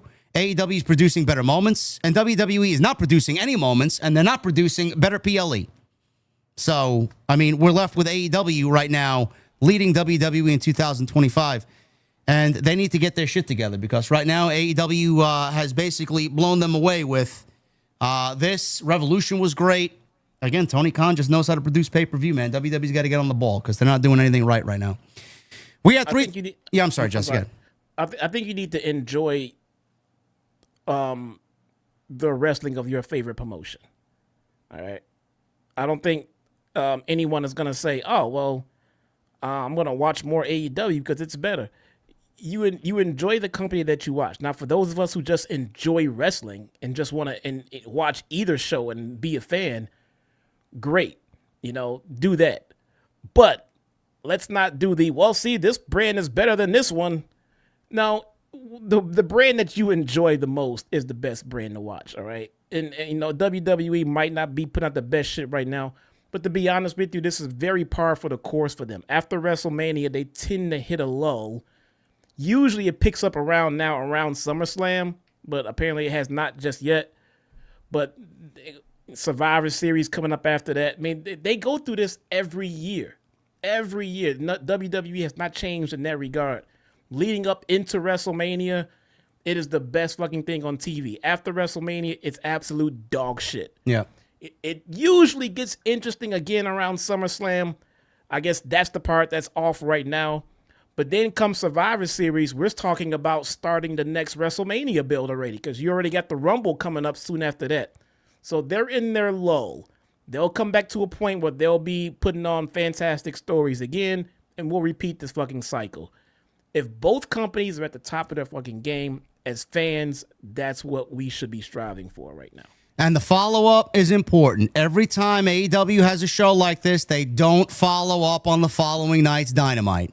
They need to follow up. I don't want to hear about people who were fucking injured because they wrestled too hard on Wednesday. I don't want to hear about a skeleton staff because everybody is fucking too injured to wrestle on Wednesday. You need to come out on Wednesday and you need to pick up the momentum from where you left off on Saturday night. I don't want to see AR Fox versus Vanilla Baby. I don't want to see any fluff on Wednesday. You need to give me the fucking top tier acts that after Mania. Yes, after this show, I want to see MJF. I want to see stories. I want to see shit progress. Everything that you deem important coming out of this show needs to be on Wednesday because most of the time their follow-up is dog shit. So hopefully they don't do that on Wednesday.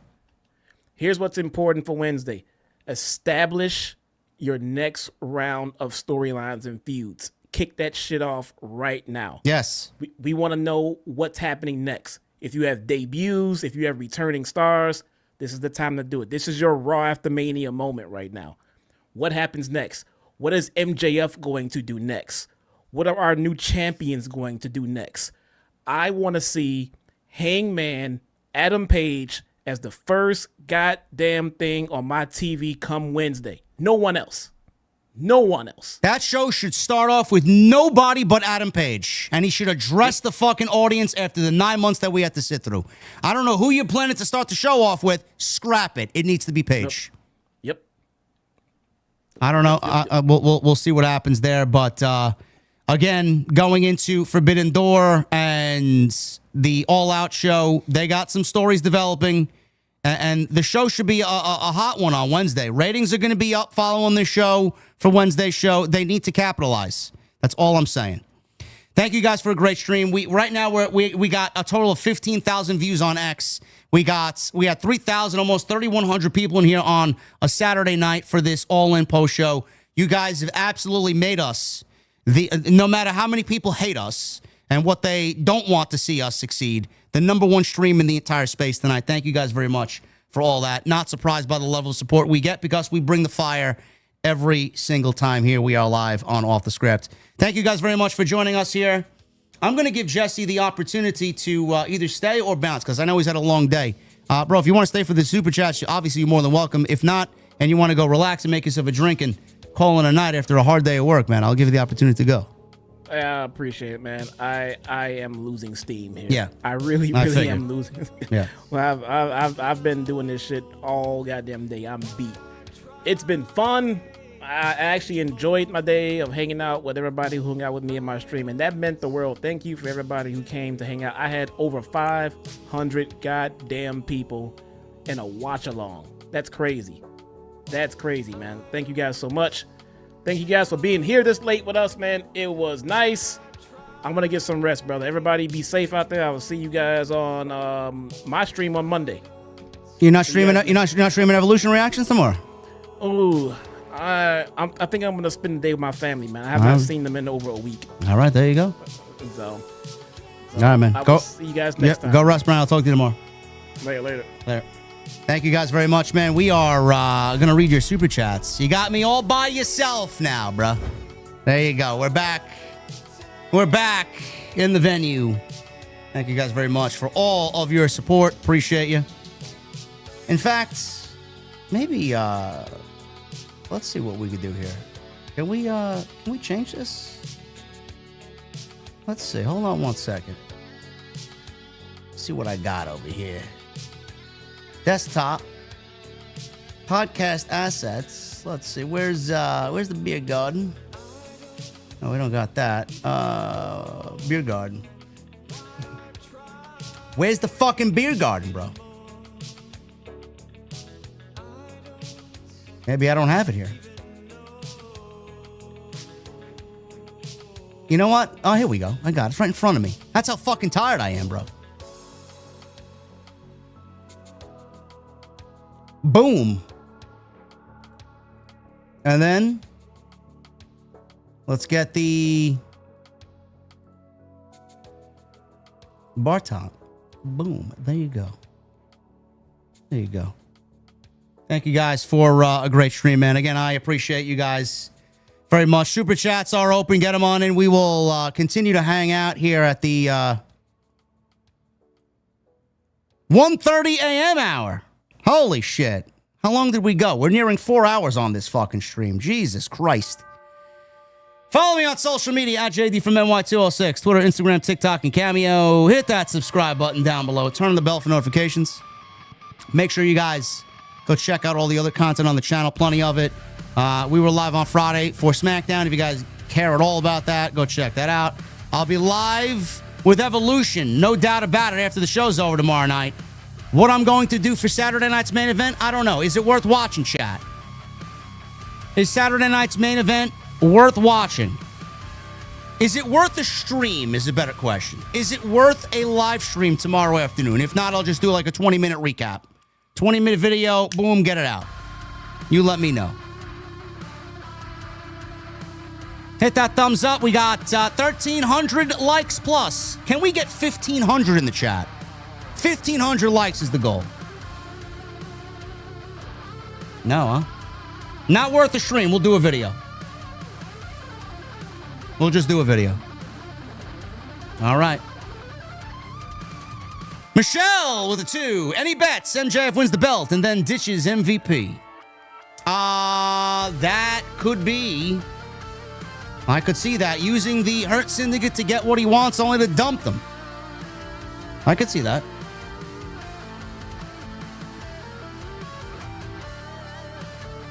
Michael Krause with a 2. JD, OTS, Jesse, AEW, let's go. Yeah. Matt, thank you, brother, for the super chat. $100 bomb, says Best in the World. Matt, super early bomb here at 4:37 p.m. Central Time. They say that money always talks, and I would rather take this 100 and support two guys who have built their brands and continue to do so. I appreciate you and Jesse always on Wednesday nights and giving fair and honest takes, always. Thank you, brother. Appreciate you being here, man. And he says also with a 5, credit where credit is due. Tony Khan made the right decision having Tony Storm win. Hashtag Jesse was right. That was the right decision. You know, the conspiracy theorist in me is gonna say what I have to say always, but Did they do what they did to control the narrative that was going around? Because it would have been too blatantly obvious if Mercedes won, it would start all over again, and they don't want that to be so glaring and so blatantly obvious. Just gotta call it like I see it, man. Attack at all different sides, bring all variables to the table. Just saying. Nate with a $2 super chat. Ha ha, look, she lost. Did I watch a match or Cornhub? I don't know.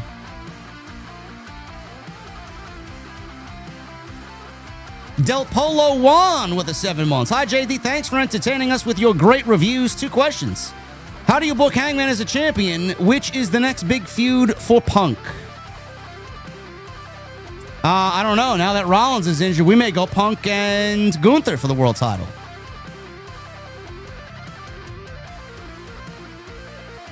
Twister with a $4.99. Good show. Last super chat that I will have for a while since I'm getting ready for my first year of college. Wish me luck. Good luck, Twister. We will be here when you return. We're not going anywhere. Michelle with a 2. Thank God the rain is over and welcome back, Darby Allin.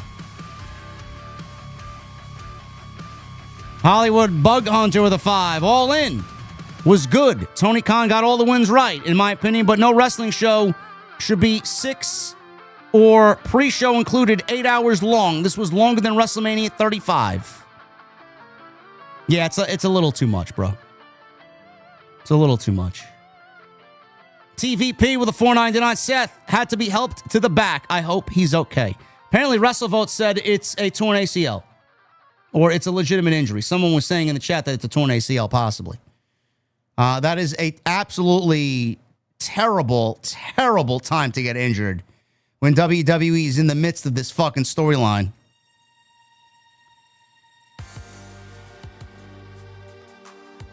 Ankle break, AJ with a 5. I know this is an AEW review, but Rollins seemed to injure his knee against LA Knight tonight. It looked bad. Quick thoughts. Also, All In, great show, 8.5 out of 10.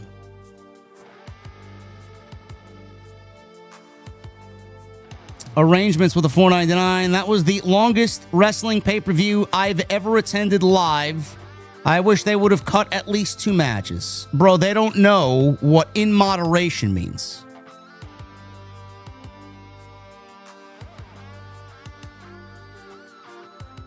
Matt with a $2 super chat. Love the mask. Brother, let's make it a good one. Bro, I could not wait to get that mask off, bro. I think I held up more than my end of the bargain. Shit was itching me to a point where, bro, I wanted to rip my fucking facial hair out. Jericho 8131 with a 20. Today's biggest highlight, other than Paige beating Moxley, is Sap getting cooked by Grok. Not once, but twice. Followed by SRS demanding to apologize to him. Imagine getting your feelings hurt by AI. I had a great cry laugh today. Yeah, he tweeted something at me today. I shall read it here.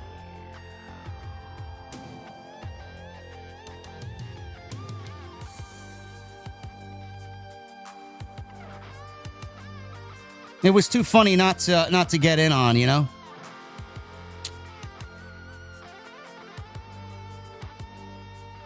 I said, I screenshot it. I said, I guess Grok had creative control, huh? Or was it creative input? He quote tweeted me, or he tweeted me, he said, damn JD and Grok, brothers in being wrong, while that AI was man enough to apologize. I wasn't the one tweeting an AI bot at 3 a.m. in the fucking morning, you fucking loser. Imagine that. Imagine that.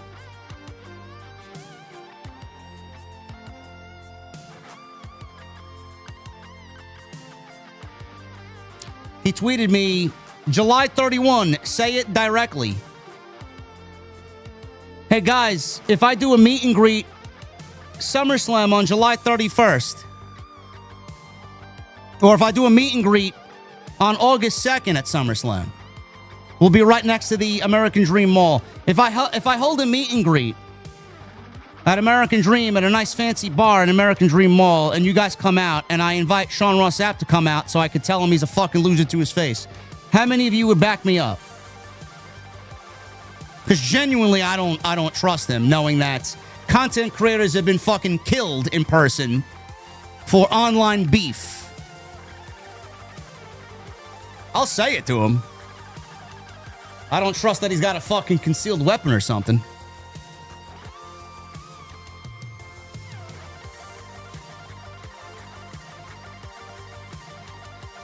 Say it to my face, you bitch.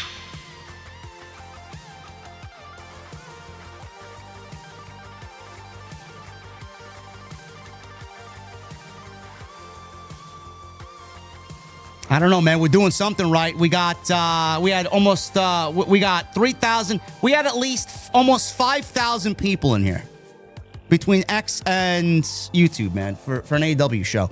JD is he's a liar, man. He's falling off, bro. Great. Clearly not.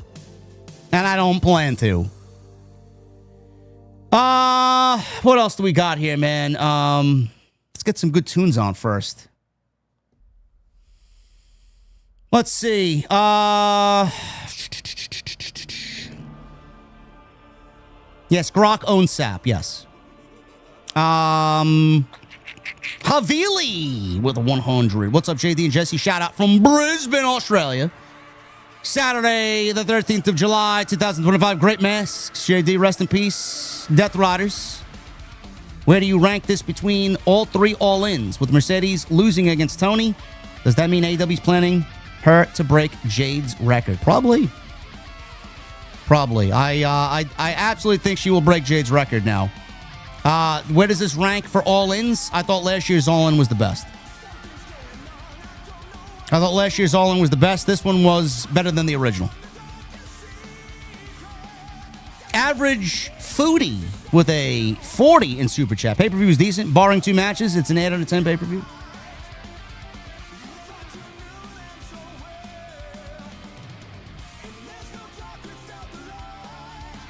William the Fourth with a 5. Good to see Darby, but I think it's wrong to ever lower someone from the ceiling again. I'm sure they're more than careful, but still has to be another way. Yeah, I always cringe when I see that too, honestly. Average Foodie. CM Punk is a hypocrite. Glad Hangman got his flowers.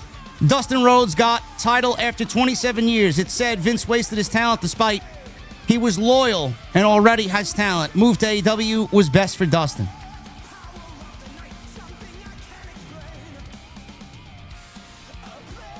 Mercedes has not broken Jade's TBS title record yet. She breaks it in October.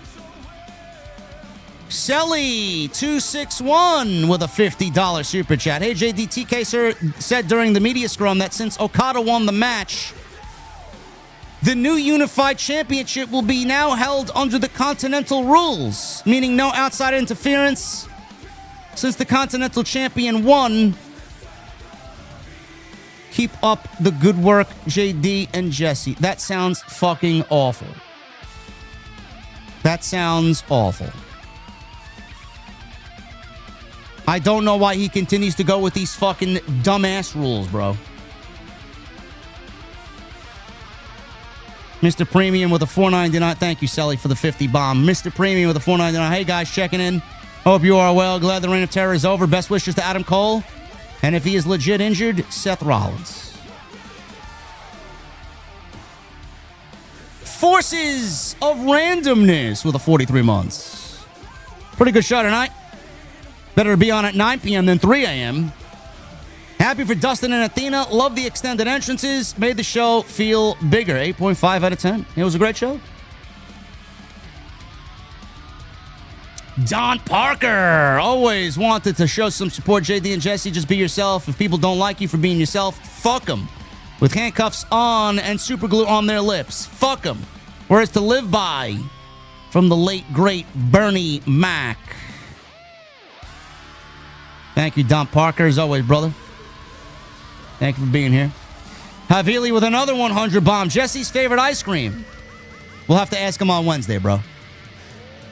JD, Mariah May pinned the NXT Women's Champion, and Seth got injured and may be out. And also, WWE announced that Bianca is the special guest referee for Jade versus Naomi, and the tag team match at SummerSlam, Orton and Jelly Roll versus Drew and Logan. Thanks.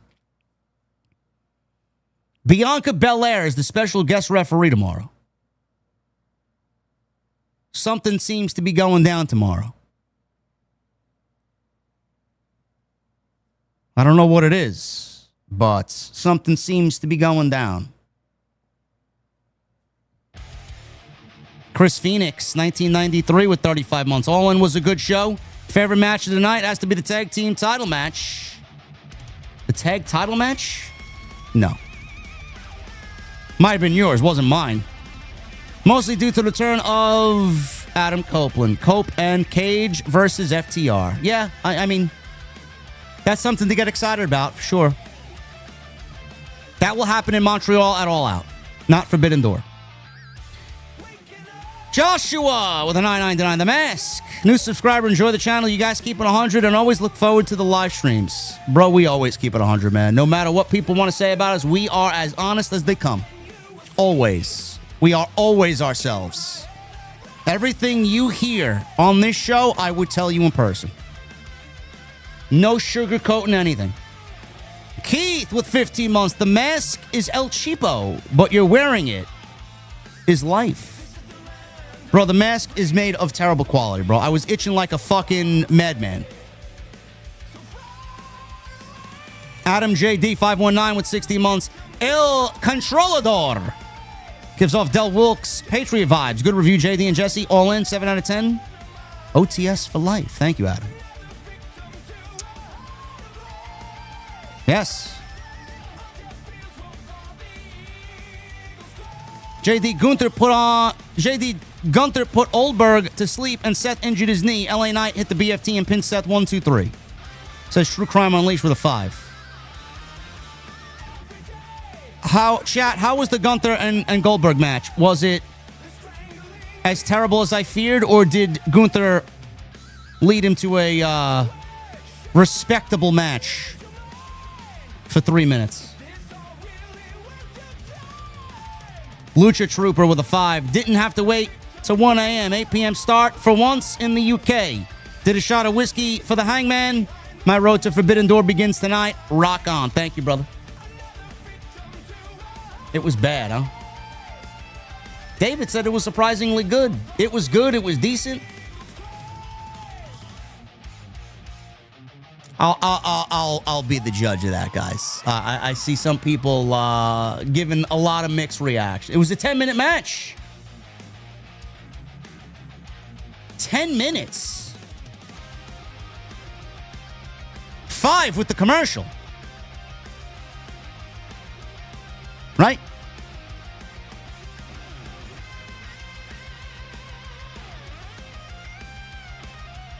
It went 15 minutes? No, it didn't. Come on. Nick Corvello with a 5. From the way Adam stated his situation to how other wrestlers interacted with him, the description is not an injury. My guess, it's some form of cancer.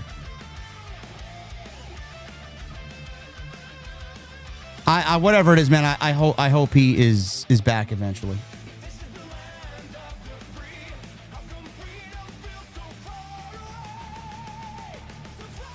G3 450 with a 5. Hey, JD, I'm extremely happy to have been in the building to personally witness AEW history. The building was buzzing with electricity. Love you. Thank you, brother.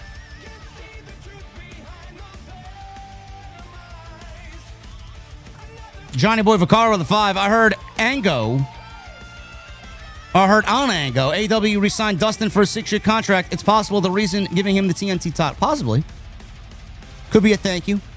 Thank you for the long-term investment with our company, for sure. Captain Solo with a 5. They wanted to give Dustin a feel-good moment. It's not that deep. He's keeping the belt warm for Kyle Fletcher anyway. This is exactly what I said. Now, Jesse didn't like it for the reasons that he stated, which I agree with, but I did not look at it as a big deal. I did not.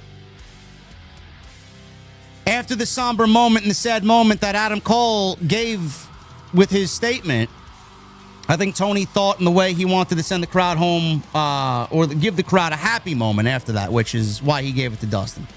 Just trying to think from a human being perspective in that case. Lucha Trooper with a 5. I cried in the cinema at the Fellowship of the Ring too, unlike my best friend who got stoned and fell asleep halfway through. Well, your friend's an idiot. One of the best movies ever, man. Shannon with a 4.99. Insane show tonight. So happy Toni retained and Hangman won. I thought we were loud tonight in the stadium, so that sucks if it didn't seem that way. You guys seemed almost dead for the first 2 hours of the show. The acoustics in that building were not good.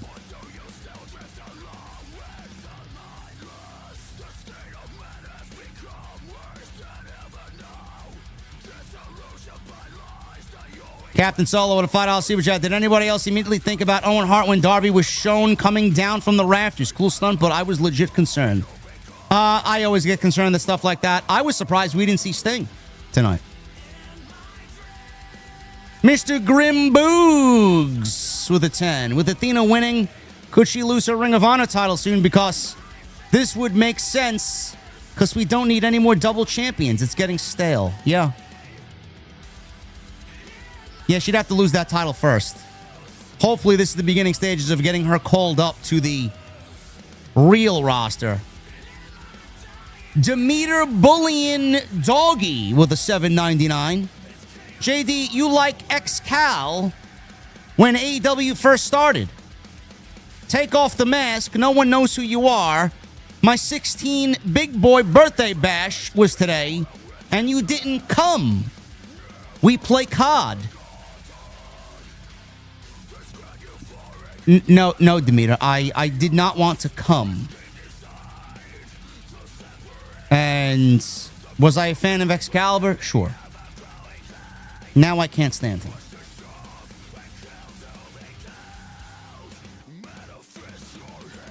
True Crime Unleashed with the $5 super chat. Orton and Jelly Rovers, Drew and Logan Paul at SummerSlam was set tonight. Paul Heyman is now known as the Oracle. You and Jesse are awesome. OTS for life. I need an Oracle. Who should I get as my Oracle? Chat.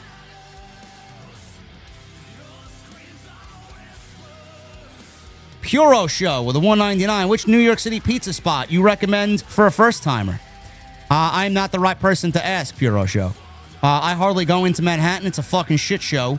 If you came out to Queens or Long Island, I'd have a better shot of giving you some good directions. There's a place not too far from where I am called... You know what? I'm not even going to mention it. There's this other place out on Long Island called Sarah Provisions. It's a wood-fired pizza. Fucking fantastic, bro. So good. It's in Port Washington. Or, I think somewhere in Port Washington, yeah. It's where the rich people live. True Crime Unleashed with a new membership. Thank you, True Crime. Billy! What's up, brother? $20 super chat. Hey, JD, just heard Seth Rollins got hurt. Hope he's okay. I heard Saturday Night Main Event has nothing new. Or has a nothing show. Yeah, well. It's commercial after commercial after fucking commercial. So, I won't be surprised. Apex, thank you, Billy. And thank you for the update, brother. Hope you are doing good, man.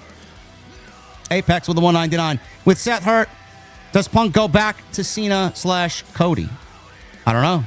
Maybe we do Punk and Roman. Triple H is going to have some long days at the office, bro. He better get his shit together. DK Nez with a 10. Given tonight in current storylines, do you see Bryan Danielson wrestling again in AEW or in general? I do. I do.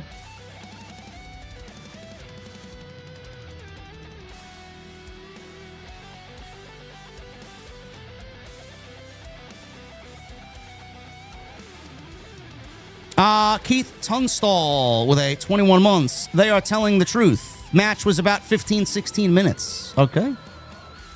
I don't know if I'm prepared to watch a 16-minute Goldberg match at 2:30, 2 o'clock in the morning, but I will certainly try. Joey Taylor with a 10. All in. Texas, 7 out of 10. Hangman winning the title was fantastic. Can we agree that the Death Rider story was the worst storyline in AEW history. Goldberg, Gunther were at 14 minutes and 20 seconds.